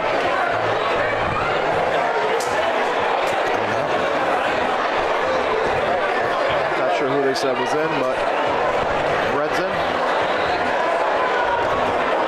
So Bernie's talking to Paulie. So who's the gentleman over here talking with Paulie? Bernie. So this is a mixed. Okay, this is a mixed batch. You got AJ D'Annunzio. Cash, like I said, last 2 years, I think he finished 7/8 both years. Really? And he's playing with Paul Lewis Jr., not to be confused with PL3. Right. J-Rod. who wasn't even going to play. I heard he was a little under the weather, his son Sean. I talked to him earlier. I love J-Rod. Johnny's a great big guy. reason this tournament, they need a big reason a lot of the PA guys travel. Hey, Oh, Jay. no. Wait. Oh, does he? In Little Italy, they would say Minga, but that's not a, I don't know. Is that proper to say Minga? Sure. And I'm not being disrespectful, but he made a pretty bad shot, but got a nice result. Yeah, that's a really bad shot. We're big AJ D'Annunzio fans from PA, though. How could you not be? Ball advantage here for the Nellies. I think he just crotched this ball. What else are you going to do? Try and go between your own ball and Paulino and hope that it stays around? They come so far off the backboard there. I think There he it crotched goes. this ball. What do you think, Billy? Oh, yeah. Click the other way. I don't know. I kind of like a firm roll. Man, this is tough. It's going to run hard the other way. So it actually, your speed has to be pretty good. Or he's just blowing This it shot, up. you got to be accurate and the right speed. That's coming way out. There you go. So Good shot. it's a good shot where he could have gone wrong. If it stayed stone in the corner, it's going to come back and make a nice point. So the problem This is, corner though, is so active back there. you get it out of the corner, but that's not a hard point for them to get again. You would think, though, that corner is tough. Yeah. I mean, AJ had 12 feet of court minus 4 inches, and he hit the 4 inches. So It ended up making a nice point.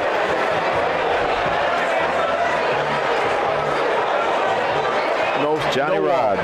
No wall. Yeah, this might be too heavy, but Johnny knows the backboard's better than anyone else on the court. Well, sometimes heavier is better than softer. You could shoot some of these back walls and stay 4 inches off, but if you roll them, you're coming off a couple feet. We made the mistake earlier in the game. I was pushing to a corner. Man, I thought I was pushing hard. It wasn't. You had to throw it. Like, you had to give it. Wow, that court you were on was like playing underwater. I mean, it was slow. Look at this place, though. You can't make it up. World Series of Bocce 2026. Make sure you like and subscribe. Mikey does such a great job. You know, me and Bill get the pleasure to just come here, talk, bust balls a little bit, make some jokes. Mikey does all the hard work. They got a band going. They got 2-3 places you can eat. You got 3,000 people How many places watching was Bocce. there to eat? No, come on. 2-3. Yeah. How many you ate at today? 2-3. 2-3. Yeah. This is going to run out if it don't hit nothing. Yeah. No sidewalk. You have to hit it stone in the corner, right? You just go straight. If you go straight for Pauline, it might even tail a little bit towards the corner at the end, but just be firm enough. No sidewall.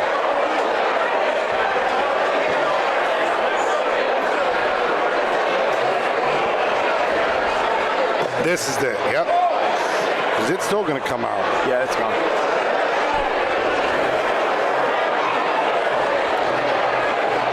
I think what helped Johnny Rod there is being a lefty. Kind of spun it into the wall. That's true. Absolutely. Great take, Mike. Never even thought of that. No, I'm serious. Not enough people. There's a lot of left-handed players. Nick Capagreco, Nick Toviani. Do you have a lefty on your team? No, Nick Cap's lefty. Huge advantage. Shout out to Nick Cap for Nunzio Borelli. When you do, though, you have righty-lefty. You get both used at the ball. It's a big advantage. There's balls that they can see you can as a righty. Same vice versa. Well, if you have two shooters, one righty, one lefty, is optimal. When I played with Joe Peterson, he's left-handed. Yeah, he's a hell of a shooter. He's a hell of a player. He's become a phenomenal pointer. Johnny Rod. Man, he's keeping the pressure on J-Rod. I love to see Johnny play good. Me too. I was talking with his son earlier. 100%. I guess he wasn't feeling that well this week. Maybe he wasn't going to play. He's had a rough month. I saw him. I got so excited. And then I get in the booth. Bang! I'm commentating a Johnny Rod game. I mean, it's literally like Christmas in July over here at Rome. Pete's ass crack hung out a little bit there, but I think this ball's going to be a little bit backdoor. Look at Pete. And then it comes back. Nah, his belt was working. There was no booty showing. He's a good player. All joking aside, me and Cap on Connecticut was talking about his hand. That guy's a good player, man. Like, really good. Great shot. There he is, Mr. Paulino's PL2. Paul hits more. Billy can back me up here. Paul Lewis Jr. hits more Paulinos than anybody else. What do you need? He's signing an autograph right now. Bill Barnett. Paul will hit the Paulino for no reason, and he'll do it on purpose. Alinelli looks like he'd be Marco Sigonelli's cousin. It's a nice shot. One of the things they had to make sure, can a ball fit behind? So if you shoot right to left, you don't want your ball to slide behind it. So once you realize that you can lay on their ball, it's a no-brainer. Shoot it right to left. If it goes over, I mean, everything you shoot on these back walls come off some. this should be monkey see, monkey do. Same shot. Shoot it right. If it runs over left. Folks, we appreciate you spending part of your Friday evening with us here at the Toccolana Club in Rome, New York. You're watching Day 2 of the 2026 World Series of Bocce. This is the first day of play for the Open Division. Ladies started yesterday. We got 128 Open Division teams this year, 50 Ladies Division teams. You're listening to the voices of Jimmy Pisano, Billy Barnett. I'm Mike Chaldone. You are tuned into the BBN. If you're not subscribed, please subscribe for us. It's free. It's all we ask. It goes a long way towards helping push our content further into the YouTube algorithm. Spreads it to people who otherwise would never watch Bocce. We got, I know, some new viewers on the stream today. We appreciate you folks giving us a chance. Big AJ. Well, when it landed, it kicked right on him. We understand that there's the best bocce, maybe not in America, but the funnest bocce is in America. And you know what?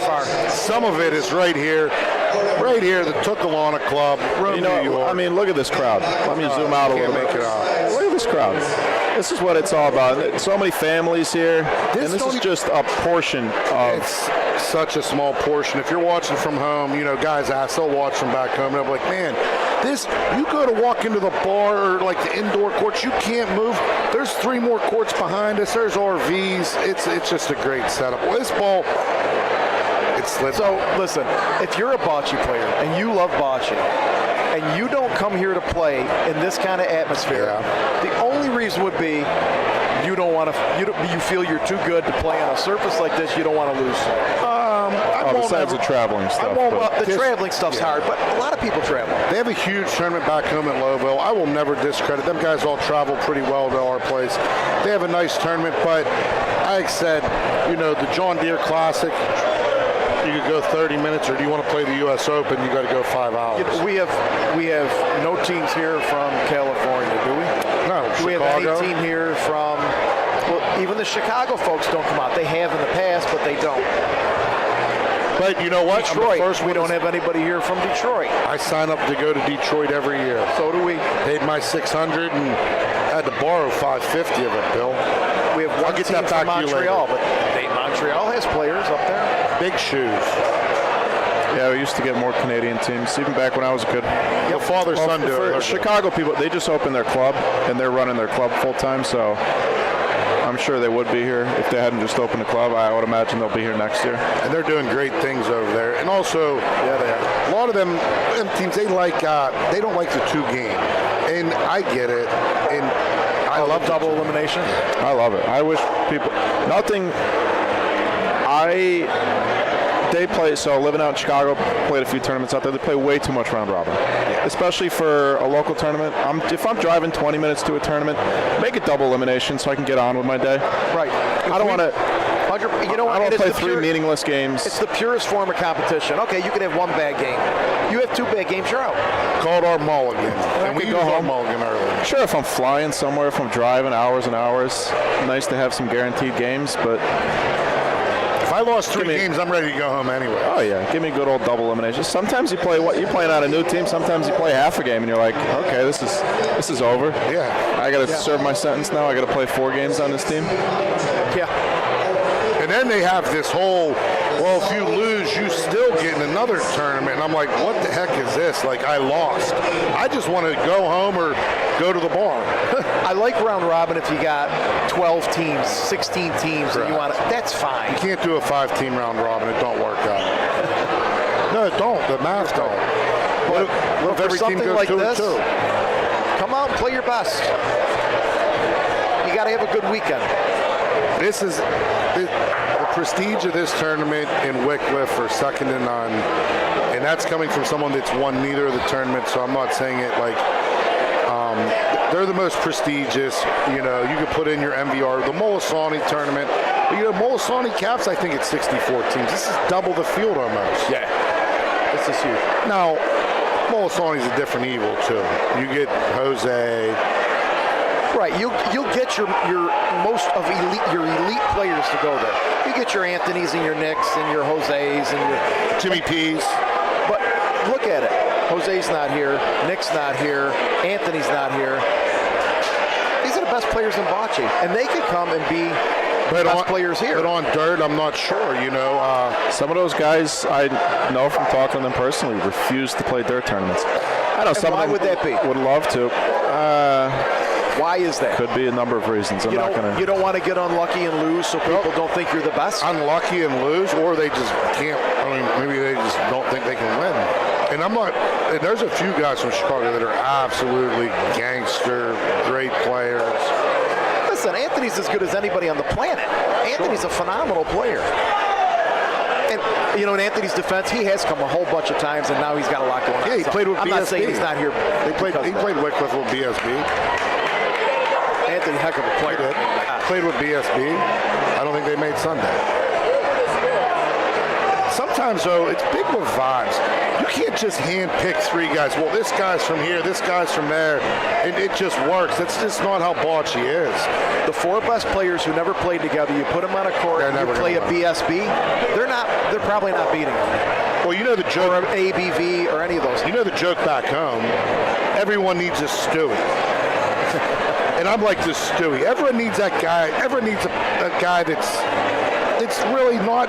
I'm the guy on my team. I'm not really that good, but I'm a rah-rah guy and call the game. But we have great chemistry, and great chemistry overdoes talent when the margins are close. In Bocce, they're close, Bill. Who's a better example of guys who play together and being successful, and maybe they're not each individual players and the most elite player in is ABV. They do it better than anybody with regards to they have a team, they all play together, they know each other. They can walk in and win every tournament that they enter. Oh, they won Wycliffe like 4 times, but they've never won in Rome. They're a great team. Correct. And so is BSB, and like I say, I puke every time I say it. And I would put, the IMBS team everywhere we go. We might not win, but we battle. There's so many good ones. CPF, Adelios. 6-minute discussion to throw that ball. Yeah. I mean, you can't make it up. We didn't know the corner was going to come out. Adelios, they're not here. That's a team that can win on any surface. And what's funny is they don't have these. That's the thing. That's what it boils down to is the players. We talk about all the great players. This guy's so great and this and that. Yeah, he's a great player on his home courts, on the surface that he's used to playing with, the rule set that he's used to playing with. That's how the sport works. There's different ways to look at it, of course. But the best players are the ones that can travel anywhere and they can adapt to a court and they can do it quickly enough to be successful in a tournament, especially a double elimination tournament. That's what the old Italians or the old Canadians were the best at.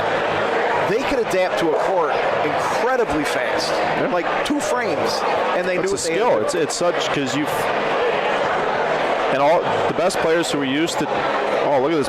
That ball. Did you see that? That ball stopped and then went another 4 feet. Look, it stopped right there. That's why you can't. Tony Bologna, 6 teams that can win that tournament. I would probably up the number closer to 10, maybe 12, but you're not completely wrong. There's 12. There's 12. But that's what it is for a lot of players, myself included, to really get the full respect, I think, that you deserve to be as a great player. Like somebody like Jose. Jose will travel and play on any surface. Right. There are no asterisks when you talk about Jose and his skills. I don't think there's anybody who would ever argue Jose's the best. Whatever tournament he would be in, real he'd be the bold best player statement, in the Colin. tournament. But a big part of it, that's what we're saying, a big part of it is the fact that he's willing to step outside of his comfort zone and challenge himself. We drive 6 hours to Rome, New York. They said they have a practice session. We said, well, we're going to have breakfast. We never screwed up. We come here, the courts ain't going to change. It's the same thing when we go to Wycliffe. And the thing is, I was told by Nunzio Borelli as a child, I wanted to get good. I was like 14. I wrote letters to the USBF, like, how do I find like these big tournaments? They linked me up with a guy. And Nunzio Borelli always told me, you have to travel. You have to go play different places. If you want to get good, you got to go play everywhere. We start going to Newcastle, Farrell, Youngstown, Cleveland. All of a sudden we're in Rome. I catch myself in Texas once in a while, maybe with a cowboy hat. Jimmy, I get it. I'm lucky I'm not divorced from how much I travel to play. Yeah, you're very I'm lucky. everywhere. And meanwhile, we're getting a game here, 8-6. The pizza's in the oven. Dante's back there, put some almost there. Parmesan. Once we hit double digits, this game will get serious. 209 viewers. Make sure you like, subscribe, and share. Tony Bologna. Yeah, you're pretty on cue with that. There's a lot of rec teams here. So here's the thing. If there's Jimmy, there's no way you don't know how to pronounce the word bologna. Bologna. I love a nice fried bologna sandwich.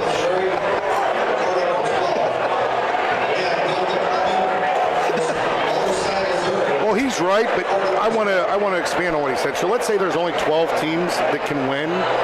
Them 12 teams could lose to 100 of them rec teams one game. There's probably about 30 teams that could come in top 10. Correct.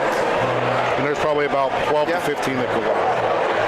But my point, that team that's not in there could beat one of them 15. Absolutely. They could spoil the day. The other upset? CPF, there was another one. CPF lost to two kids from Seneca Falls who just started playing 2 years ago, and two guys from Waterside who've never played in a tournament. Who was it? Morris's son and a Big kid named bounce to the Josh who Anellis. just played in our league last year for the first time, and two guys from Waterside. What was the other? And they beat an elite team. They beat one of the teams that I would say would be one of the 12 teams who can win this. CPF, there's not a tournament you go to in this country. Tony Mel's won everywhere. He's won Wycliffe. He's won Michigan. He's won. I would guess he's won here. And that's what makes this so much fun. You got to run a gauntlet to win this. Andy Cutullo asked me to give a quote. He's like, after last year, third place, like, what do you think of it? And I told him, you know the thing about Rome, the definition is a grind. Sunday games to 16. You want to focus on the good ball. When you throw a bad ball, you want to refocus on your next ball. If you get all worked up into overthinking things, you're going to throw bad balls. My point is, you have to stay locked in the whole game. You can't play a half a game here. You could be down 8-0, that's half the game. And you know, Jimmy, to be fair, like one time, Albert from Montreal said somebody told him, oh, you know, you go to Rome, you could lose to a blind guy with a cane. Yeah, there is a lot of luck when you play on this type of surface in this kind of atmosphere. 100%. But then look who wins the World Series every year. It's still the best teams winning it. Yeah. I mean, it's real hard to beat that DeSalvo team, I ain't gonna lie. Nice shot by AJ. No, and those guys had played on this their whole lives. AJ saying he got lucky there, replay that. You really don't, though. It's a perfect shot. Right, yes. That's the perfect shot. Should be how it was drawn up. I don't know what else you're He trying did to do the there. sign of the cross, though, as if he got lucky. Look at this. It's fighting. Is he coming? Easy, Bill. This is a child-friendly program. Watch Hot Rod. 100% Hot Rod gets this point. And he might do it without touching the back wall. I would play on the green. Not the easiest shot for a lefty here.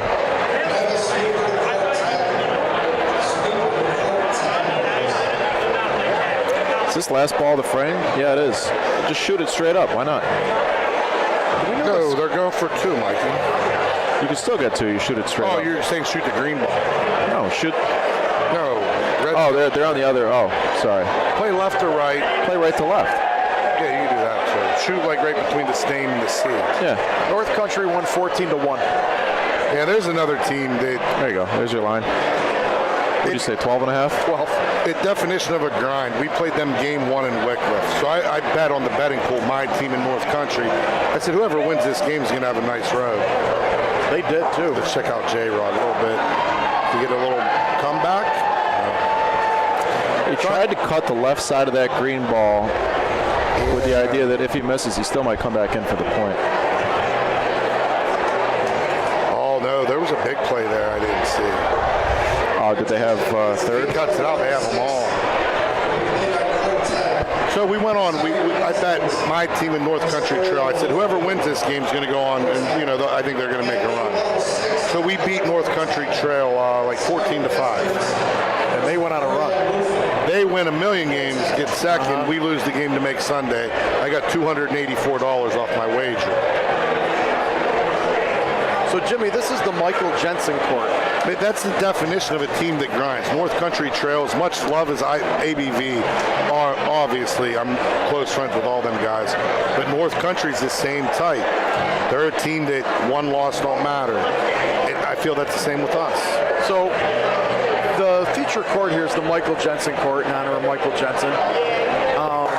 His family's usually here. Right now, his father was here earlier. His father's here. His mother, I think, is home healing from a back injury, or she's not feeling great today, so she's not here. But we send her our best.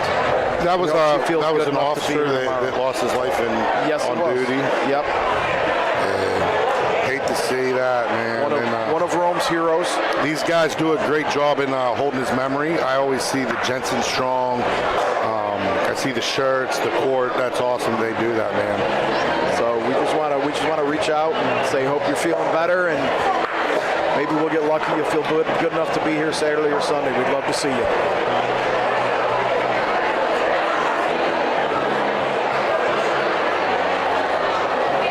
Pete got an opinion right now. I don't see the guy too much. Look at him. He's like going down the court. Like, let me talk. He's like not one that talks a lot. I love Big Pete. I've been following him for 2 years since me, you, and Cap in Connecticut. Oh, that was fun. He don't do the pockets no more. That was fun. He doesn't? It's not because of that. It might be. As funny as that was, I hope, and I actually sincerely, Cap had, like, this dude could play. Yeah, I've watched him play. The dude is, like, legit. And we were kind of making a joke. And I don't want him to feel like we were making a joke of anybody. We were making a joke of everything. Right. But, yeah, he's a hell of a player. Here comes Mr. Nelly. Yeah, he missed again.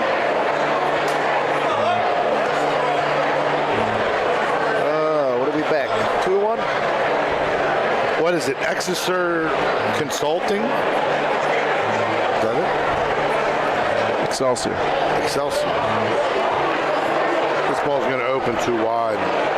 You know, Michael, we're kind of missing something without your dad here. Yeah, The series without your dad isn't the same. Yeah, I agree. Maybe he needs to make a road trip. I have his car. My favorite. We rewatched our third place game, and Lou and Mike said, I don't know if Sean Newt can hit. Sean played Bocce 20 years. I said, I don't know, he can throw the ball hard towards another ball. Yeah.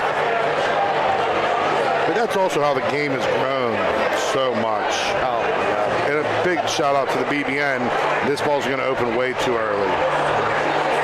And Wyans need to like, subscribe, and share, because Mikey has done so much for the game, continues to do more. We're just breaking through ceilings. Well, ball's early and people short. are seeing what's happening in the bocce community, in the bocce world. They're seeing how quick it's growing. We're not as good as the guys in other countries. We appreciate. I agree. We're not as good as guys in the other we're countries. More fun. We're more entertaining. On 90-foot synthetic throwing volos. I agree. They are better at that. No, volo's gone. It's going to be PR next year. Just PR. No, it is. You can still V, but it's not mandatory. It's not PVR. It's PR next year.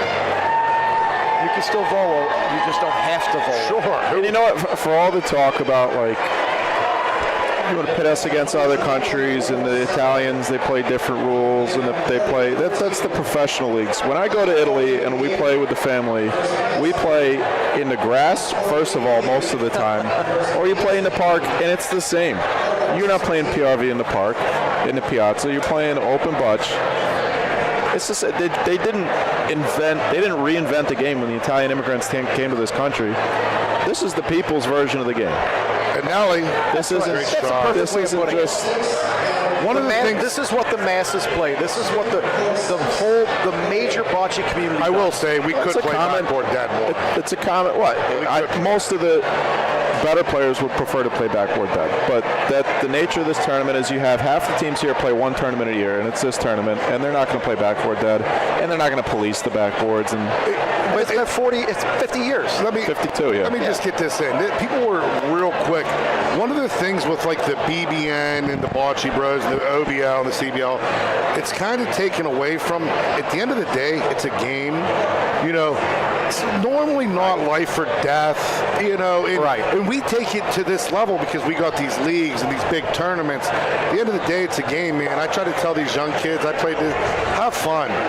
We don't have bocce careers. But pay attention to the better players. Pay attention to the better players.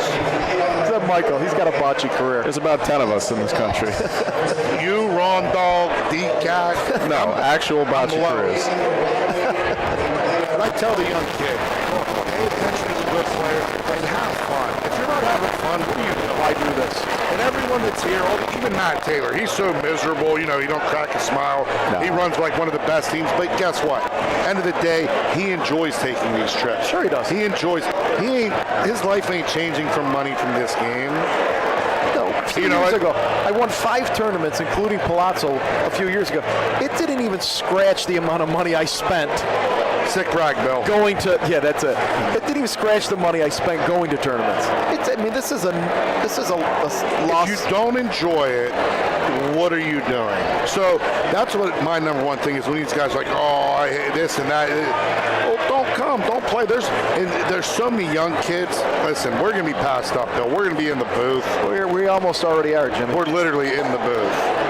And he didn't understand that result. He might have backboarded the point, but so there's a canal. You can put your feet and you could feel there's a downslope on that board. I put my foot there. So what you're saying is he shot the same shot as the other guy. It did the same thing as the other guy, and he was surprised. When you go onto a court you haven't played on, the first thing I do is I put my feet on the backboard. And I feel if there's a downslope, you know the ball's going to suck and stay on the board. If there's slopes going the other way, you know your ball's going to open off the backboard. There's a good chance if you step on the backboard, there's a downslope. See, fat jokes are uncalled for. Bill never even thought of doing that. I do that. That's just natural thinking for me. Shout out to Bill Barnett. He won 5 tournaments last year. Oh no, not last year. Get it right. If you're gonna insult me, it was 2 years ago. This looks like PJ Micheletti and what's my guy? Marco Sig had a baby. The panel show. Shout out to Newcastle, the Micheletti family, first trip to Rome, New York. You want to talk about a great bocce family, the Michelettis, PJ, his 2 sons, Braden, Dante, his daughter Michaela's becoming a great female player. Nice. They're one of the legit great bocce families in all of Pennsylvania. This ball, what is Pete even doing? He's on the red ball, Pete. Oh, Pete. Come on, Pete. I'm going to take this headset. I'm going to go tackle Pete. He's better than that. He knew it, too. He hit the board way too high. What time's your next game? Who knows? We play Holly Bocce. Those guys play Hey, bocce. Lou, I'll worry about whatever I want to worry about. You worry about what you want to worry about. I'll worry about what I want to worry about. What happened, Jim? Yeah, my buddy, my best friend, he's trolling in the comments. He newly signed up for the OBL though, so shout out to that new face in the OBL.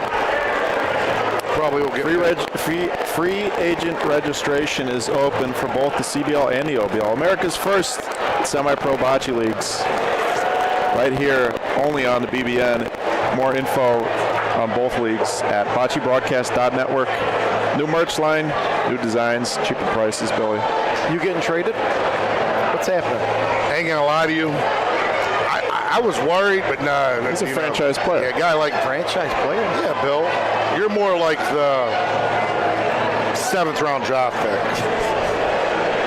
I'm Mr. Irrelevant in the bocce draft. The OBL is so much fun. Who was that? Brock Purdy? I'm the Brock Purdy of the bocce. No, Brock Purdy's good. He was the last guy drafted. Yeah, he's good though. You know what I mean? You didn't get what I'm saying? Like, Bill? Hey, Lou, if you don't like and subscribe to this post, we're going to block you from the chat, too. 2 balls back here for Excelsior. You just shoot the ball.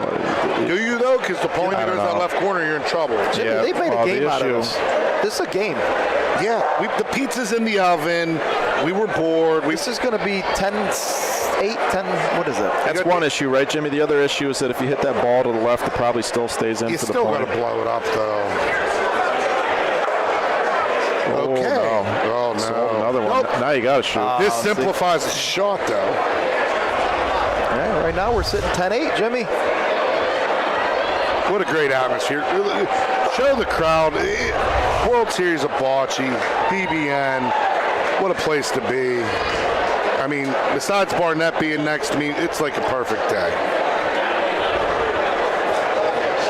Look at that, Jimmy. I mean, and this is under probably a quarter of the, if you got the other 3, there's 3 courts behind us, there's 6 indoor. Inside's packed. It'd go near the RVs. It might smell like a skunk down there. I'm not sure. I might go find out later. All right, here we go. Big shot. What's a big point in the game? Yeah. He's on it. And he made 2. 1. 2. 1. That's a hell of a shot. That was a great hit. 3 or 4 point swing, right? Murray's been playing forever in this tournament. Probably all 50 years. Bill, how do you say this word? He had to use Google search. Philanthropist. Yeah, philanthropist. What's that mean? Bill's a pharmacist. He said he never heard of what a philanthropist. A philanthropist. People who give money or donate. Well, I have no money, so I'm not doing that. Well, you could give your time. We'll let you give your time. So it's like Mike, like this sick kid I'm giving my time to? How am I a philanthropist? Usually you have to help pay for something. I have no money, though. Me and Sharky. What do you mean? Well, then you're not a philanthropist. We're trying to play poker. We might be the 2 brokest guys in bocce, Jimmy. That's unbelievable. I keep thinking this is Sean New. I'm going to go out some. The Anellis are trying to get. And J-Rod's so chill. I wish you could see how he's talking so calmly. No, Lou, it's okay. It's okay to be a good person sometimes. You're one of the greatest people.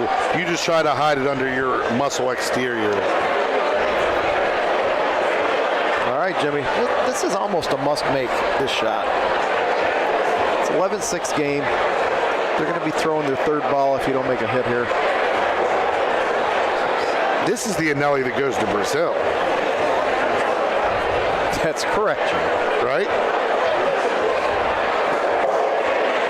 Straight backboard. Man, that corner back a little bit. I get upset every time it happens because when we and I hate to mention like our 3rd place game on this court, we gave up a 4-piece, and the whole time Mike's going, they should just shoot off the corner. I'm like, I wish we knew that now. The corners come off because when we shot, they stuck and ran. That over. was the infamous rock game.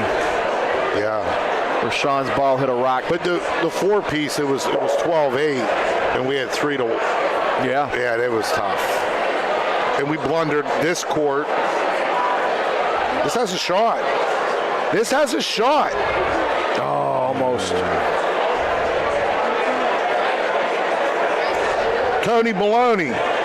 Where are you at? Where's the salmon shorts at? Bill's wearing a salmon shirt, but it's a little bit tight on him, I ain't gonna lie. I think he got an XL. He might need a double. Can't do it. My pride won't let me. No, your wife won't let you. She said she's gonna Kelly, She picked the shirt out today. we play Holly Bocce. This guy needs square glasses. Keeps looking at me. Keeps looking at me. I can't stop. Keeps looking at me. Yeah. Yeah, buddy. Yeah. Oh, look at Keeps looking AJ. at me. Keeps looking at me. Keeps looking at me. Holly Bocce. Zach's coming for you. Zach's coming for you. Wait. Hold on. Where's my man at? What's your chest? Wheels. What's your chest rating? What's your chest.com rating? I heard you last night. No, I'm bad. I'm learning the game. I'm going to be good. Wait, where's the Wheels? Randy? Is he here? Randy's here. We got in a fist fight a few weeks ago, me and Randy. We did. Who won? Ask him. When I see him, we don't shake hands. We fight. I think Randy could take you. Hey, I'm 2-99 in bar fights. I fought Randy. I still lost. Strongest forearms in the game. I'm telling you, what a great guy, though. Holy Bocce, they're great guys. Like Jimmy taught me how to play Pennsylvania slot machines when I went down there. He was different? He was my mentor. Yeah, they're games of skill. Yeah, they're confusing, so you can actually make a mistake. Shout out to Nick Katovian. He one time missed a $1,500 jackpot by hitting the wrong button. That's true. That's terrible. Yeah, it sucks. Like, why can't we just gamble if we want? That's terrible. This ball's early. Pete, what are you doing, How does that work? Pete? How can you miss a jackpot by hitting the wrong button? You got to It's a touch skill it. You game. got to pick a spot after it spins, which one you want to change. And if you don't change the right one. And this is everywhere in So I just gave Jimmy my $40 and he turned it into $300 and we split it. Oh my God, I forgot you did that. Shout out to Bill Barnett. I take back all the fat jokes. No, I was took fat when I 100. did it. No, you made me feel so bad, but he kept insisting. How many times can he insist to give me a few $100? It's only 100. Yeah, well, you're trying to give me 150. Well, and I bought the bar around. And you did. Pure class act. In honor of Jimmy. Up Sun Strong. This got to be on the red, maybe? On the red's real nice. AJ's dialed in. Like I said, this ain't fabricated. AJ's cashed the last 2 years here. His last few balls have been money. Stacy, wish you could.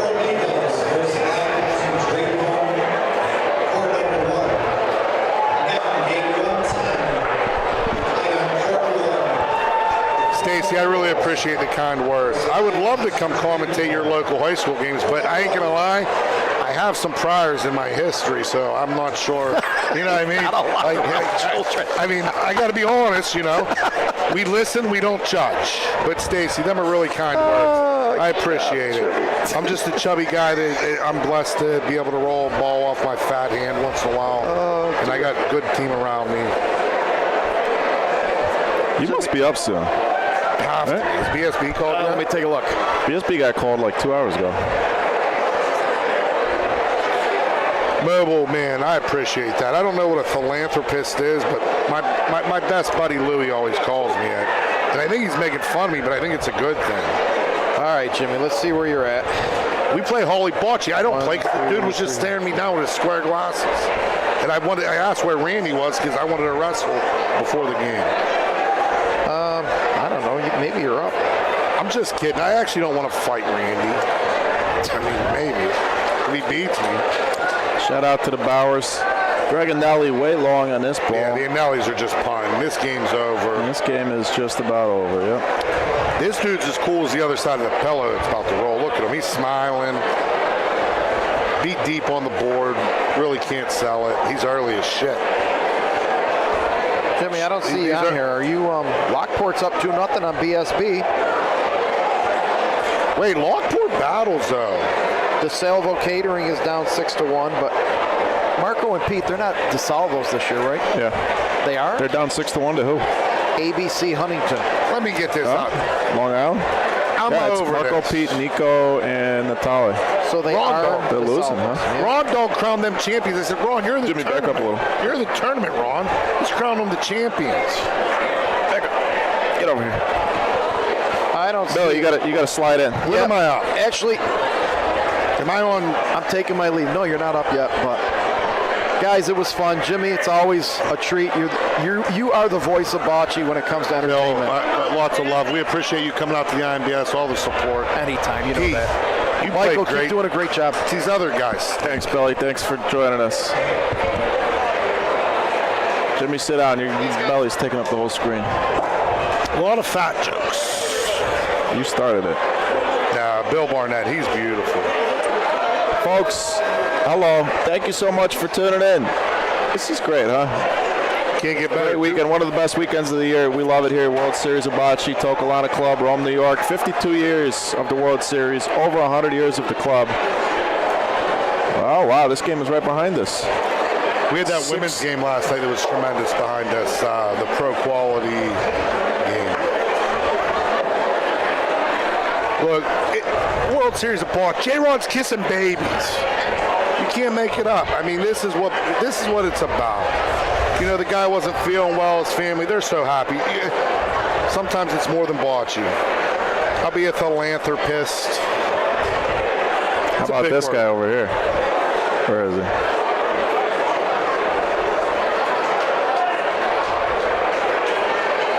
Oh, Sweeney. That's a real good conversation. A lot of big words going on. I'm up at 3 games, Mikey. 3 games? A little nervous. Holly Bocce. You might be up here then. That'd be fun. I go from criticizing all these guys' shots to throwing 12-footers. I feel pretty good. Our first game was really sloppy. How bad could it be? This is a big game, though, strictly from my perspective, because I like to have a cocktail or two. If you win, you probably don't play till 1 or 2 tomorrow. If you lose, you might get the dreaded 8 You going to the casino tonight? No. No? No shot? Dudes and Bocce. We went last night. Dudes and Bocce. Yeah, I'm here. Dudes, Bocce. Dudes and Bocce. Folks, you're tuned in to day 2 of Dudes and Bocce. Dudes, Bocce. Me, Joe Palumbo, Mikey P, and Sean. It's just a couple dudes being dudes. 2026 World Series, day 2 here, day 2 of 4 at the Toccolana Club here in Rome, New York. Jimmy Pisano, Mike Sheldon, that was Billy Barnett. We're going to take a real short break, and we'll be back with another game for you. Appreciate you guys. We appreciate you so much for spending part of your Friday evening with us.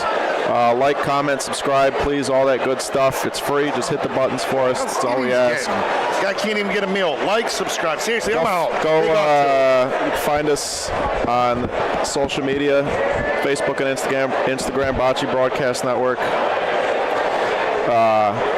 boccebroadcast.network for info on all things bocce, including North America's first. It's backwards. I can't do it. Semi-pro bocce leagues. boccebroadcast.network. We're going to take a real quick break, and we'll be back in just a few minutes, folks. Thank you.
We're back. We got DCAT and Mr. Patrick Pezin coming to join me shortly here. We got a great game for you. Fiorito Funeral Home versus Vivo's Barbieri. Let's send it down to the court. Johnny Vivo. Game just started. We'll get you a scoreboard update momentarily. See if I can zoom in on the scoreboard back here on the iPad. 0-0. Easy enough. First frame. Looks like Fiorito is red. Vivo's Barbieri is going to be green. Oh, no, I'm sorry. Pino's on Vivo's team.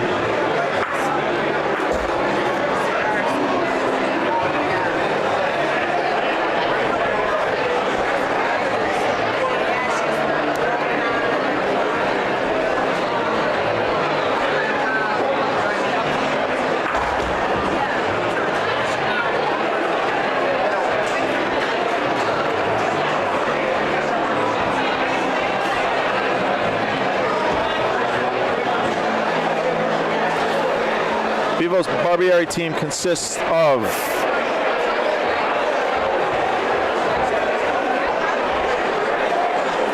I believe it's PJ Micheletti, Dante Micheletti, Pino Rosati, Gianni Vivo.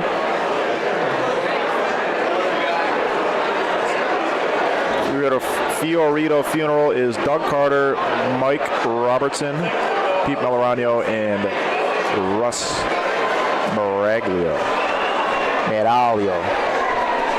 Thank you, everybody, for sticking with us. You are watching the Bocce Broadcast Network. Day one here of Open Division play. Day two overall. The ladies are taking a day off. They'll be back tomorrow. This whole tournament is hosted on Scoreholio, the Scoreholio app, or scoreholio.com. Under the Bocce section, you can find the 2026 World Series of the Bocce Open Division or Ladies Division, where you can track live scores on all 15 courts, as well as live bracket updates. Let's find this game on the bracket. This is a second round game. Oh, Vivo Letties. Little play on the Vivo name. Change that on the scoreboard. Doug Carter off the wall. Bing, bang, boom. 1 point for Fiorito.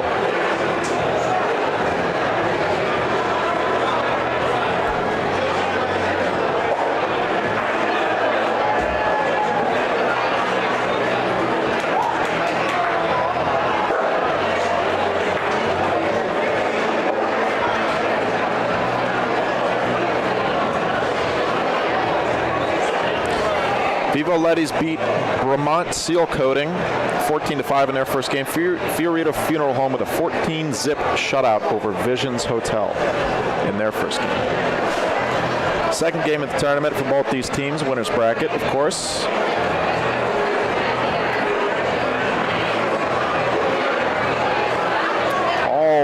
I believe all 4 of these, or all 8 of these players are from Ohio.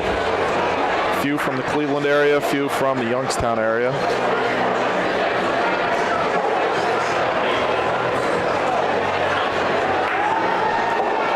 That explains the somewhat sparse crowd here. You see the hometown teams tend to have much deeper rails here at the World Series. Johnny Vivo, nice solid hit. Brings up Pete Melarano.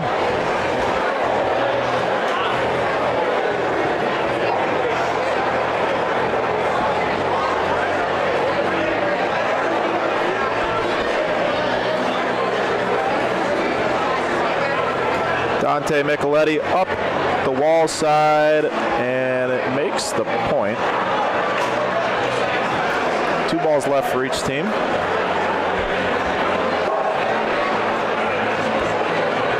Mikey Robb, OBL MVP Season 2.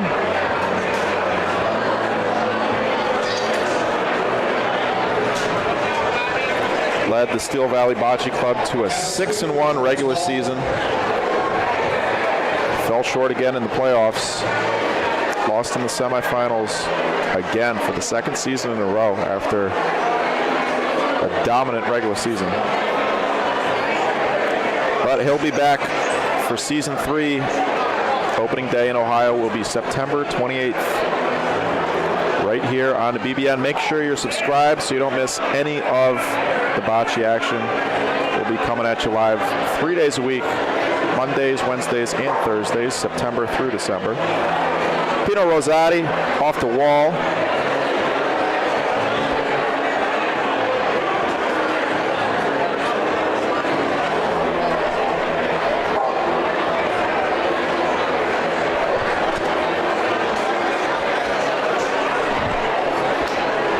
We appreciate everyone hanging out with us. Strong numbers this year, as we expect. Growing a little bit each year. We've been 220 devices strong all night. Our ultimate goal this weekend, PJ Micheletti lines up a shot and does not get it through to the backboard. The big goal, the number one goal for this weekend is we want over 1,000 concurrent devices on Sunday. That's the big goal. So even if you're not watching, folks, please, on Sunday, turn your device on, put it on in the background. We need 1,000 concurrent devices on a Bocce stream for the first time ever. We set the record last year with about 730, 740 during the finals.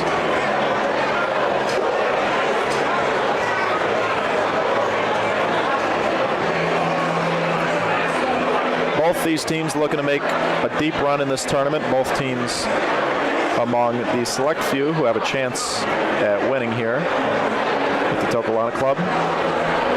One ball left in his frame. Seems like a simplest decision in the world. Not sure what's taking so long. There we go, the obvious choice. Doug dumps it in the corner, and Green gets 2.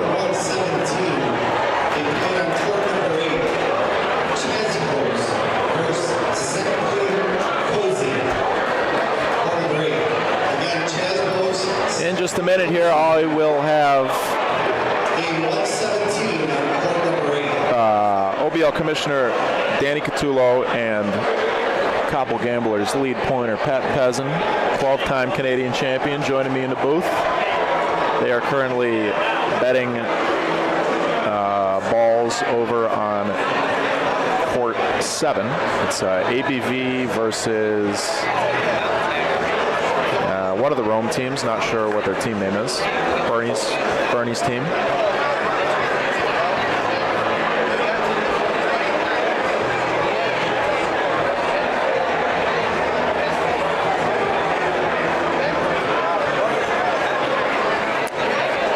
Another Paulino fault.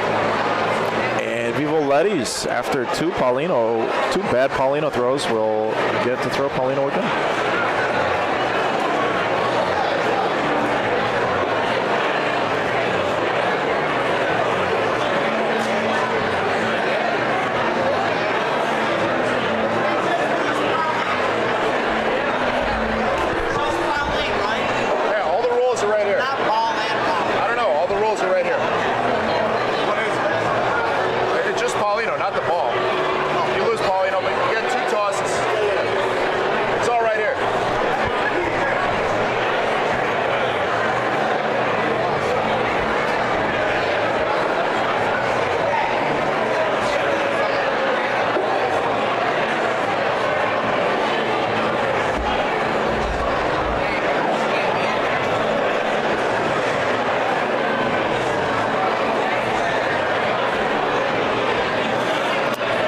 Moralio leadoff ball for Fiorito Funeral is a beauty.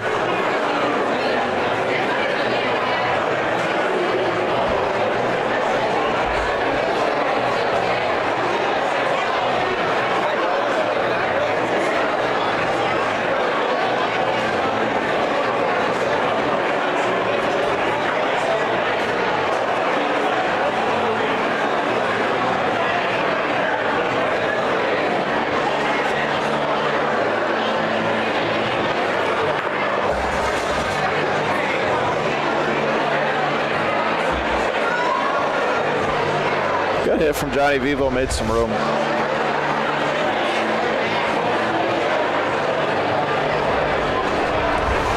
He's all right with that result.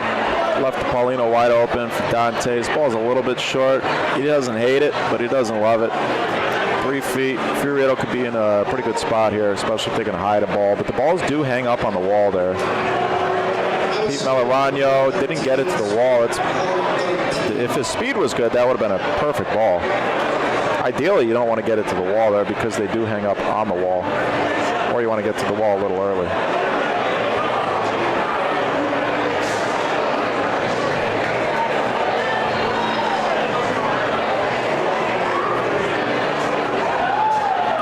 Mikey Robb might be short.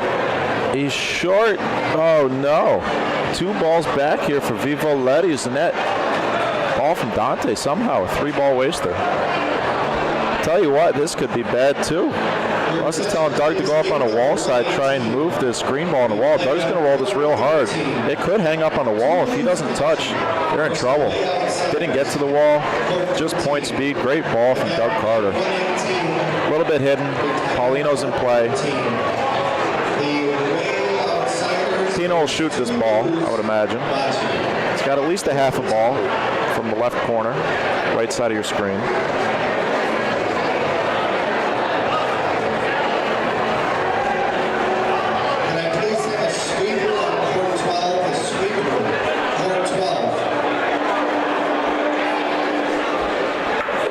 Sorry, a little slow on the trigger there. Open things up, but Fioretto sitting 2 points now. PJ's going to try and just cut him down to 1. He'd love to beat this ball, but it's going to be real hard to do. He gave it a shot. A little long, takes 1 away. Fioretto escapes. 2 balls back for Vivo Letty's, nothing doing. Great last ball from Doug Carter. And we got a 4-0 game. Doug Carter, of course, season 1 champion of the OBL with the Wycliffe Barbarians. Came up just short in season 2, lost in the finals to the Cobble Gamblers.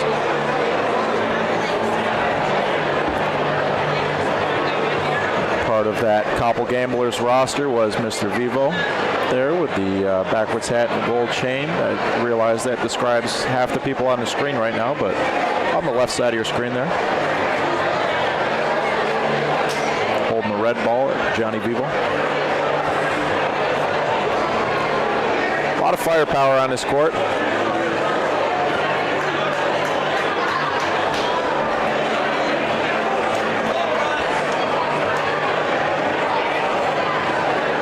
Great opening point from Russ Moralio.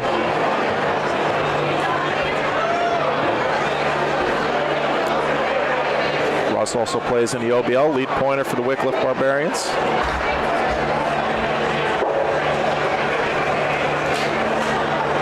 Johnny Vivo, double target. The human rain delay. So I need sweepers on 12 and a sweeper on 7, please. Solid again. And who wins the race? Looks like it might be red.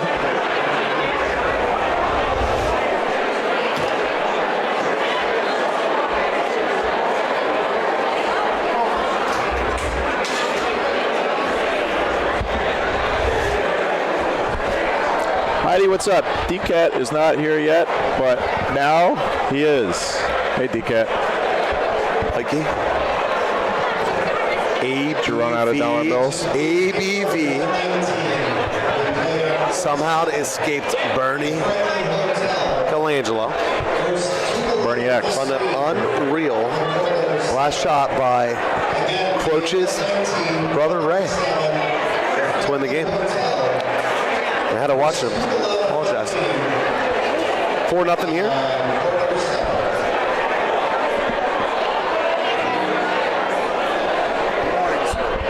What up, Bubba? Great roll by Dante. Hello, hello to the crowd. Here comes Dougie Carter.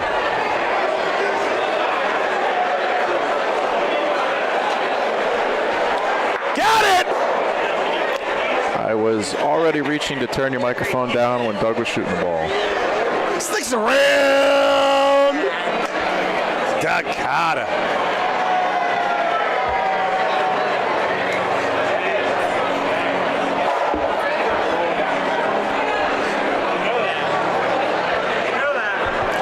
BJ Micheletti, a little long.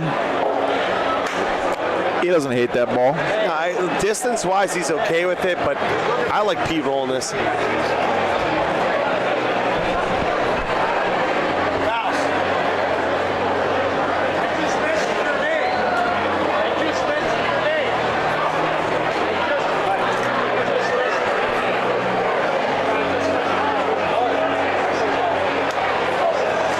Mikey Robb, wide left. Took a hop. I don't know if the court took that ball. Sometimes you see that on these hard true courts. The ball might hit different, bounce right or left. Can get in your head. Some of the less experienced players won't bother Mikey Robb, at least not for long. Pino Rosati a little bit short here, but Vivo Letties is on the board, 4-1. Can't be short there, though. Get to the wall, Pino. Get it to the wall. Johnny Vivo doing the scoreboard. First person in the history of bocce to have played Mount Carmel, Lowville, in Rome, New York. Johnny Vivo. Here comes Dante Micheletti. Dante is right now playing baseball in college. College baseball player for Penn State Shenango. Shenango. Yeah. It's a fun name to say. Dante, one of the premier college baseball players from the area. Here comes Russ Miraglio. What position does he play? Can't give him that much room. Dante, he has pitched. I believe right now he's playing shortstop.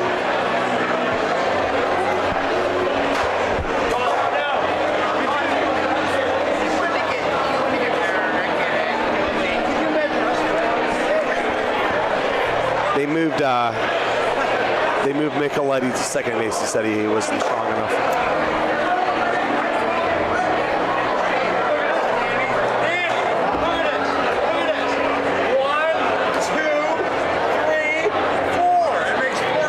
Nicky Capp's practicing counting to 4 courtside here. He could use a practice. Johnny Vivo squares another one up. Ball advantage still, though, for Fiorito Funeral. They should be able to beat this ball 4 times. Pete Mel. Bing, bang, boom. Beats it again. A little bit deeper, a little bit tougher shot. Brings up shooter number 2, unless Vivo Letties wants to roll on this. I would imagine they probably do try and roll on this. BJ, does he like it? Does he like it? No, he loves it. PJ Micheletti. Can you watch the shine on the head, baby? If you unplug that, we're gone. We're toast. Oh, we're done. So be careful. You shouldn't have your whole operation. Hey, I didn't set it up. With the Donald Trump bomb button. That's a Diet Coke button. Oh, is it? It's a Miller Lite button. I got it. Mikey Robb. I think that's what we need. I think we need an alcoholic president. Mikey Robb. I don't want to get political, but Mikey Robb. No. Mikey Robb saying F that ball, F that spot.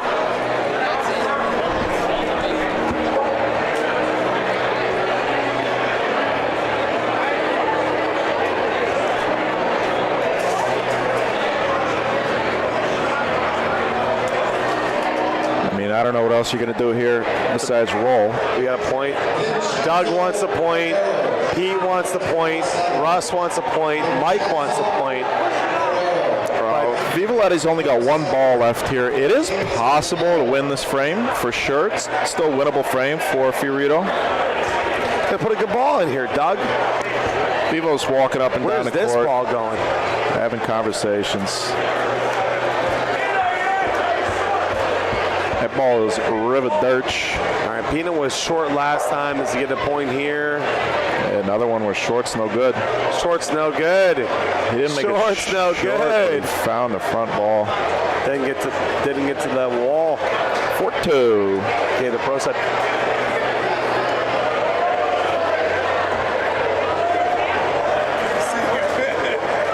Doug Carter's going to continue the hit. He's no longer going to be trying to be a pointer. Here comes Dante Micheletti. What are we doing on live streamers? How many live streamers we got, Mikey? We got 220 devices strong right now. Coming to Yeehaw. We had about 20,000 live viewers last year for the World Series. We're trending better than that so far this year. Our ultimate goal, DCAT, we need over 1,000 live concurrent devices. It is happening. I'm putting the time out on there. Sunday. Russ Miraglio! Stop! Stop. We need you, folks. We need you on Sunday. Thank you so much for tuning in bocce player. on Friday. We need you on Sunday. Here comes Jonathan Vivo from Youngstown, Ohio. Graduated from Springfield. Excellent football player. Little known fact from Johnny Vivo. I can see that. He's a bulldog. Oh yeah, has a big legs. Trying to get through the ball. And got it! Who's going to win the race?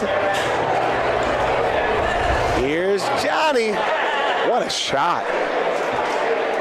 JV feeling it.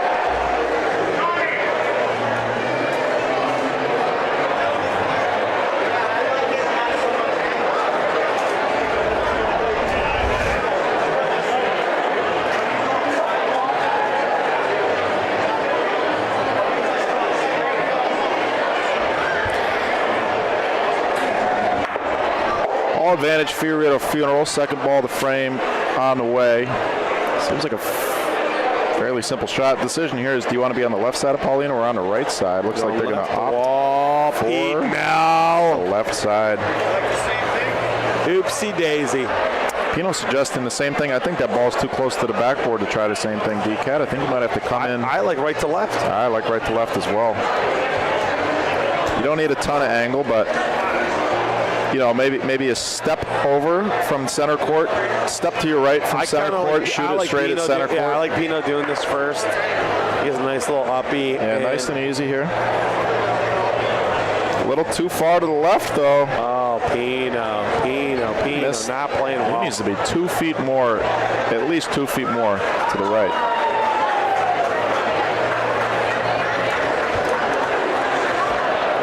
To go after their own ball in the corner, this could potentially not work out too, DCAT. This is not an easy shot. PJ.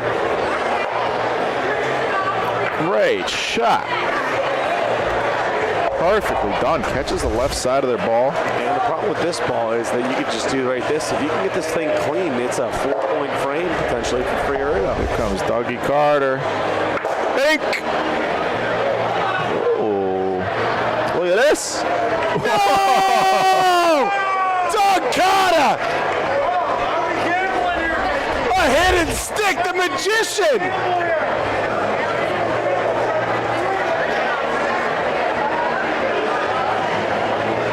One time for Dougie Fresh!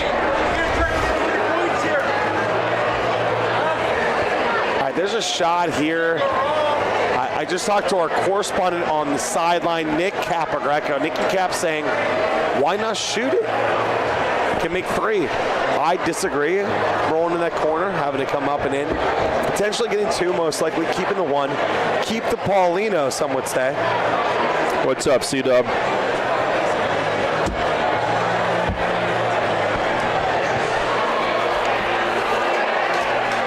Corey's saying hi to you in the chat, Danny.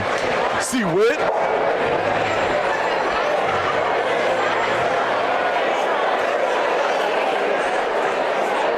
Folks, reminder, the 10th annual Italia Fest in Amsterdam, New York at the Port Jackson Club coming up September 12th, Saturday, September 12th.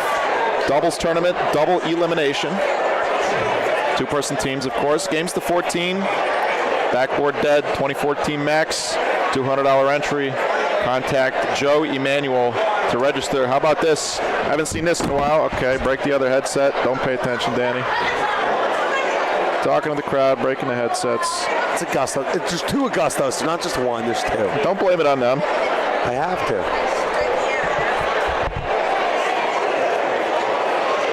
Contact Joe Emanuel, old school, nightcap.rr.com email. I haven't seen one of these since like 2005. Roadrunner.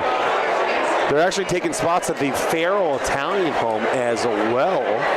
That's going to be August 8th on the Saturday bracket. You can contact myself or Corey Whitway, the Farrell Italian home. That's a fun tournament. Big Banana. 2 outdoor courts, 1 kind of indoor. A lot of fun to play. Rob with the Latrell Sprewell jersey on. Shout out New York Knicks 2026 NBA champions. Stop. Oh, just narrowly misses sneaking inside of that red ball for 2.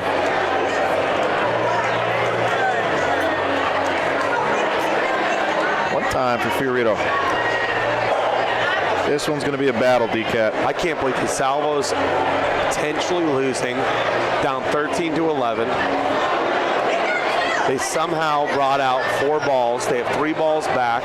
Let's see if we can see that at all from back here. The sign's in the way. Court 15 back here. The Salvos versus, who are they playing, Danny? Playing against Frank Carino. That's the ABC Huntington team.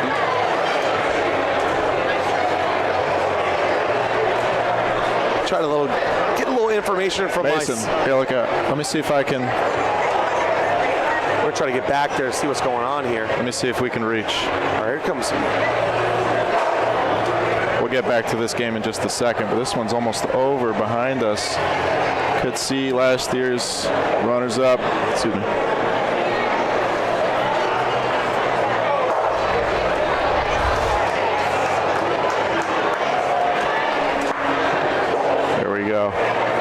Can't really see what's going on. I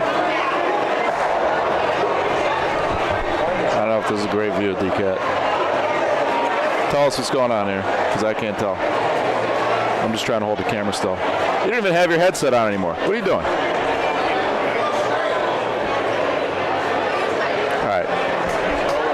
Pete's rolling in for 2. DeSalvo's sitting 1 point. No shot. Terrible call. What was he doing? Terrible call. What was he doing? That's probably why it's 13-11. We're going to take the point here? What in the world was he trying to do? Was he trying to move the green ball? Why not just shoot it then? I mean, if you're going to be that aggressive with the first one and then surrender the second ball. I don't know about that. Let's see if I can get you a little closer here, folks. Excuse the camera work. Can we see Paulino? Yeah, we can see Paulino. That's Holly Scala leading off. We got a 13-12 ball game. ABC Huntington over DeSalvo Catering. This would be an upset. Natale! The ball! No one cares how you pointed at the early part of the game. They only care how you point at the end. Frank Petrillo, Bocce social member, underhand, oops-a-daisy, I'll shoot it again. Why not me? Why not us? What a ball. Green point brings up Pete Russo.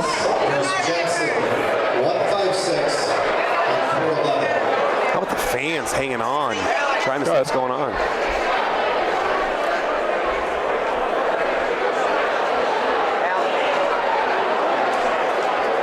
We'll get back to court 14 in just a second here, folks. Pete Russo a little bit behind Paulino. He's not going to hit this ball, Danny. Bit of a teaser. I like rolling here. Bit of a teaser. I like rolling here. Easy to beat. The aggressive call, though. About a 15-inch point. Go down deep into the deep waters. Huge ball here. 13-12 ball game. ABC Huntington over DeSalvo Catering. This ball is not short, and it is way long. DeSalvo needs 2. ABC Huntington needs 1. It's Not looking good. Ball advantage for DeSalvos. This is what they do. They find a way to squeak out victories.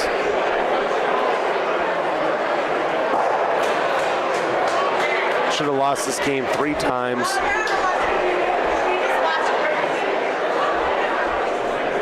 This ball's got a shot here, D-Cat. It's a little heavy. No, it's perfect. What a ball. That is a perfect ball. Marco's got to hit this. Oops, a daisy. And not worry about the result. 1 ball left for ABC Huntington. This would be a sicko shot if he could just kind of hoppy over the Paulino. Little 1C. Get it clean. Clip this clean. This is Marco. That's Paulino. 2. Oh, it's green. DeSalvo's down to the last ball. It's Nico Fox. You guys see back here, Paulino is back in this corner. Not sure if you can see it. This is as far as our camera will stretch. Pete's got a dart ripping.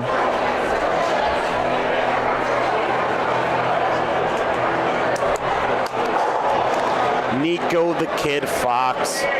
Pete, the decision here is, do you spin it in from left to right as you're looking at the screen, from right to left on the court, or do you come on the wall side here?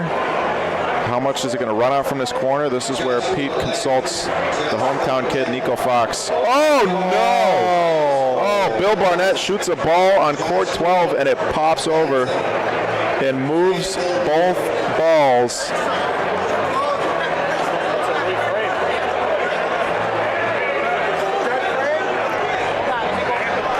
Wow, could this be a dead frame now? Pete's smiling. Oh my. Oh my. Oh my. I mean, we have. Bill's not going to feel too bad about that because. ABC Huntington gets an absolute screwball. You the balls don't get know. put back. The balls get put back so many times. If they're.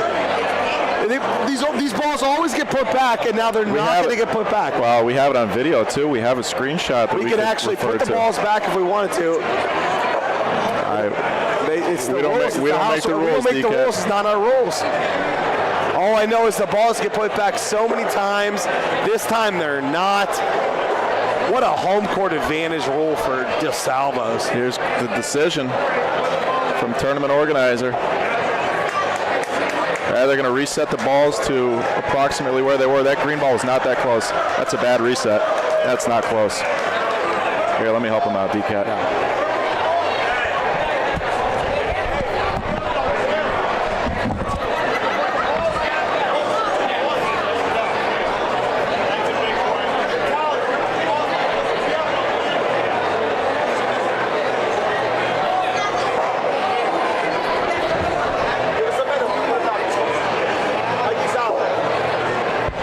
Mikey shouting down, putting the balls back. How about this? So the tournament says you actually had to put the balls back to as close as you could beforehand. It was not a reframe, not a reset. I'm assuming we're okay with that.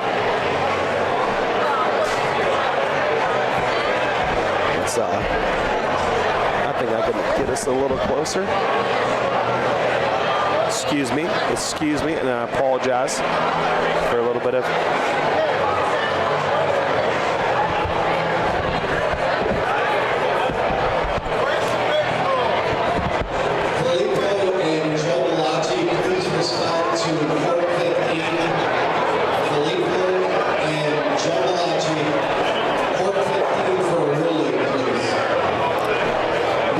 Actually going to double check for the ruling.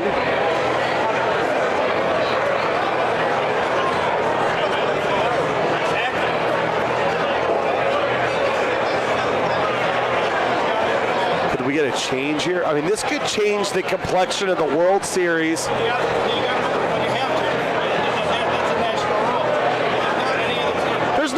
There's no national rule on back wall live on what to do in this situation. What national rule is there? Never. There's no national rules for open bocce and Tony.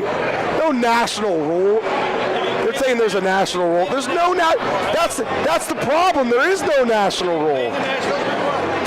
Yeah, I have played the Nationals. I beat Jose in the Nationals this year. Yeah. So ask me if I played Nationals one more time, please. Come on now. I played Nationals. Yeah.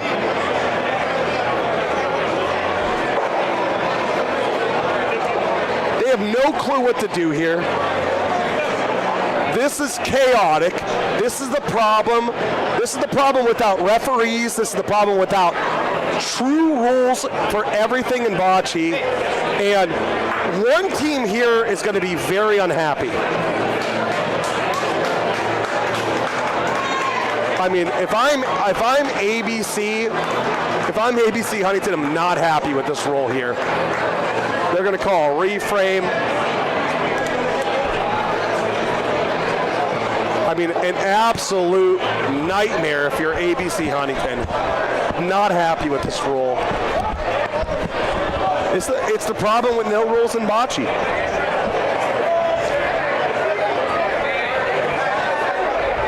I mean, we had it. It's a tough call to make, D-Cat. It's a tough call to make. Trying to get us a little more extension on this camera here. Excuse the shakiness. Trying to move some things around here so I can stretch it out a little. Let's see. Yeah,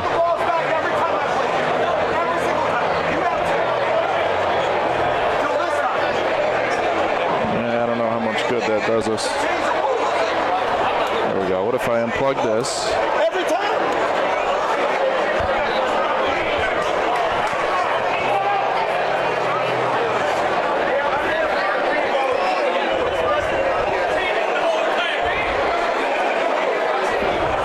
Well, now I can't reach my beer. Well, that seems like a you problem, Bubba. I cannot believe this is a reframe. I can't believe it.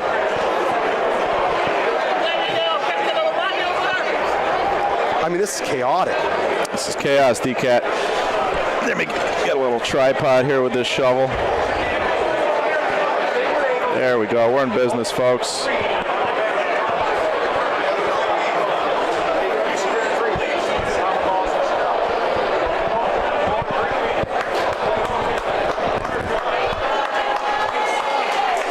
Natale Scholar with another good leadoff ball. Again, 13-11 in favor of ABC Huntington, the Long Island team. The Salvos was down to their last ball. Bill Barnett shot a ball on court 12. Not that it's of course not Billy's fault. Shot a ball on court 12. It popped over the sidewall, moved both point balls after a long debate. It was ruled a reframe. The Salvos with another chance at life. They still had a ball back in the last frame. They could have potentially won the frame still. Oh, definitely. We'll never know. Definitely. We're going to call a reframe every time that that happens here. That's amazing to me. It's going to change the World Series for forever because we saw this live. People are going to call for reframes every time a ball moves. This ball is gone. DeSalvos takes ball advantage.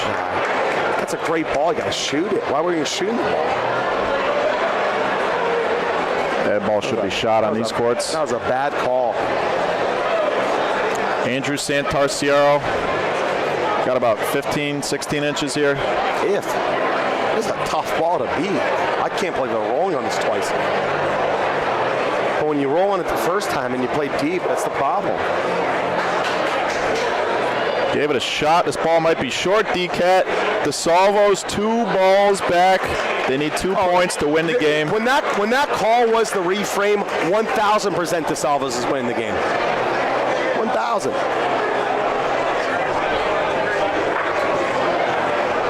They're frustrated. They're upset about the call. There's no way. It takes a lot Frank to be able to come back. Carino, D-Cat. Frank Carino, last ball for ABC Huntington. DeSalvos with 2 balls now to win this game, and somebody is not going to hear the end of this. Yeah. That's the problem with the call. The problem with the call is now you have to be able to live with the call for forever. I don't disagree, D-Cat. I just hate it. I absolutely hate the call. We do not play bocce that way. This is short from Nico. Oh, unless it's not. That ball looks short to me. Almost snuck around the wall side. Makes it a little bit easier for Marco, actually, because he could just touch that now ball. He's never short. Marco's got to take the same line, I would imagine. This ball's only got to go. The ball that Nico rolled only's got to go about 5 inches. Marco gave it a shot. This ball looks good if it touches. Is it going to touch? It doesn't touch, and we got one more frame, DK. Fill it up. We're going 13-13. Why not us? 13-13 thriller.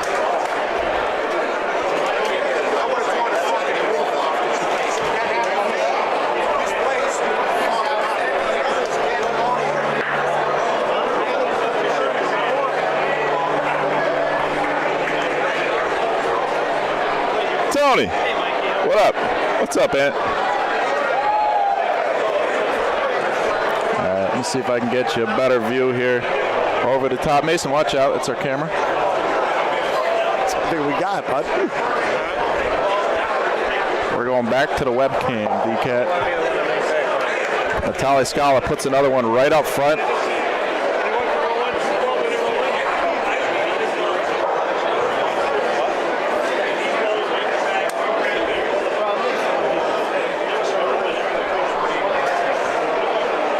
We'll get back to court 14 in just a minute here, folks. We got a 13-13 thriller. Hopefully you can see the balls. Mason, can you? I can't see that. Thank you.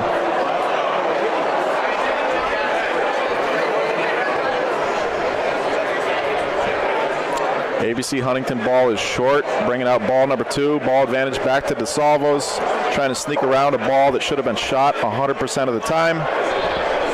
They're going to beat it with the second ball. It's out in the open for Marco. He's got to split the gap here. Who are you rooting for in the chat? Let us know. What a game. Marco Signorelli, big shot. This is a perfect Marco shot. Marco loves to put a little bit of air under his ball.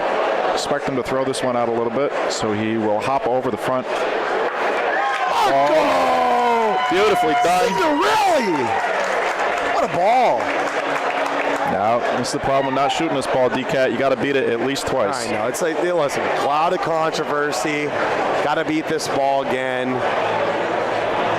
Got to the next frame, though. You get over the last frame. That was, no way was ABC Huntington ever winning that last frame.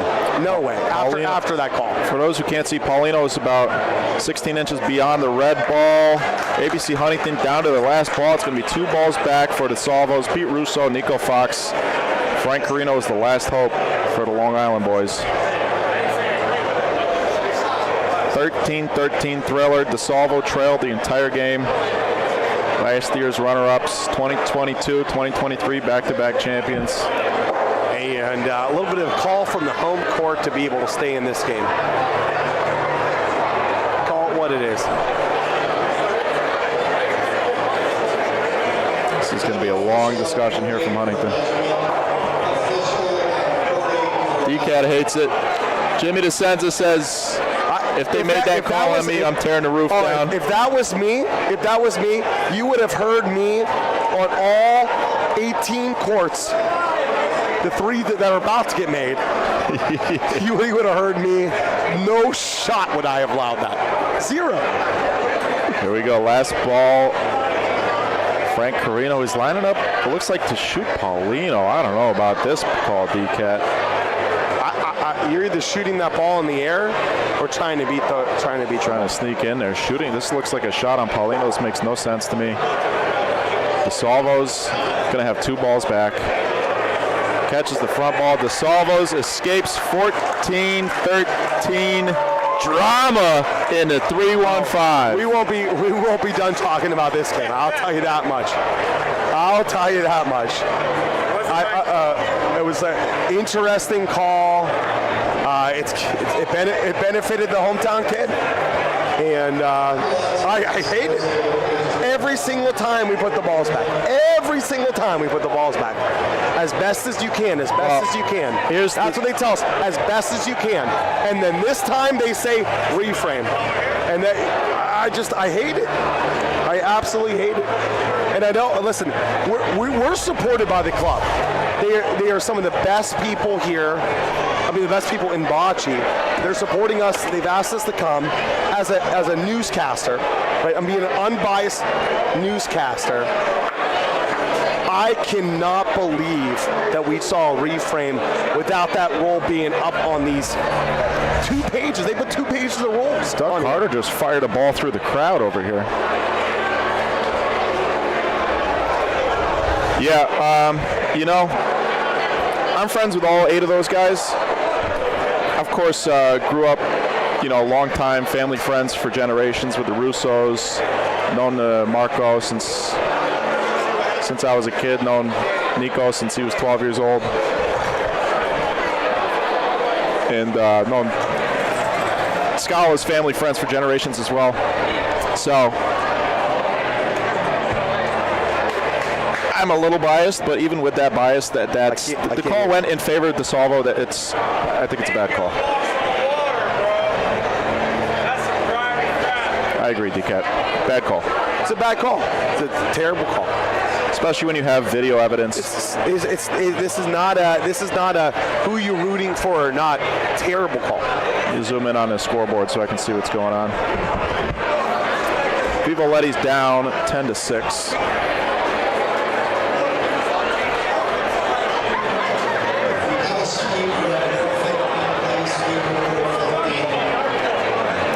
That is a tough break for the fellas from Long Island. That is for sure not the last. I'm going to insult to injury. As the official was leaving the court, he kicked the water bottle onto the other court. A ball rolling down hit it. And they had a reframe on the other court. Oh, no. No, they didn't. They didn't know what to do. They let the ball lie. I mean, Mikey, I just can't make it up. This is a story for ages. What's one thing we all do? Me, you, and him. What's one thing we do? We battle, Mickey Cap. We battle. We battle. Hey, next year.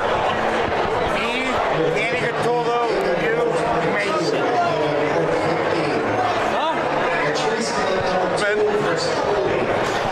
Mikey Robb, last ball, the frame. Wow. The drama.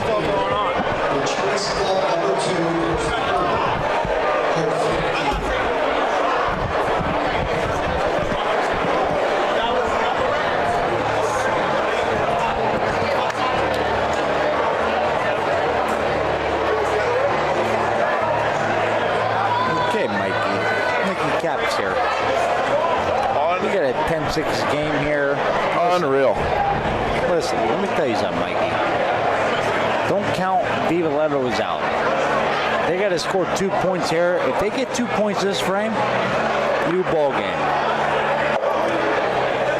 If Fruno Holmes scores 1, game's over. This frame right here, Vivoletti's got to score. They have to. They have to score. 2 points are right back in the game.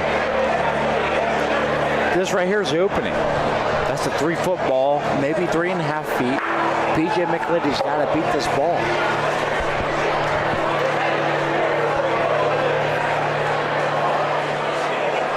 That ball's good. It might be on the pill. Perfect ball. Now you're hoping. Now red team, they're down 6 points. They're hoping for a miss, or if they do hit it, the pill goes in the corner and the red ball follows, and it's like it never moved. All right, you hit it clean, but you still got 4 feet to beat it. So right now you're in a good spot. Just execute. You're gonna score this frame.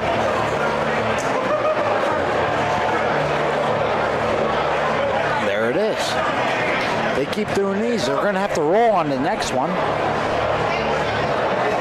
Mikey Robb's coming up here. Honestly, he wants to hit the ball, but his goal is to hit the pill straight back, and they get 2 good points. They get 2 good points if he hits the pill here. He hit the ball. Ball number 3 on the way from Vivo Letty's. 1 ball left for Funeral. Pino Rosati. This ball is cooking. Oh, no, he didn't beat it, Nick. No, he didn't. Nicky Cap, he didn't beat it. Gonzo. That ball is gonzo. That is not what you need right now.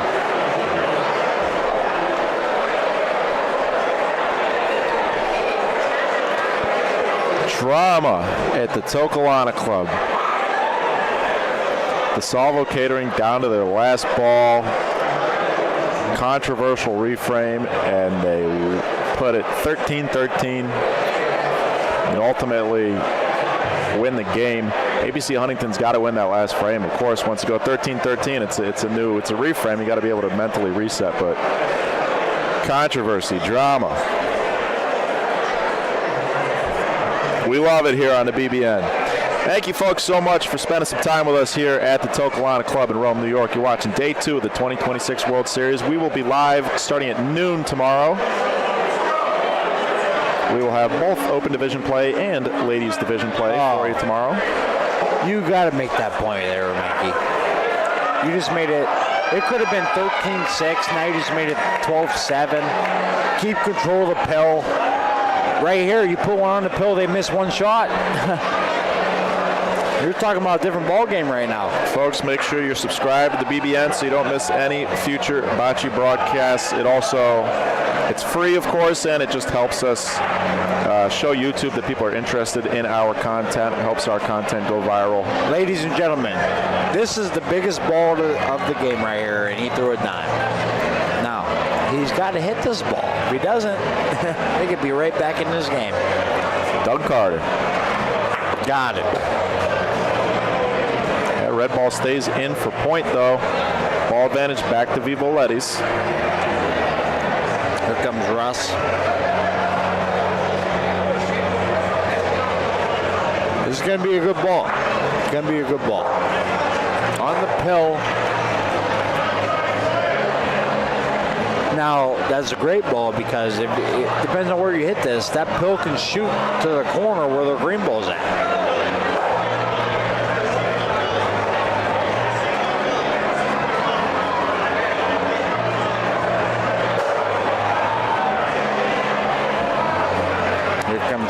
Vivo. He wants to hit this clean.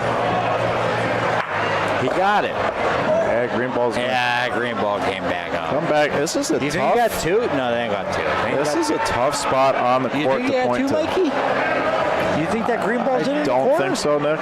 Look, I mean, I can't tell from here, but it's kind of close. No, it looks like one. Doesn't really matter in this scenario anyways. This ball's got to get up. Yeah, like I said, not an easy spot on the court to get to, not a line that you're going to have to find very often. I mean, this ball is 4 feet, but 4 feet here is not easy. Pete Malorano, this is yeah, you can't give him the whole wall side. You give him the whole wall side, you're going to make a point. This is a ball. This is 1 ball left for each team. This ball looks good. It's a matter about the speed here, Mike. This ball is great. That is a great ball. What a beautiful ball. Tucks it, too. Mikey Rob's got a sliver of a ball. You can always see a little bit of that. I mean, I can't tell what's that wall. He's going to be looking for a shot at the game here. Might shoot left side of Paulino. I got it. I think that's the call, Nicky Cap. You shoot left side of Paulino for the game. You have a pill shot here. I mean, you can hit the pill for a game, but if you happen to hit the right side of the pill, you're going to give them 2. Miss to the left, give up 1, go 12-8. Okay, worst case scenario, he hits the pill to the right, goes to the left. I mean, if you shoot the ball, you clip your own ball, you give up 2. I think shoot left side of Paulino, miss to the left. Doug wants the point for 1. This makes sense too. Yeah. He's got to give it a shot. He's got to be about 8 inches to a foot long here on this ball. The only way he's making a point here is if he drags pull a little bit. I don't think he's going to beat it straight out. This ball is taking a turn on him. And Vivo Letty's 12-8. Just like that. I mean, I really like the shot on the left side of Paulino there. Yeah, I agree with you there. I mean, you couldn't sell more than 1 point, so be aggressive. Be long. You know, you hit pill a little bit, you win the game, or you hit ball. I mean,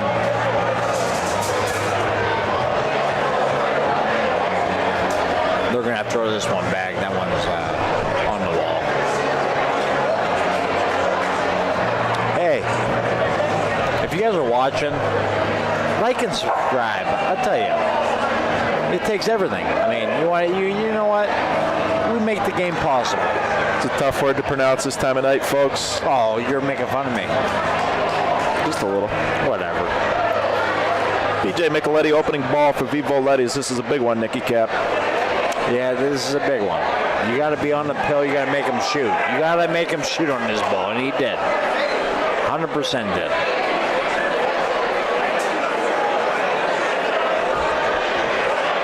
Doug Carter, big target.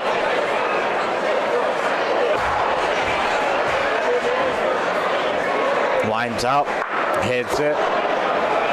Red's going to come around for point again. And again, Vivo Letty's ball advantage. Here comes Russ Milagro. Good looking ball from Russ. Big target for Vivo. Vivo's not going to mind Paulino to the back here. He'd rather have the ball clean with ball advantage. But if Vivo hits this, Pino might have to hit the next one.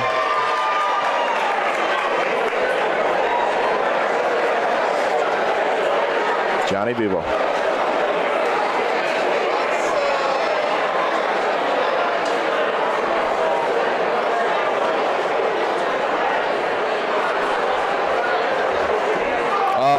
That's a huge miss. Yanked it. Huge miss, Nicky Cap. Yeah. Yep, that's not good. 2 balls left for Vivo Letty's. They're sitting 13 right now. Dante's got to tuck one. This has got to be. You got to be. Got to be a little aggressive here, trying to steal the point. But this is a tough roll, man. You're in a tricky spot.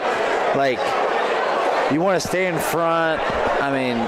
No, I don't think you want to stay in front with the first ball. Pino's going to shoot Paulino.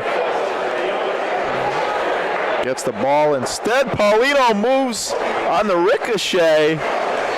And that might save them, Nicky Cap. I don't think it will. I don't think it will. These courts are tough, man. You get longer on the courts, they're tough. As the deeper the courts are, they're tough. Pete Mel into the corner. Green's in for the point. That's just a saver ball. That's just, 1 ball left for each team.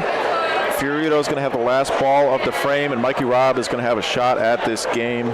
I think you try to shoot the corner. I mean, there's some courts where if you shoot the corner, it's going to pop out of the court. Yeah. No, it's going to pop out of the court altogether if you shoot the corner. This one? Yep. This one does. Unless you hit the sidewall first, and that's going to run way to the left. I think you roll on this, Nicky Cap. Yeah. That's a tough roll, though. You can't be short. You can't be short. If you make it a little long, you probably still make the point. I mean, if you roll and you roll to the back corner, it might trickle in that you're in point. Dante Micheletti to save the game for Vivo Letty's. Mikey Robb might have a shot at the game either way. This ball just needs to keep trickling. This ball cannot be short. The speed is great. All right. Mikey Robb's got a shot at the game, though. Yeah. If he hits it on the right side, they probably win. This is actually a perfect shot for Mikey Robb. There's nothing to fuck up or screw up. I'm sorry. There's nothing to mess up here. You hit the corner, you can come back in. Mikey Robb clips it, but his ball flies out of the court. It'll just be 1 point. One time. Game point. Fiorito Funeral. Replay glitch.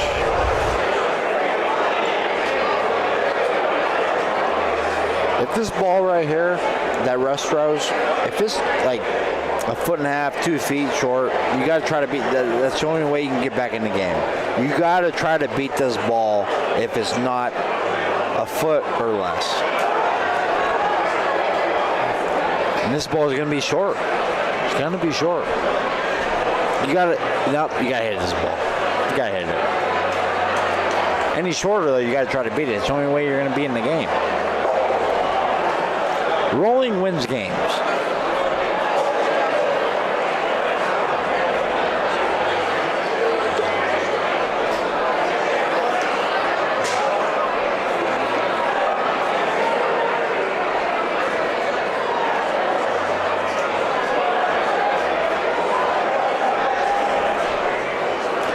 Anthony Vivo's taking extra time for this one.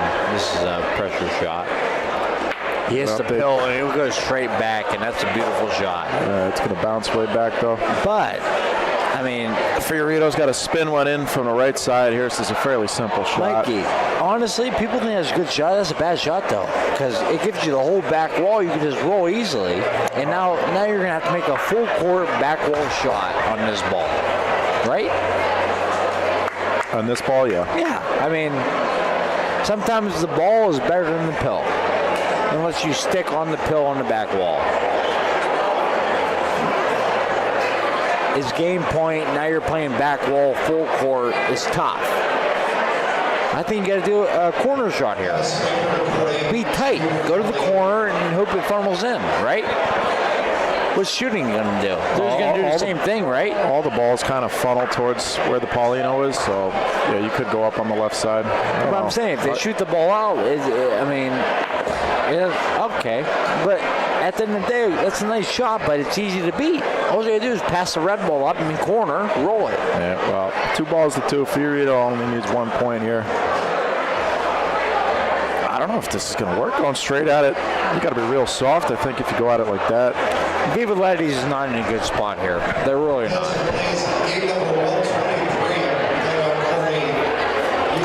I'll be shocked if it lasts another frame. I think it's over this frame. They're shaking hands.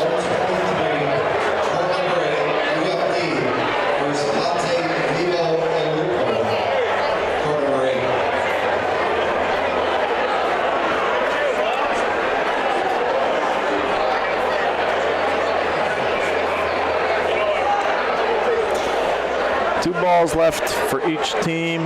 Ball advantage Vivo Letty's, but things are going to get sloppy down here on the backboard. This point's got to be tough. It's got to make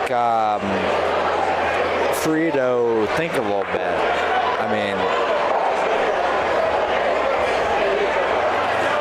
that's why they're thinking about it extra. You know, this ball's got to be perfect. This ball right here has got to be. This is the biggest ball to turn. If you want to stay in the game, you got to make a good point here. This is Fiorito's ball. Whatever. Doesn't matter.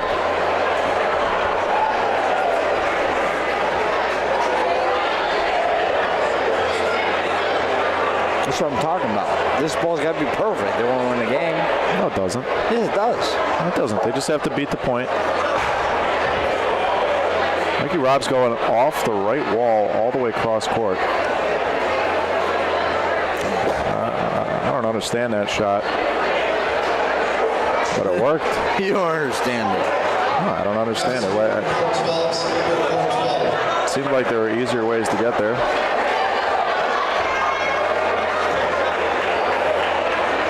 But it worked out great. Game point sitting there. 2 balls back for Vivo Letty's. Well, 2 balls to 1 rather.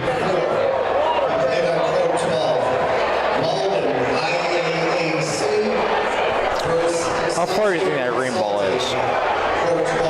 What do you think, about a foot and a half? Probably. Corner's probably in? It's hard to tell. So, I mean, you roll the corner. I mean... Well, the thing is the balls pop out from that corner. I know, it's hard. It's hard to get there. If you might be able to come around right to left. I don't know. Yeah, but the only problem is right to left. You just don't want to, when you shoot, you don't want to clip that green ball. That's the only tough thing. I like rolling green line just to the back wall. Your ball's going to follow to the right, and on the pill, you'll make point. It'll be 13-9. Fiorito's still got a ball left. This will be Vivo Letty's last ball of the frame.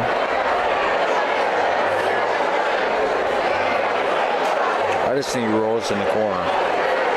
It's not going to stay in the corner. Doesn't need to. It just needs to lay on the pill. It's not going to do that either. Well, it'll drag it over. The best shot is if it lays on the green ball. It's shot that. That was horrible. Hard. That game is over. Yeah, you can't shoot like that.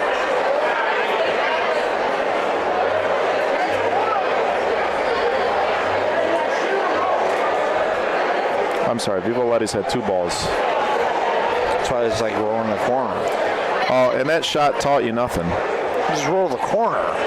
Nick, we heard you. Okay.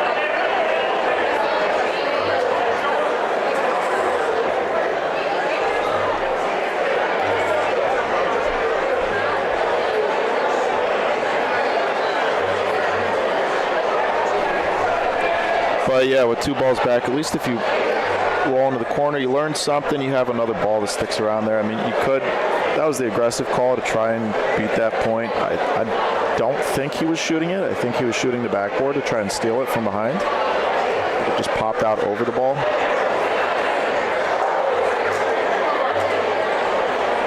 Looks like Vivo's giving him a spot on the left wall here. PJ Micheletti, final ball for Vivo Letties. Can he prolong the game? It's a good ball. It's going to keep running, though. Yeah, it's a good ball. Oh, he's lucky he moved Paulino. Great ball. Yeah. He might have made 2.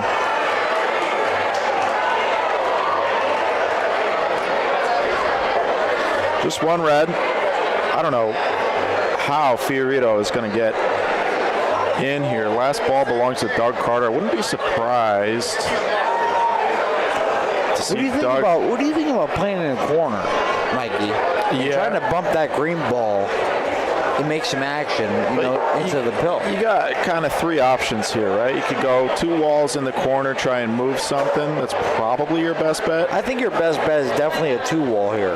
You have everything going for you. You can go 2 wall. You can go behind the balls. You can go bump your green ball and bump your red ball out. I mean, I think 2 walls is definitely the call. If you shoot it straight up, it could go bad. I like a red line. Hit the red line. All the way cross court again. Dougie Carter behind it. Hey, it might come back down. No, touches the green and... not enough. Little half a fist pump. Tentative fist pump from Doug Carter. They like it. He thinks it's a measure. PJ shaking hands. Yep. Pete shaking hands. Dante shaking hands. Game over. Fiorito Funeral Home 14-8 over Vivo Letties.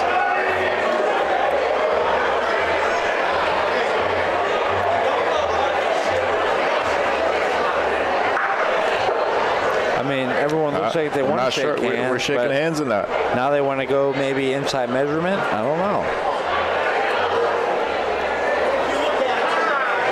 It's game point. Might as well, right? Shaking hands again.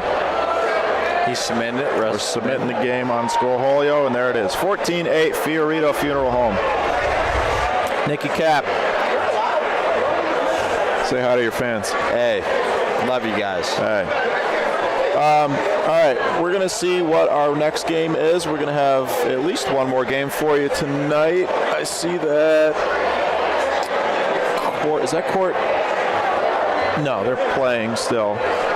So we still got games going. 10:32 Eastern Time here in Rome, New York. We appreciate you folks so much for spending part of your Friday evening with us. Hey, just remember, like and subscribe. Thank you, Nicky Cap. We're going to take a short break here. We'll be right back for... We're still measuring here. You already submitted the game. I know. Yeah. All right. We're going to take a real short break, and we'll be right back. Reminder, folks, tomorrow's broadcast will start at noon. We're not done yet tonight. Don't turn us off yet. We're not done tonight. Tomorrow's broadcast will start at noon. boccebroadcast.network has all the info on all things bocce. And, we'll be back in a few minutes with another game for you. We're going to go find out what that game is going to be. Yeah, we still got 1 more game. We got a lot of bocce the rest of the weekend. Stay tuned. A lot of good bocce coming up. There'll be a lot of good bocce. Thanks, Nick. We'll be back in a few minutes, folks. Thank you.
All right, we are back.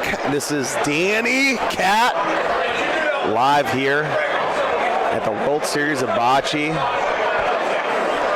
And we are getting ready. Just practice here? Looks like it's just practice. Yeah. Just practice here. We have a special. They're violating the just one practice frame. Oh, after your first game rule. It just depends if you're allowed to do that or not. Yeah, that's why they get caught, I guess. Yeah,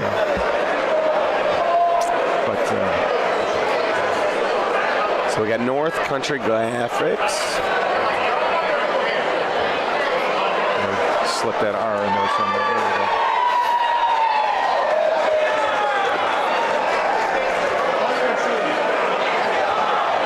And we'll call them NC Graphics.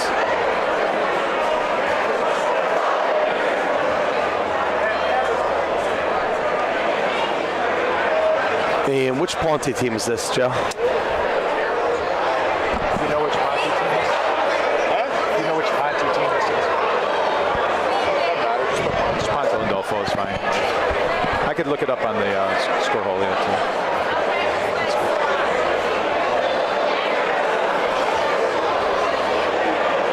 All right, so special guest in the booth right now, Joe Malache. Good evening, Danny. Good evening. So, wild finish to that game for Nico Fox. Water.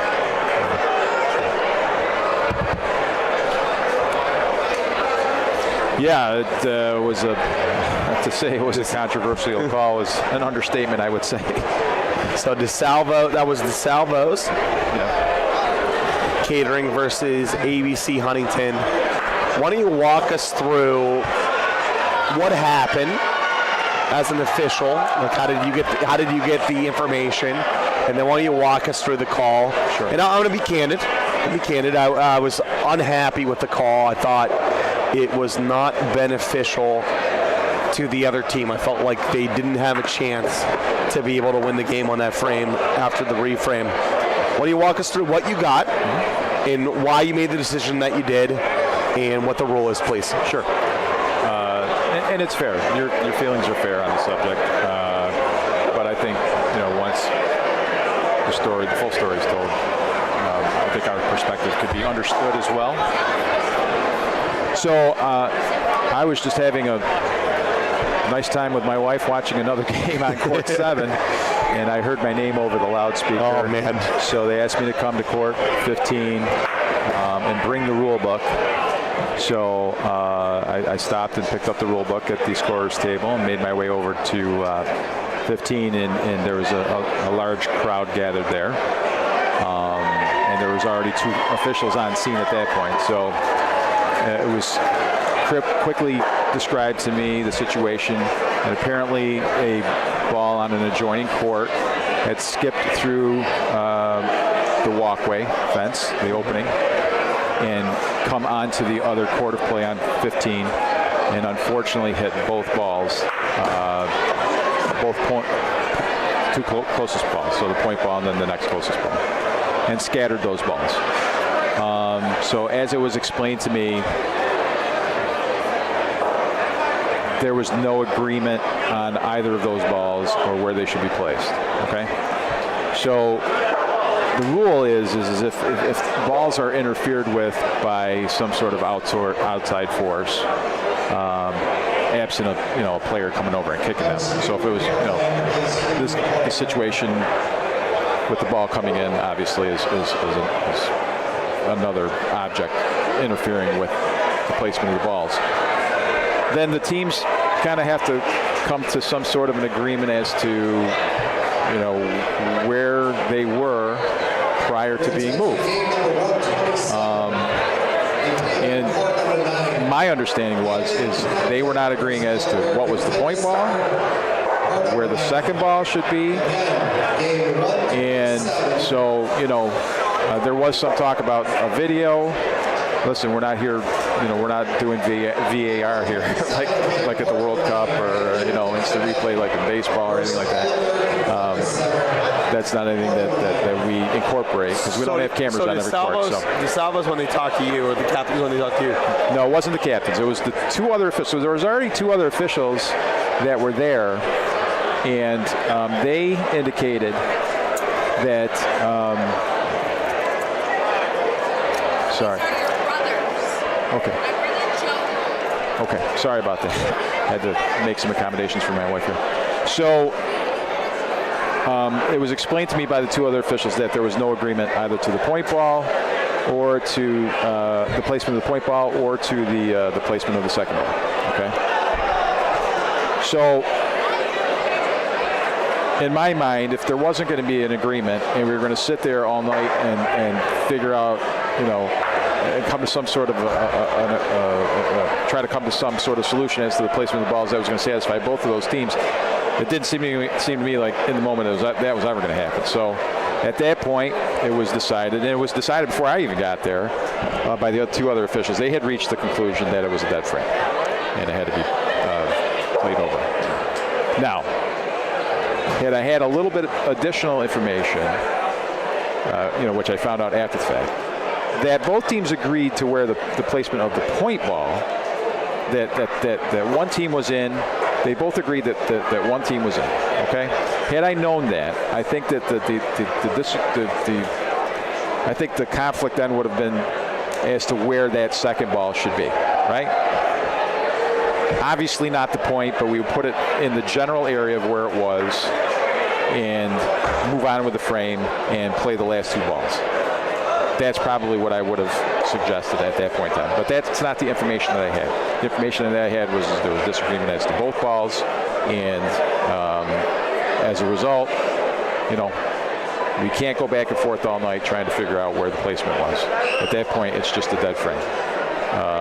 And that's actually the rule. Now, you can agree with the rule or disagree with the rule, but that's what we have in place right now to deal with that situation, and we applied it, and I think we applied it correctly, given the information that I had.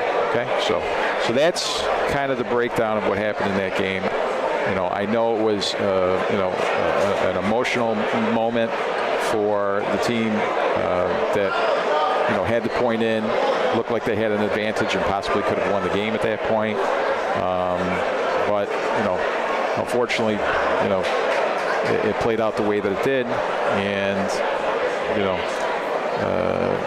they ended up unfortunately losing the game as well. So it just adds to the controversy, adds more fuel to the fire. Well, it also adds to the fact that DeSalvo's is favored to win the tournament.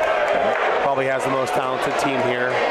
Well, I mean, I think that there's a few other teams that would dispute that, but yeah, I understand. They are probably the top three most talented teams. Absolutely. Yeah. And they got second place last year and arguably got better with Nico. Yeah. And there's a lot of money on it too. There's people that bet on it. And you can't, but you can't also, let's not assume. I mean, there was a possibility that the other team was going to win. But they each had one ball back. Maybe Nico makes an incredible shot there and they can't recover from it, and now they're playing another frame anyway. So we can't just assume that they would have won the game had the call been made the way they wanted it to be made. So, but yes, I mean, obviously there was a probability that they could have won. They went from, but it was still one ball each back in that frame, as I understood it. They went from probably winning to a reframe for someone that's in statistics like myself. You go from they were most likely going to win with the ways the balls were headed up in that frame to most likely going to lose. Right. Well, it was a big advantage for DeSalvo's. Do you think that the experience of DeSalvo's came into play and the inexperience of ABC Huntington on how to interact with the official during the moment? I didn't interact with anybody from either team. It was just explained to me to the official. So to say that there was some sort of pressure or influence, which, listen, I'm a prosecutor, and I have defense counsel in my ear all the time trying to influence me one way or another on their cases. It wouldn't have moved me one way or another. I'm a rules guy. I look at the rules, and I apply them as best I can to any given situation. So the fact that DeSalvo's might have been a little bit more experienced, having gone through something like that, I don't know that it really had all that much impact, because again, I'm not going to make the call based on the fact that I'm getting pressure from a player. So But what I do believe was impactful was the inexperience from the other team, because anybody who's played this game for a long time, who learned about the situation, basically said, if there was an agreement on where the point ball should be, even from the other team, then I don't really care where you put the second ball. Yeah, All I care is I got the point at this situation. I want to avoid a reframe moment. Go ahead, put the ball where you want, and good luck on that next ball. And we've got our ball back, and we'll take our chances. I think anybody in that situation would have done that, especially against a team like this. So I think the inexperience is what worked against the team from Long Island. But there's no home cooking going on. There's that. I'm not. But there's that. That's the allegations made in the heat of the moment. There's going to be people that sure. There's going to be people that say that. And I know people I'm not are saying about that. So. Again, I disagree with the rule, and I don't like how that call played out. I don't think it's because there was a home cooking, because three of these guys don't live here. And if there's going to be a home cooking call, it should be for Eddie Emanuel's team. Right. What I dislike about the rule, and prosecutor, I'm a math person, so to me it's like there's absolutes in life. Sure. So what you're saying is, if you're sitting 3 points and you have one more ball to roll in, and you have 10 feet to roll in, and a ball comes from another court, and it comes and hits the pile, and I don't agree with where you put the balls back, that we could technically do a reframe. Because that's the rule. If both teams don't agree, possibly, if there's if there's an official watching the game, but. And listen, there's officials watching that game. There's officials watching that game. Mason was watching it. Mason was watching. Okay. Yeah. Well, again, there's another factor that I didn't know. But here's the thing. So if Mason's watching that game and he saw where the balls were, then he probably should have replaced. Put the balls in as close a position as he thought they were prior to the balls being moved, and then that would have resolved the situation as well. Okay. It's just so much pressure. The problem is I get you hating the rule, but I also pressed you. I said, okay, well, if you hate the rule, then give me an alternative. Tell me how you would handle it in that situation. And if we can come up with something together, we want to avoid these problems in the future. We don't want to compromise any games or have the legitimacy of the game questioned in any way. So I think we're always working to make these tournaments better. So I think modifying the rule to say if an official saw it, that they could put the balls back where it was. I mean, yeah, but there's not always. It's an unfair position for Mason to be in too. Sure. As an unpaid official. I get it, but again, I mean, he is part of the tournament, and like I said, if he had a good look at it, I don't know. Maybe he didn't. Maybe there was an official on site. Maybe he was talking to somebody at the crucial point in time. Didn't notice where the balls were, and didn't want to be responsible for placing them. I'd be interested. It's a good point, and that you just mentioned. Right. And I don't know. I have to think about what I would recommend. There obviously are people upset in the chat about the rule. Sure. I'd be interested. Let us know in the chat what you're thinking about. Yeah. What will you have changed the rule to? But listen, we always seem to encounter some controversy over. we're playing hundreds of games here, so it would be a miracle if we didn't come across some sort of controversy. So we try to nip these things in the bud as best we can, try to anticipate them and draft rules to deal with those situations. So now we have this situation that we have to talk about as a committee, and make a decision. Why don't you have this particular rule on you have 2 pieces of paper? Mm-hmm. Why don't you have this particular rule on the pieces of paper? Or are there just more rules that you just left off? Then we could put the whole rule book. I mean, we pick up the whole fence, right? Yeah. So we put up the most common rules, or some of the things that are like a frequently asked question kind of sheet, right? So those are things that are happening more often. If you had to guess, how often does a ball come from another court to mess up balls? Out of 100 games, how many times do you think that happens? Well, actually interfere with the ball? Yeah, actually interfere with the ball. Yeah, listen, I don't recall it happening at all last year or the year before. And how many games? And how many games are in the World Series? Right. So yeah. No, how many? Well, I don't know. There's got to be I'm up on Scorholio almost like 300-400 games, right? 255 games. Could be 50. And that's in the open division plus the women. You got to count the women too. So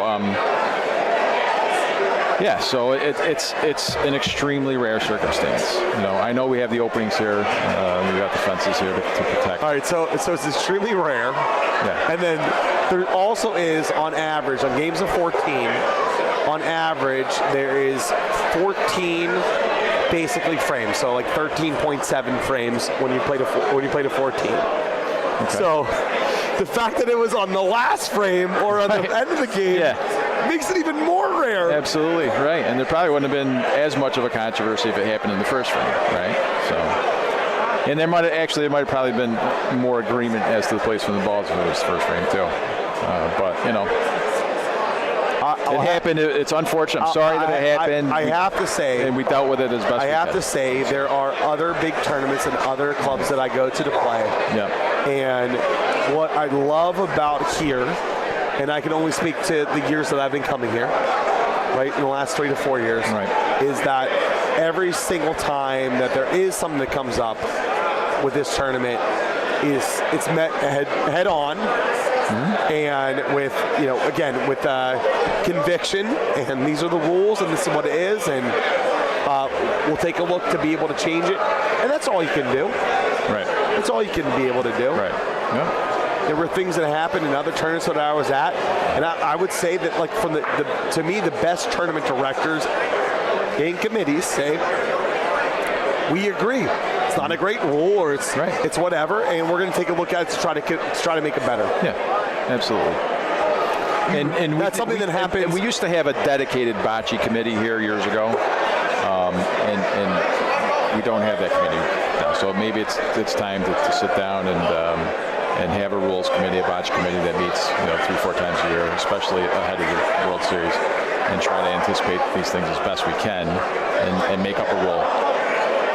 But, we do have a catch-all that says, if there isn't a rule for a situation that comes up, then it's up to the tournament director to make the decision. Right? So, but I'm not the tournament director. I'm just one of the officials. It's just the tournament director gets to be the bad person. That's the ironic thing here, Danny, is that I retired from the board. I'm not even on the board. I just kind of volunteered to do some of the media for the club this year, and they asked me to be an official. So who is the tournament director? Rob Kopak is the tournament director. And was Rob making the call?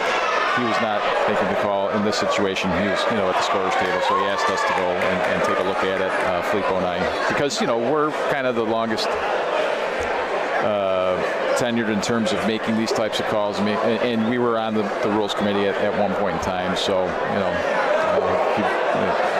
we're relied on, I guess, more often than not. And the biggest, most controversial call in World Series history, on the ball coming in. The tournament director abstained from the vote. I'm not going to That's throw Rob smart. under the bus. That's not I think it's brilliant. No, he's got a job to do, and he was doing it. And there's people that he trusts to make these decisions, and we just happen to be two of them. And so I appreciate that. I would 100% be calling for Rob to come out and make a call against me.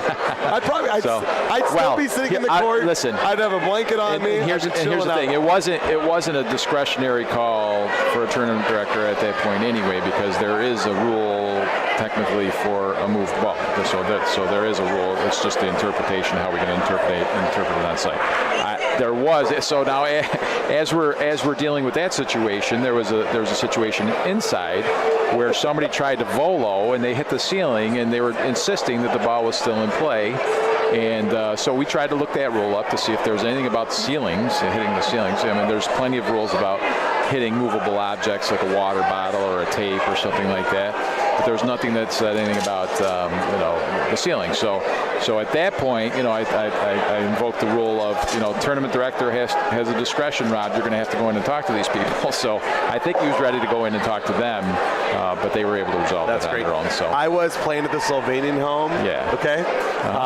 And there are bars up on some of the courts. Yeah. On one of the courts, and somebody tried to volo and hit the bar, came back to them, and so they were going to take the ball off the court, and they're like, whoa.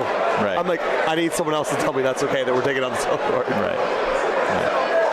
It's such. I mean, this is. It does. And listen, and rules aren't uniform either, which is. Oh yeah, someone. So I mean, was on the broadcast, and someone goes, "Well, there's a national rule for this." And I'm like, "There's not. There's 100% not a national rule for this. No. There is no. No. There is no. And ABC Huntington doesn't play here. Like they don't know. And a lot of times we're kind of groping around in the dark trying to figure things out. But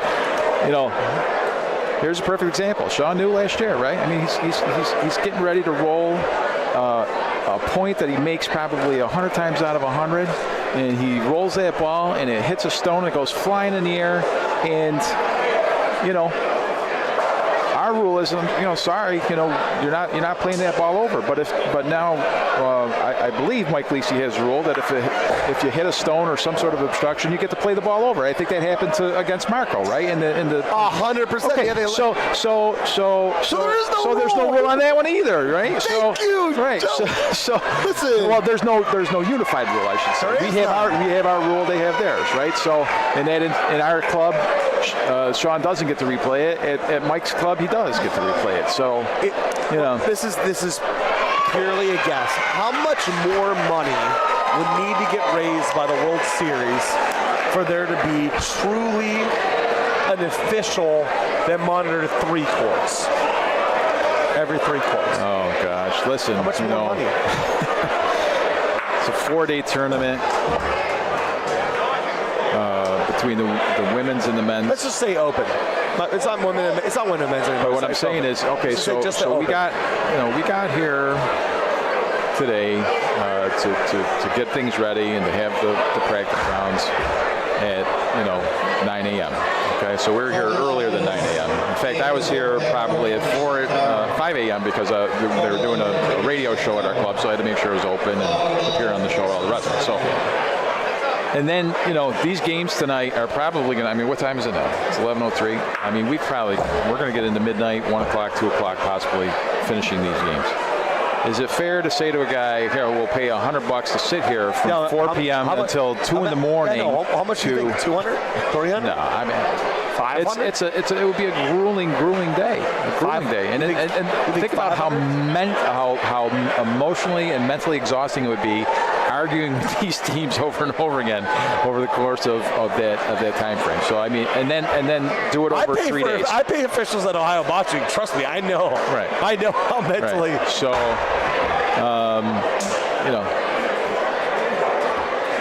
offering to pay somebody to do that is one thing. Actually getting people to do it would be another. All right, so every game, totally get it. Yeah.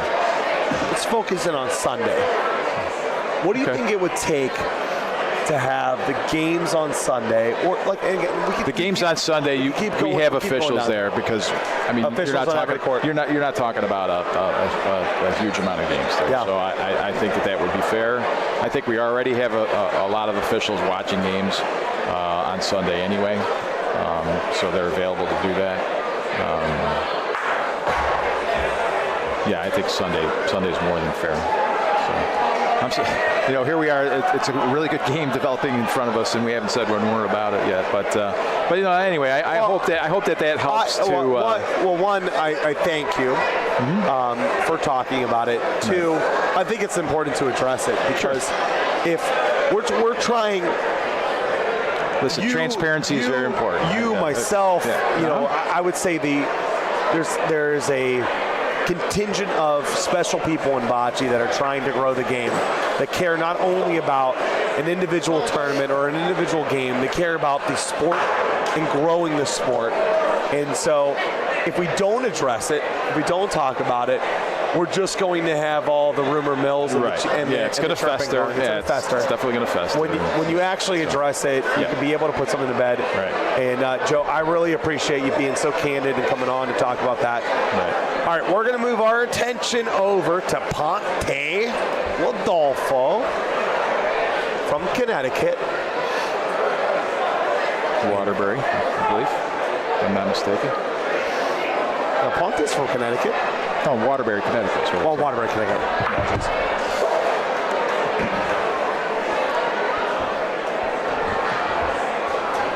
So I have this conversation a lot about Tino Emanuel. I think Tino is a darn good shooter on synthetic. On dirt, I don't have many people over him. He's in that select top 10 bunch. So,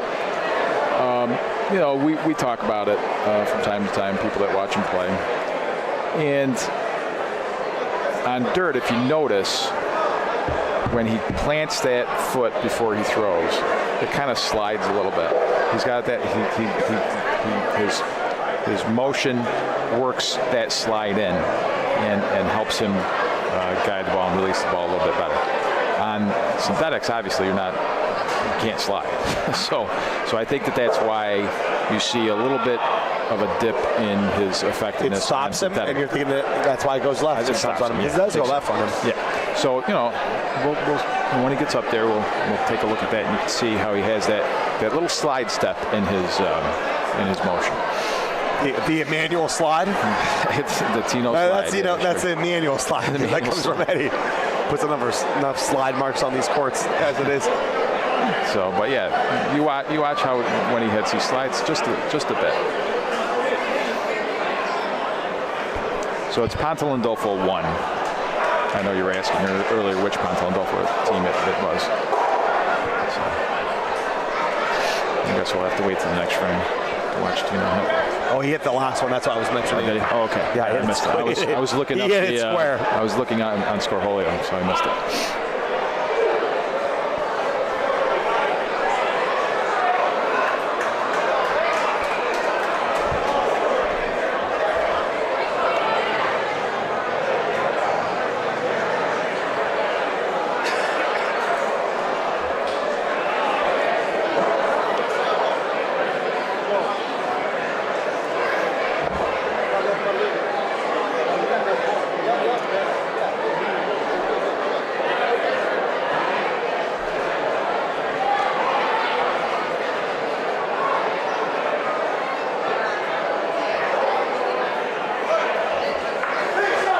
What a shot.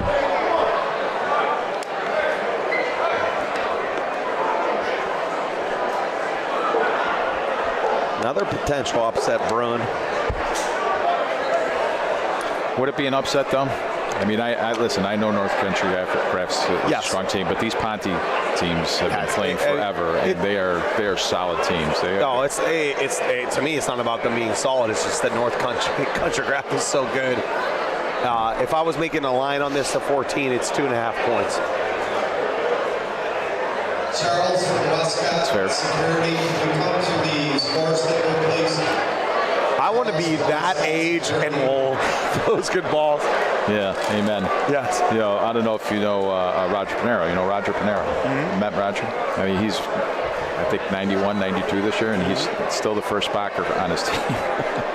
It's wild. And he is good still. Whoa. That's the second time that Paul's gone off the court. Mikey P. A hop skip on a jump. Yeah, that was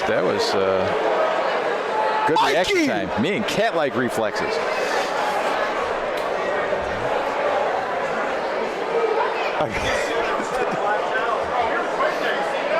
Look at that. Was he just lifting his leg up accidentally? I don't know.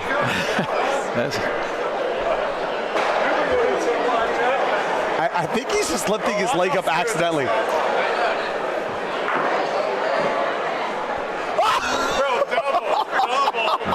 Sean, I'm sorry to do this to you, but during practice today, I hit a stone, and I said, I found Sean's stone. It's right there. That's about as big as mine was. That's where it was on court 8 when I was practicing today. So Danny said it's the actual stone's in a museum somewhere. I said, I don't know. I think it's in the cemetery. I think you threw it in the cemetery. It's next to the McDonald's hamburger that doesn't age. Poor Sean. Poor Sean.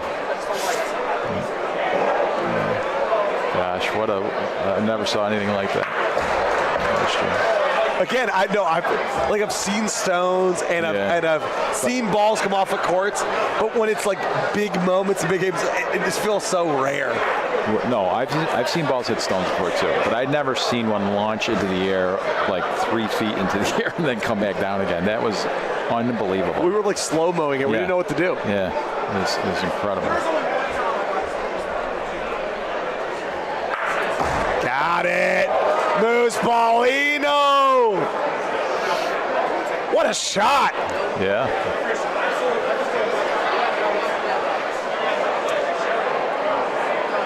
I'm telling you, don't sleep on these Ponte guys. I know you're line and all, but listen, it's not about, the lines aren't about who's good or bad or whatever. It's just I expect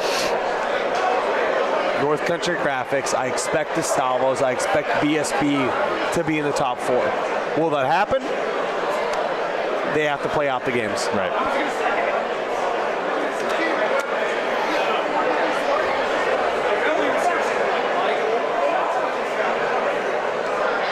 So what do you like here? I mean, you got that Paulino on the wall. You got a shooter back. I think they're going to try to clip that Paulino. I'd be rolling hard at that Paulino, but it looks like he's shooting ball. Underhand. No, underhand on the Paulino. Oh, just missed it. That was a tough spot. I mean, I think if it was coming off the wall a little bit. All right, the other team's out of balls. I would have shot the ball. No, there's no balls left. Yeah, you shoot the ball, you still can score 4. Yeah, I guess you're right. It's a way bigger target. Yeah. I agree. You got to have the left side of it, though. I thought North Country had another ball back. So did I. They had a ball off the court. Right. That one that almost hit Mikey Paisano. Right. So that's why I thought that was, a reasonable call there to try to hit the Paulino.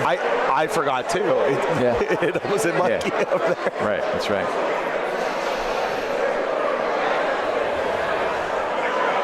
All right. We got to focus a little better on this. Or at least I do. All right, Nikki Serra doing Nikki Serra things. Court number 8 can be shut down. Court number 8 can be shut down. In front.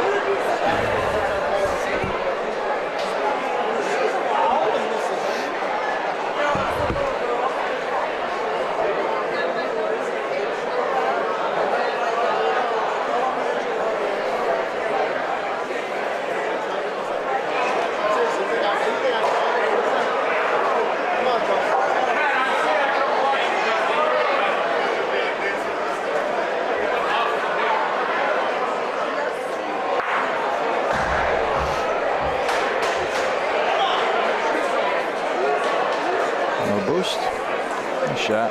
It's hidden. I think there's still room to come in on that point. Not bad, watch around.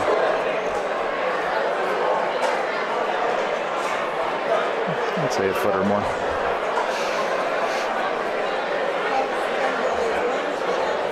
What is he hitting? He might be hitting his front own ball. His own ball, yeah. Oh, no. So I think he was trying to hit that back corner and have the ball come back, because that's a pretty active corner. So I think he was trying to hit that ball to make it trail back. Now Eddie's going to try to work on that ball. Does he have enough? Oh, he came in for his own point. How about that? I don't think that was his intention. Eddie Emanuel. Yeah, I think he was trying to work on that ball. You're over here betting on Ponte. Yeah. Eddie's beating 4 inches. I'm surprised I didn't. I've seen this before. I'm surprised I didn't get in there earlier and try to point it. I was actually surprised too. So, I think they're going to see. I think they saw what Paul tried to do. I think they're going to try to do the same thing. Yeah. So they got to stop that board from swinging, though.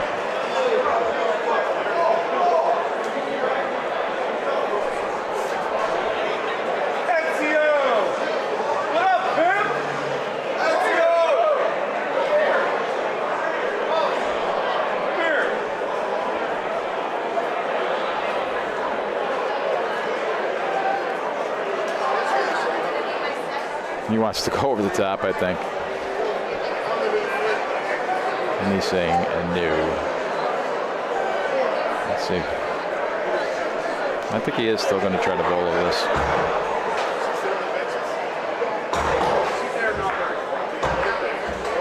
Almost. Bola. And then went on the other court. Thankfully, there wasn't a game going on there.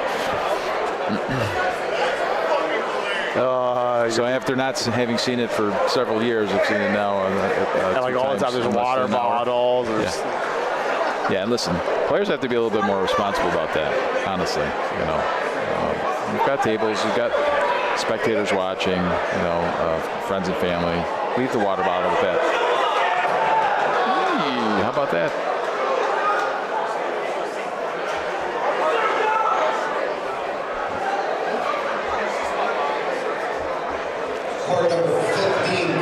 All right, we have to watch the slide.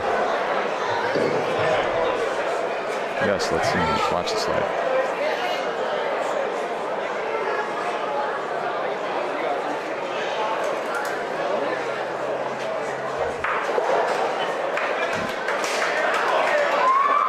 He's so good on Bert. Did he just knock the ball off the court? He knocked the ball off the court too?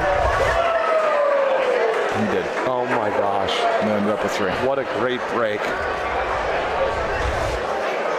Oh, what a great break. There's two handsome men there. Our bad. Flashing across the screen. All right. And all of a sudden, we got a 7-6 ball game.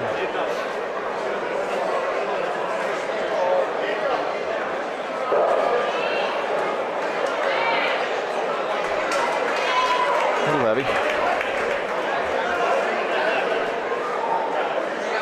Got a pointer trying to lay on this ball. This is your last call for I'm shooting this ball her day, all night.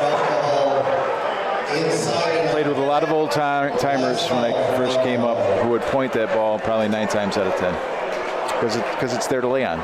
They would only hit balls that were in front. That was they would preach that to us over and over and over again. And who's winning these tournaments? What's that? Who's winning these tournaments? The teams that always roll on that, or the teams that always hit this? I think if you can roll on that ball and point that ball, you're going to win the tournament. You're going to have a better chance of winning the tournament. Huh? But every team that has won this tournament in the last whatever years shoots that ball.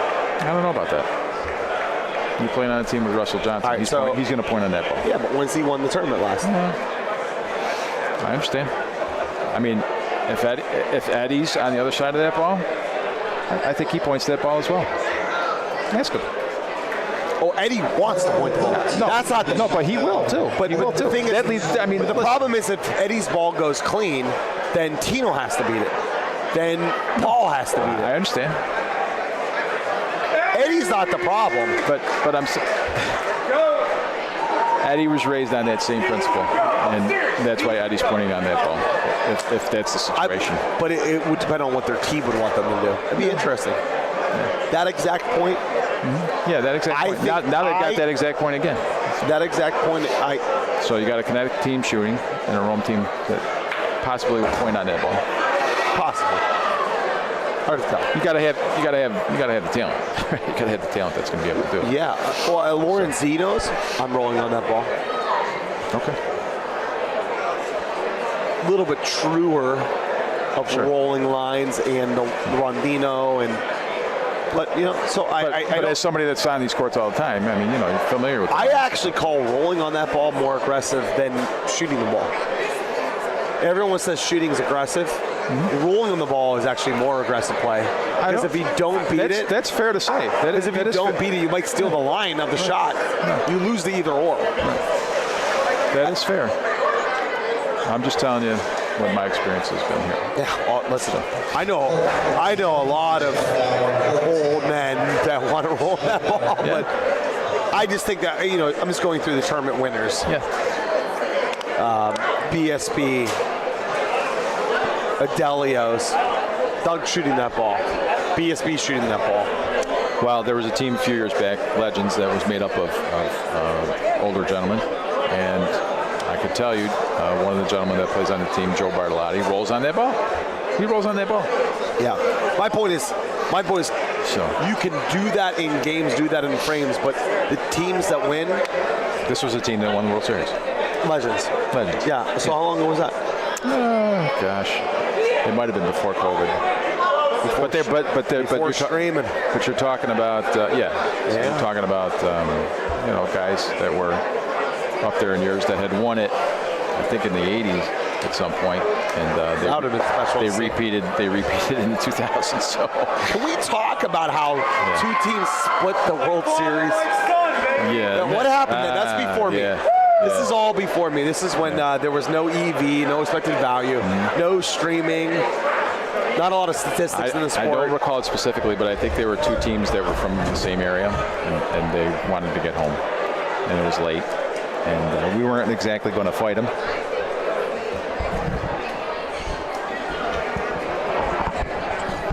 You never tell Brady he can't get in the booth. Here you go, bud.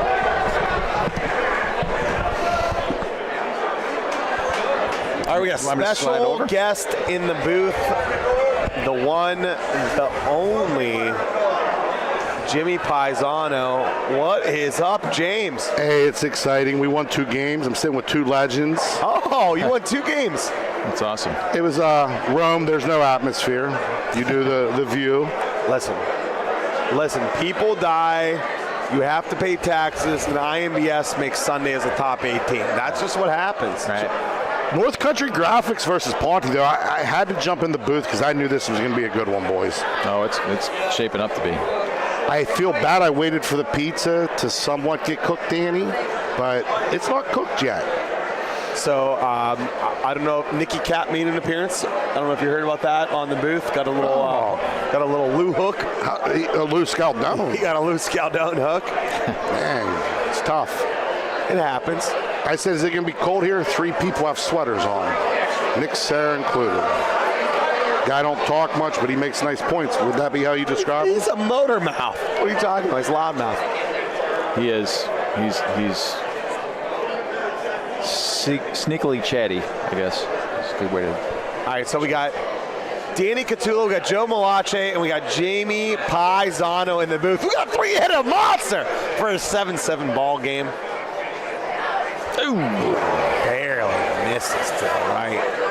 Joe, your brother's Frank, correct? He is. Let's talk about the Frank DeSillo of the North. Oh, listen. He hasn't been playing for a long time, too. So, psycho practicer, a long time competitor like this. So when I first started playing, besides my best friend, I didn't know a lot of people down here. So I got my brother Frank to start playing with us, and we played as a family. Me, him, his son, and a friend of ours as well. And he played for a while, kind of lost interest after a while, and then got back into it. And if you know anything about my brother Frank, he is, when he puts his mind to something and he becomes committed to it, he has the passion to become excellent at it. So he put the time in and he figured it out. I remember the day he came into our office because he's an attorney as well. So he came in and he's like, Joe, I got it figured out. I'll never miss another ball again. Joe. And so I'll tell you what, he's ever since that time he's become one of the premier hitters here at the club. So you know the best part of that story, Danny? I left the booth, went and gave a woman CPR, and I caught the back end of it, Joe. Listen, Joe's an attorney. Listen, he was already talking about the call back there for about 2 hours, Jimmy. Yeah. Oh, I heard about a questionable. All the pros get the breaks. Yes, they do. PL3 makes 3 points. What a ball. And the home team's cooking. 10-7. Filled up again. Outstanding shot. Great shot, great result. Even better result. Yeah. You got to make the shot before you get the result, right, Joe? You got that right.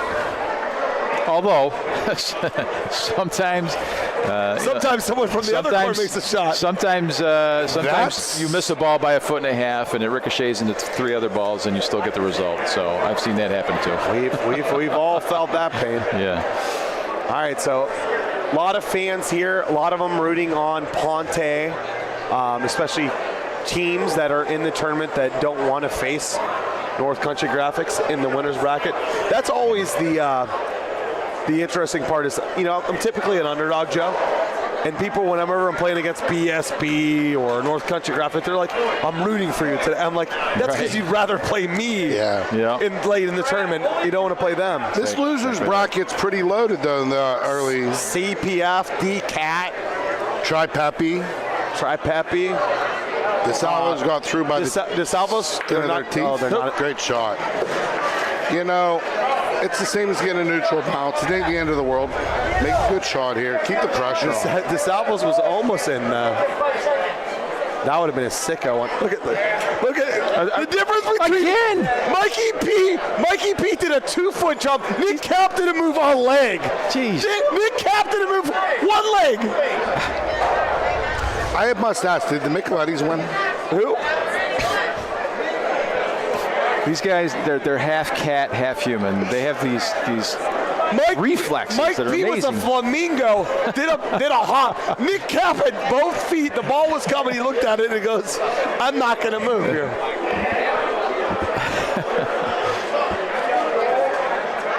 So excitement both on and off the court here. What did the Ponte team just do? Their ball left the court, then this other ball's not close. I think it was a roll and it hit the court, hit the backboard, and it kind of squirted it. So it was a bad shot, you're going to say, Joe. You sugarcoat a little bit more. Jimmy P's to be honest. You give Eddie Emanuel 7 foot. I wonder if Eddie's going to beat that. Yeah. Yep. Guy plays with glasses on his head's unbelievable. Unbelievable. He never has them on. Except when he's measuring, and when he's measuring, he can't see anything anyway. Joe, I don't know if you know this. Them are fake prescription. Them are for looks only, style only. Those are reading glasses, I know. Yes. Aesthetics only. And he doesn't even need the glasses. No, he don't need them. No.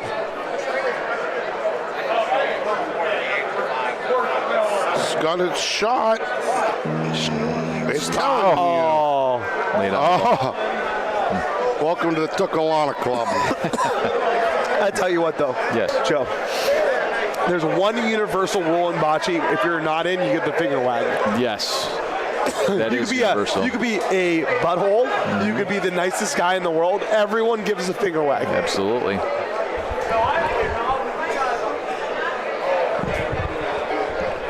And you're right. There's nice ways to do it, and then there's obnoxious ways to do it. Well, I apologize in advance, but I'm guilty. Yep. There we go. This has a shot. Giancarlo! There you go. This kid plays. He's a Tufano. Wait, where's also, the top? Shout out, he saved Mario. Oh, yeah. No one even saved the guy's life. Listen, I've got a story about him. We were playing in a tournament in Troy one year, and he was kind of late getting there. They showed up at the last second just in time to not be forfeited. And it turns out the night before, I think he was at a senior ball or something like that, and he got into a car accident, had been at the hospital all night long. His dad said, you know what, no, we're not going to go to the bocce tournament. He said, the hell we aren't. They got in the car, drove all night, got to the bocce tournament in Troy, and they ended up winning the tournament. So that's what I have to say. 3 points! Great job. Are you kidding me? 2 frames, 6 points, 3 times 2, PL3. Eat him up again. I came over, it was 7-6. I'm like, we got a ball game. You thought so. Eddie said, I'm tired. Joe didn't like my line of 2.5 points. No, I thought it was fair. It's closer than the public would think. I would. Yeah, say. I had 2.5. I mean, I think it's close. That's a close line. These old dudes battle. Aparte battles. Plus, you got to remember, Tino just got home. He had to put out the fires in Canada, Joe. Why do you think there's no smoke here? I don't know. Tino was in Canada putting out the fires. He's going to have to put out PL3 because that dude just made 3 points twice.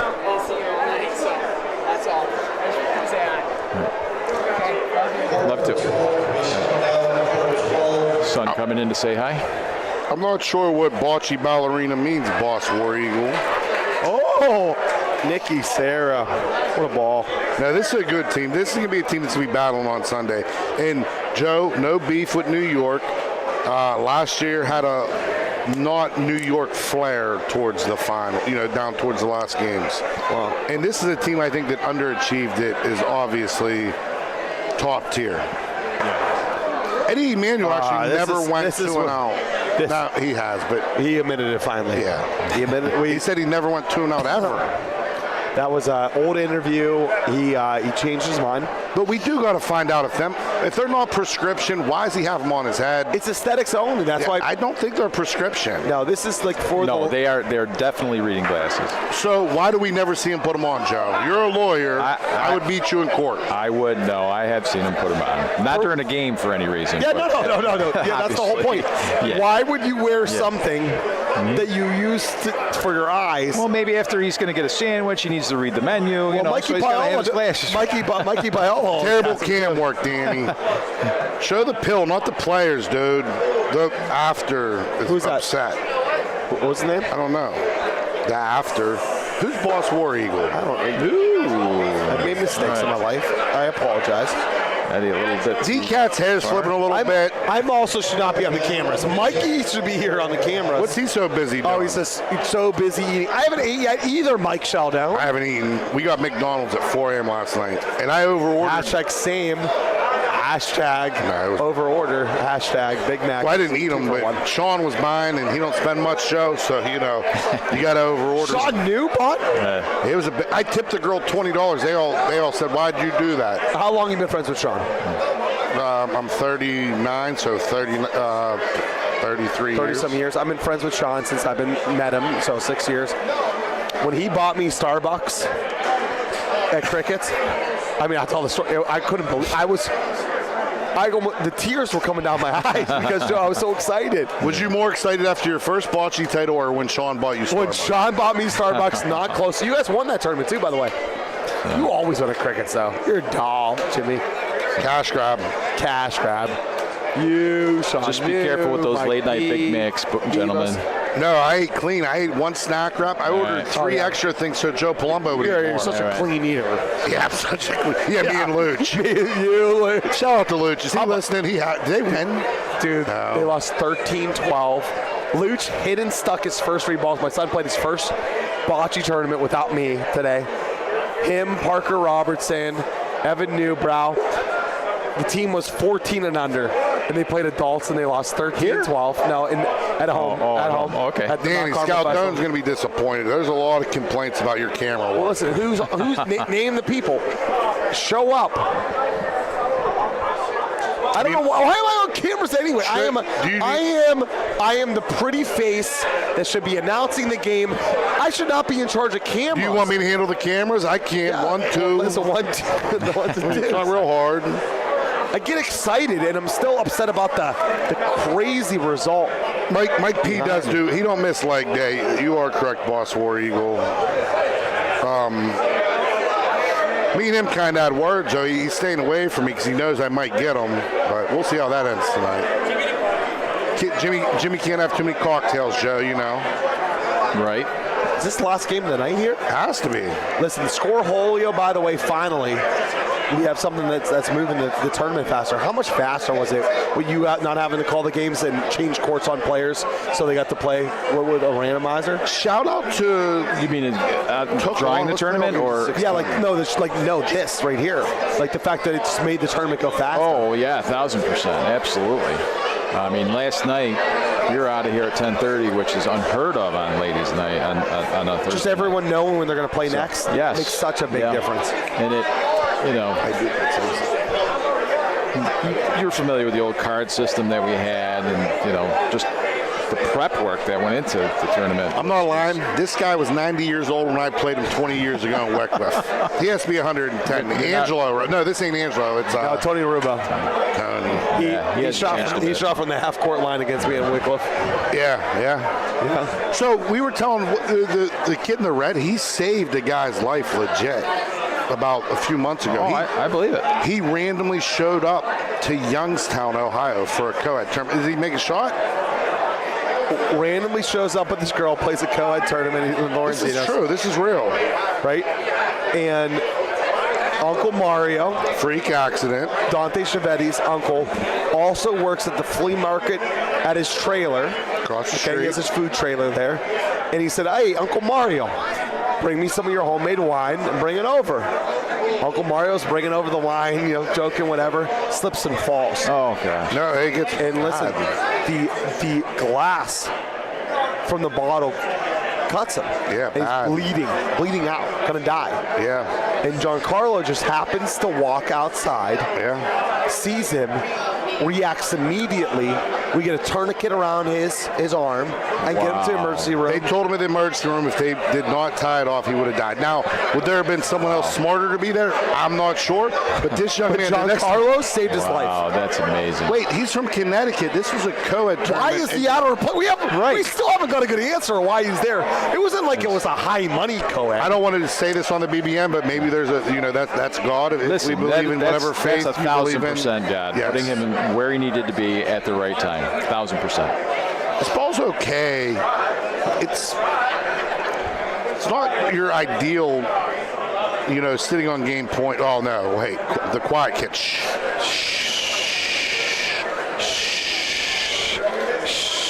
You got to be real quiet when Nick plays. He's a low talker, Jimmy P, but he is not quiet. He's a motor mouth. He's a motor mouth for sure. And he's short. Yeah, well, people pay taxes, they die, and Nick Serra's being that ball. No, it's short. It's in. I think that's in. It's 1,000% in. I'm looking at the screen. I can't stand up. And no, that's in. Not close. Yeah. Joe, did you fart? I did not. This is a beatable ball here.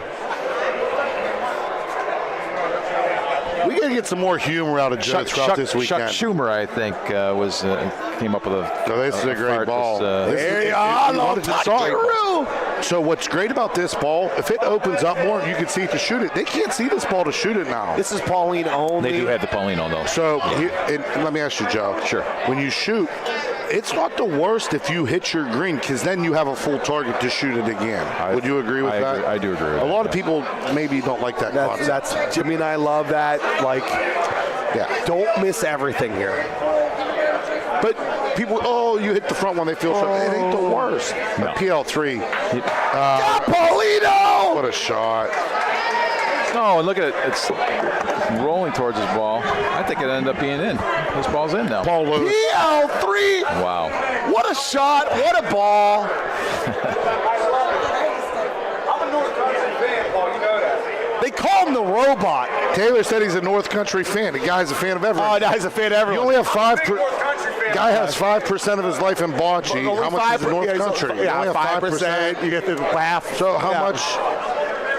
Oh, they're turning the lights off. 5% of your life's dedicated to Bocce. How much is for love for North Country? Is he a big DeSalvos fan? We have DeSalvos. Does he like DeSalvos? Sweeney the Weenie. He's good to see him. We play.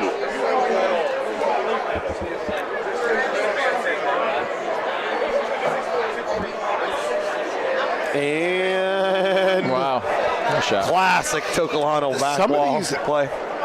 And I don't want to say too much on the stream, but like competitively, if you look at the backboards, the gap between, if you see like a big space, you know it's lower there. Where you see the boards more to the material, you know it's going to open more. And every court's so much different. And that's what makes this tournament so hard. Every court, you have to adapt. You don't get to play on the same court every time. Oh, you're playing against the draw. You're playing against the draw. You're playing against the court. And well, if you're playing against the breaks, I would add inside versus outside too. Inside versus outside. They seem to put the PA teams inside a lot, Joe. Listen, you can blame. Oh, the good old water bottle. What did I tell you? Joe, I think I'm unbeaten in my What's life. the rule on that one? That's a dead ball. That's a dead ball, right? Yeah, I don't know if was that the ball that hit the water bottle? They're saying it hit a water bottle. Did it not? Yeah, I think Tino's ball hit the water bottle. We get a cocktail. Let's see. Did we miss it? Does Nick Cap have a cocktail in his pocket? Even money, yes or no? Yes. I think he's just happy to see it, Jimmy. That ain't that big. Stop, Pete. Shoutdown's going to come here. He's going to censor us. We've been kicked off before, Joe. No, you've been kicked. Oh, I have. Oh, you have too. Yeah, you got in the hook. Nicky Cap got the hook today. How long he last? Literally 13 seconds. You got to hit it. What a great shot. After saving Mario's life, I cheer for this kid. His dad's a hell of a guy, too. He battles. Yes, they battle. Battles. He's a Tofano. He battles. Well, Tino's exhausted. The guy's been in Canada saving grizzly bears. Now he's here winning bocce games. PL3's like, do this. No one's really paying attention. Nick and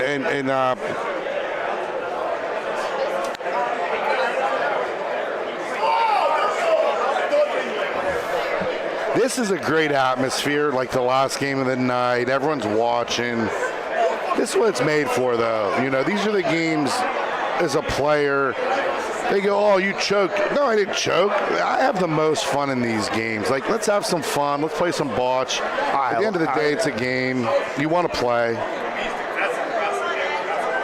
Eddie. This ball's That's no shot, right? I never like to say no shot here at the Toccolana Club. Uh-oh, Spaghetti-O. Ponte's not dead yet. They're trying to make that 2.5. Well, they're on the 22-yard line. Yeah. The goal, they need to get in the red zone. This is a big lead here. He's going to Eddie's spot. He's basically staring down Eddie, telling him to put down the reading glasses, and I'm going to your spot here. Never seen Eddie use them glasses, though. Joe can justify it. I don't think he needs. Well, he's his lawyer, and you know it's you can definitely do the business. local team, and you know. Let me guess, since have real estate together. Yeah. My wife's a real estate agent. He knew there was something, Joe. We found out, Joe. We know. This is Joe's wife. We know. Hi, Jimmy P. My pleasure. Jimmy, nice to meet you. He's the best. And that's my daughter. Oh wow. Y'all kicked your coverage on every level, Joe. That's that lawyer money. PL3. Here we go. PL3. Listen, he's putting on a show. He's ready, though. If I had to guess. Big! He did. Off the court again. Yeah. Oh, Red's in front. We're still in the ball game. How did it manage not to hit anybody? Did it not hit anybody again? That one, I somehow might have not hit someone.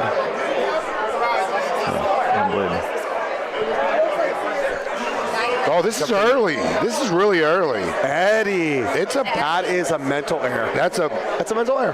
That's a 2.5-foot ball, but that's bad. Eddie is the most consistent player in the whole game. He's the X factor for this team. Yeah. Listen, if Ponte puts a good point in here and they score this frame, we could have a 13-10 game. That's all I'm saying. Eddie's the better version of Jimmy P. He's probably the better version of a lot of guys. No, this is good. Oh, look at that. hailing away. And then he's like, and then he's like, yeah, Jimmy, you have to throw it. Ain't that easy to get down there? You know his issue? He had to push that. Joe, he had to throw that, right? Yeah, I'd like an underhand there. I definitely like an underhand. No, like push. You let the court dictate the line. Push, never short. Listen, I like shooting the C on the Toccolana Club sign there and having it. This is also an example of a younger team against an experienced team. Younger team, their lead pointer's 95. Yeah, no, I meant, yeah, you're right, Danny. Did the 100-year-old guy throw that? No, not Angelo didn't. This one's, did the same thing. Eddie says that's why I threw it there. Easy, Eddie Emanuel. Wow. I'm telling you, you got to shoot. What a ball. You have to shoot the C on the Toccolana called it, Club. yeah, a local flavor by You like Eddie. shooting that, Joe? Underhand. Well, so what if you just split green and Paulino's, right? Good shot. Little flop shot. But if you split the green and the Paulino, you still stay for the point, right? I can't believe that we just saw 3 balls on that green one. Not sure about that. Can John Carlo save the frame for Ponte? Well, he could save it for short term. Shoots his own balls, and that is going to be... GG, guys. Wow, that's going to do it. Yeah, I like shooting the C on the... All right, we're going to come back. It's academic. We're going to come back a little bit, Joe. Come on. Okay. Joe, you did have the right take there. Yeah. Shooting between them was probably because if you just split them, you make the points anyways. Well, that's the local knowledge situation there going on. That's the thing about everything like here is So Eddie's ball, we kind of made fun of it. Mm-hmm. He knew you had to push over the hill. Yeah. The birthday boy himself, Eddie Emanuel. What a great ball. Turned 39 today. Yep. Mm-hmm. So BSB's through, IMBS is through, CPF not through, Tripepi not through. DeSalvo is by the skin of their teeth. It's going to be exciting Saturday. If you're not excited for the World Series of Bocce Saturday, you don't love bocce, you're not into it. The World Series, Danny, you know. Everyone that's lost still has a chance. They dream of that ABV win 10, 12 game run to be able to make Sunday. We've seen this the team we just watched, North Country Graphics, do it in Wycliffe. They lose their first game. We lost on Friday here. You lost on Friday here. You make your run. You gotta be a grinder. You're gonna want these games. All I know is a ball came right at Mike P's foot. He had one foot already up. He did a double hop, avoiding the ball. Another one came at Nick Cap. He just looked down. Yep. It was like the Karate Kid. He was like up in the crane. Little crane skis. All right.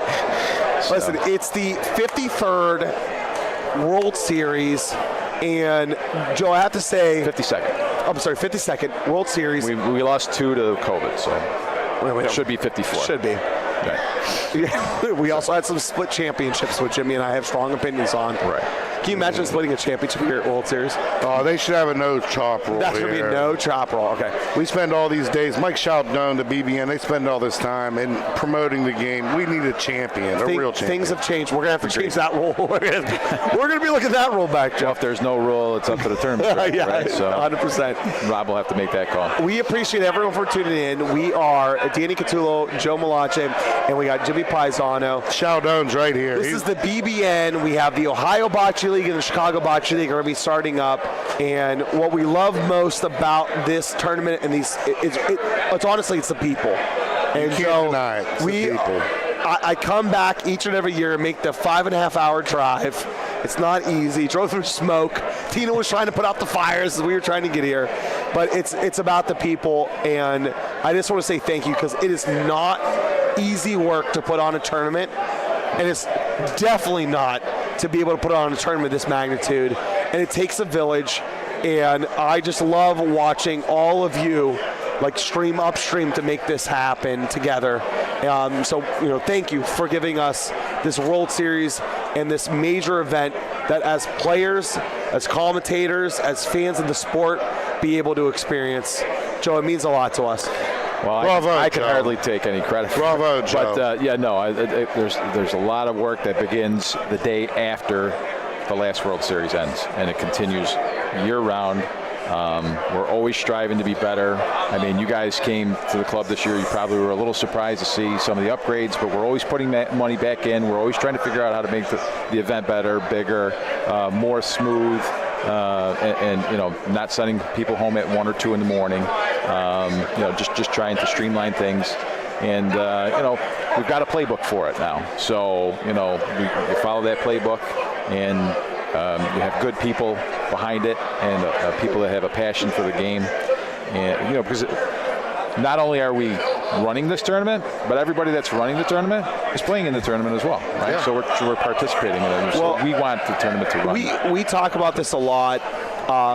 It's almost like if you're here and understand it, the community, the bocce community, it's now become national, international. It's like this one spot that you can be able to meet like your old friends and families to be able to hang out with. And again, we're very lucky to be able to be in this type of experience with other bocce players. Again, Danny Catullo, I got Jimmy Paisano, I want to give something though. I was really happy. J-Rod, I know he was going. It really meant a lot to see J-Rod not just play 2 games tonight, win 2 games. Johnny Rod, since I've been coming here, my first year in 15, he's been one of the ones that was so welcoming from Pennsylvania Young South players. So shout out to Johnny Rod. He was great on playing. that Legends team I was telling you about. That one. Yeah. So that's just my little piece. Johnny Rod and Bernie. That just some of the. And you, Joe, we appreciate you guys putting on the best tournament. Well, thank you. Thank you. We take a lot of pride in it, and we always want to be the best. And I'm a little biased, but I think we are the best. So on behalf of Joe Malache, on behalf of Jimmy Paisano, the ball. This is Danny D. Cat. On behalf of Mikey Sheldon, we appreciate you all. Thank you to Mikey for putting the BBN together. That's does a lot. Yeah, absolutely. Got to sign off, boys. Hit that like button. Hit the like button.